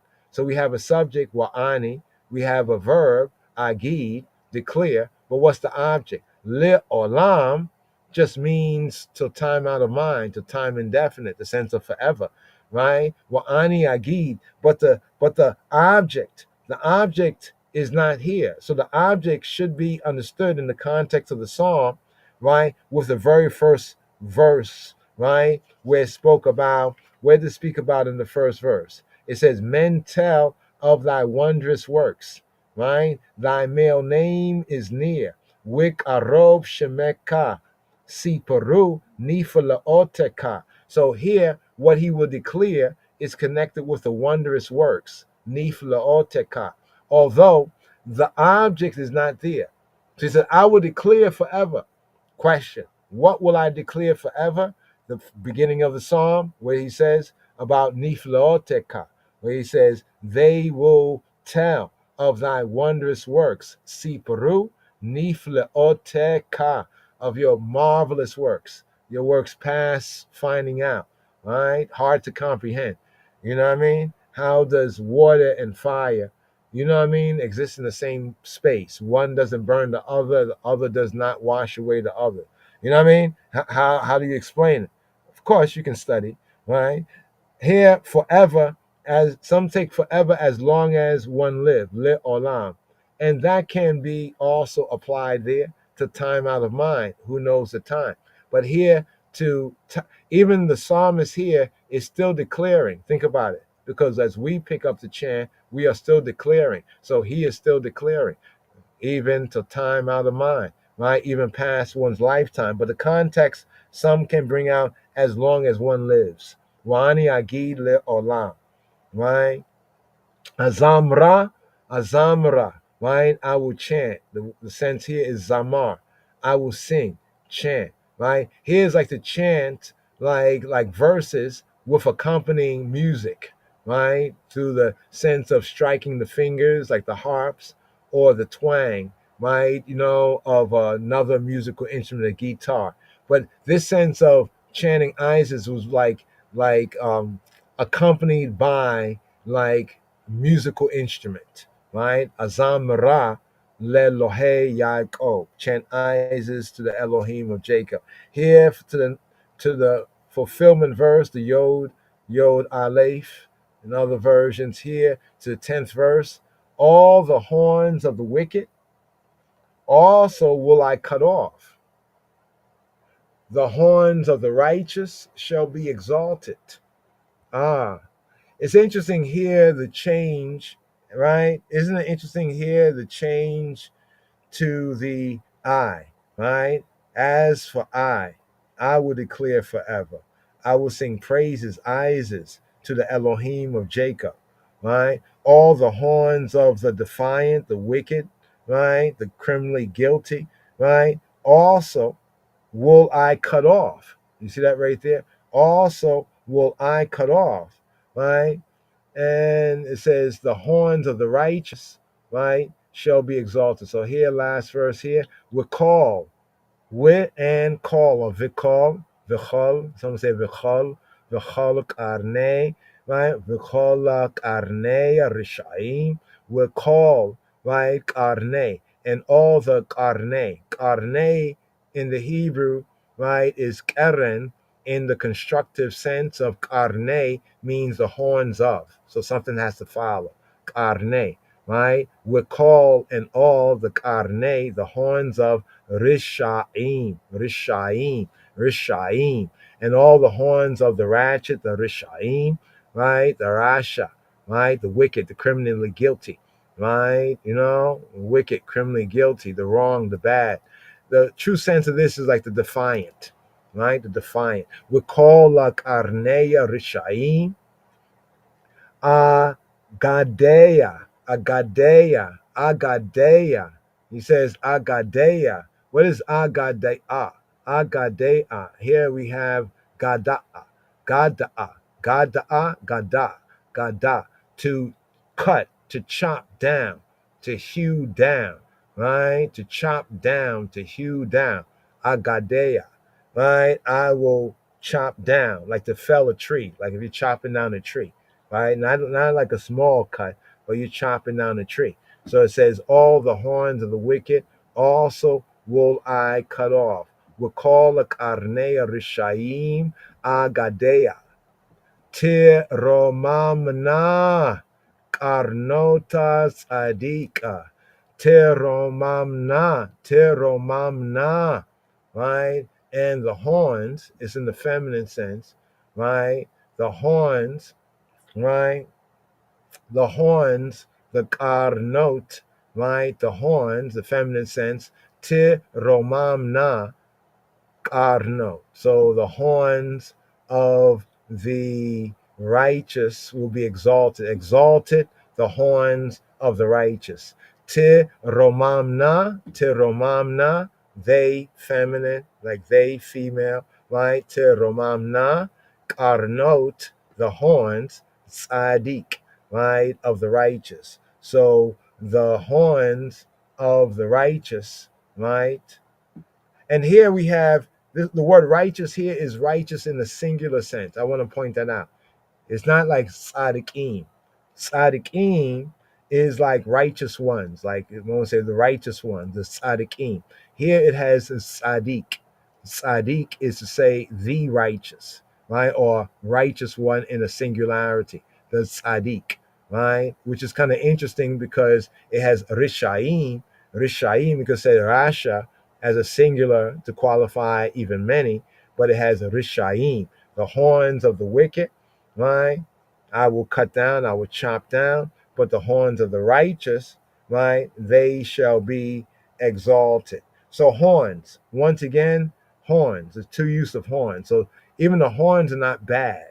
One might think because of El Canudo or the devil's horns or hook 'em high or whatever, but the horns are not always evil, right? The horns are not evil, but the context is what matters.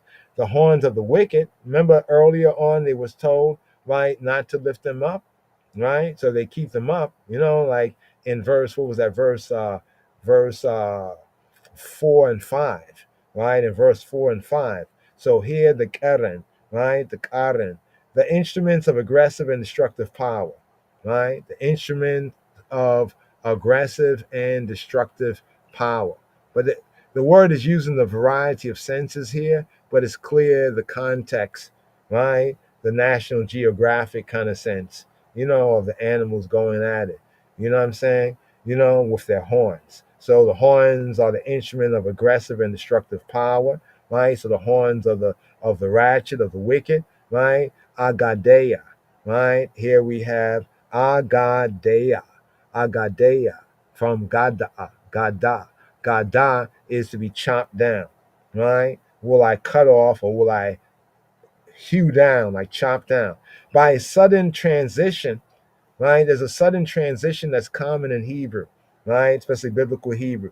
The subject may be, right? The subject may be Yahweh Eloheinu, right? But more naturally, right, in the flow of the psalm, it's the psalmist. It's Ani, it's I, and Ani va'ani, it's I and I, as the representatives of the people, right? Whoever's like bringing forward the eyes is, who speaks with the confidence and that surety, right? Always faithful, always sure. That surety that Yahweh Eloheinu, right, is Yisrael's ally, right? That Elohim Ha'ab, that God the Father, is Yisrael, the Beta Israel's ally in the campaign against wickedness, in the campaign against ratchetness, right? And so the righteous here, as we mentioned, it's like the righteous in the sense of the righteous one, not the righteous ones. Check. In the first part of the sentence, all the horns of the wicked ones, right? Also will I cut off, or agadeya, right? I will chop down, right? Then it says teromamna, right? Karnot, right? Being exalted, the karnot, the horns, right? Karnot Tzaddik, the horns of the righteous one. So the righteous one in this context is like Yisrael, the Beta Israel versus the world, versus the nations, right? So the Rishaim, on that case, the nations, and then the Yisrael, especially the Yisrael of Elohim, right? Elohim Ha'ab, right? So the righteous here, last part right here, the Tzaddik, right? The Tzaddik, the righteous, the lawful, the just, right? Israel, Yisrael, the wicked, the Rasha, being in the historical interpretation of the song, right? Being Assyria, right? Being Assyria. So last verse right here, we call a Karneya Rishaim, Agadeya, Teromamna Karnot Tzaddik. Teromamna Karnot Tzaddik. Teromamna Karnot Tzaddik. Here. Lift up the horn, lift up the head. Whoa. Here. Let's see. Pray the eye. Whoa. Here we go. Check this out for a moment. He shall drink of the brook in the way. Therefore shall he lift up the head. מנחל בדרך ישתה על כן ירים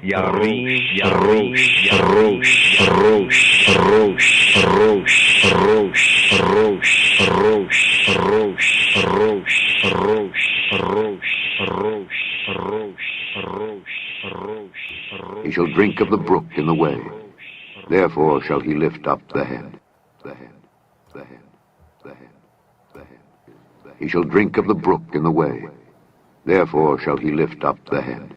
מנחל בדרך ישתה על כן ירים He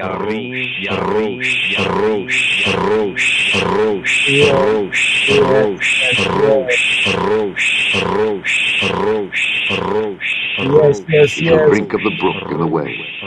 Therefore shall he lift up the head.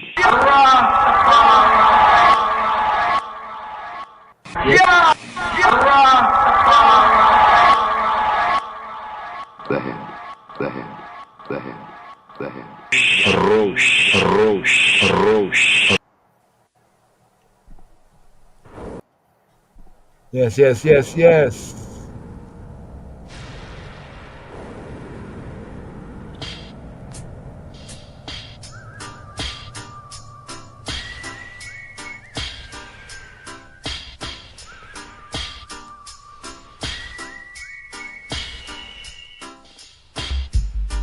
מזמור עין ה' למנצח אל תשחט, מזמור לאסף, שיר.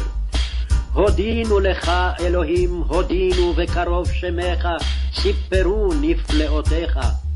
כי אקח מועד, אני משרים אשפוט. נמוגים ארץ וכל יושביה, אנוכי תיקנתי עמודיה סלע. אמרתי להוללים, אל תהולו, ולרשעים אל תרימו קרן. אל תרימו למרום קרניכם, תדברו וצוואר עתק. כי לא ממוצא וממערב, ולא ממדבר הרים, כי אלוהים שופט, זה ישפיל וזה ירים. כי חוס ביד אדוני, ויין חמר מלא מסך, ויגר מזה, אך שמריה ימצו ישתו כל רשעי ארץ. ואני אגיד לעולם, הזמרה לאלוהי יעקב, וכל קרני רשעים אגדיה, תרוממנה קרנות צדיק.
Psalm 75. Unto thee, O God, do we give thanks. Unto thee do we give thanks. For that thy name is near, thy wondrous works declare. When I shall receive the congregation, I will judge uprightly. The earth and all the inhabitants thereof are dissolved. I bear up the pillars of it. Selah. I said unto the fools, deal not foolishly. And to the wicked, lift not up the horn. Lift not up your horn on high. Speak not with a stiff neck. For promotion cometh neither from the east, nor from the west, nor from the south. But God is the judge. He putteth down one, and setteth up another. For in the hand of the Lord there is a cup, and the wine is red. It is full of mixture, and he poureth out of the same. But the dregs thereof, all the wicked of the earth shall wring them out and drink them. But I will declare forever, I will sing praises to the God of Jacob. All the horns of the wicked also will I cut off, but the horns of the righteous shall be exalted, shall be exalted, shall be exalted, shall be exalted, shall be exalted, shall be exalted, shall be exalted, shall be exalted, shall be exalted, shall be exalted, shall be exalted, shall be exalted, shall be exalted, shall be exalted, shall be exalted.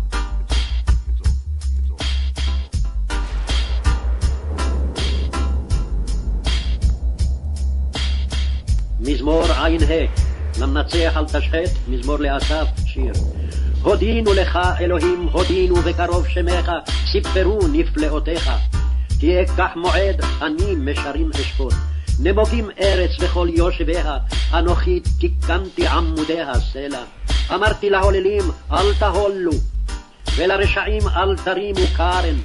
אל תרימו למרום קרניכם, תדברו וצוואר עתק. כי לא ממוצא וממערב, ולא ממדבר הרים, כי אלוהים שופט, זה ישפיל וזה ירים. כי חוס ביד אדוני, ויין חמר מלא מסך, ויגר מזה, אך שמריה ימצו ישתו כל רשעי ארץ. ואני אגיד לעולם, הזמרה לאלוהי יעקב, וכל קרני רשעים אגדיה, תרוממנה קרנות צדיק.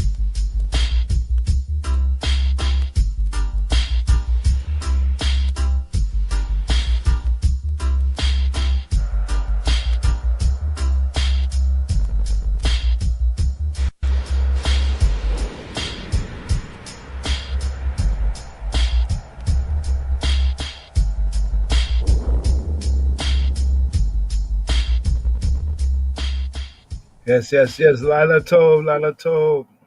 Lila Tov, good night, good night. Boker Tov, Boker Tov, a good rise. Have a good day. Looking forward to the eve for Purim. Purim coming forward, forward, forward. Yes, here, here, here. Yes, I.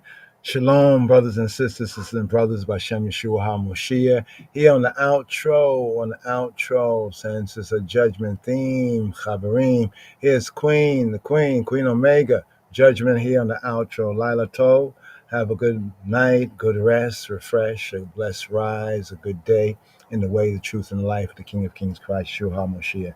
Yes, I. Be well, be well. Here, here, outro, Queen Omega. Judgment.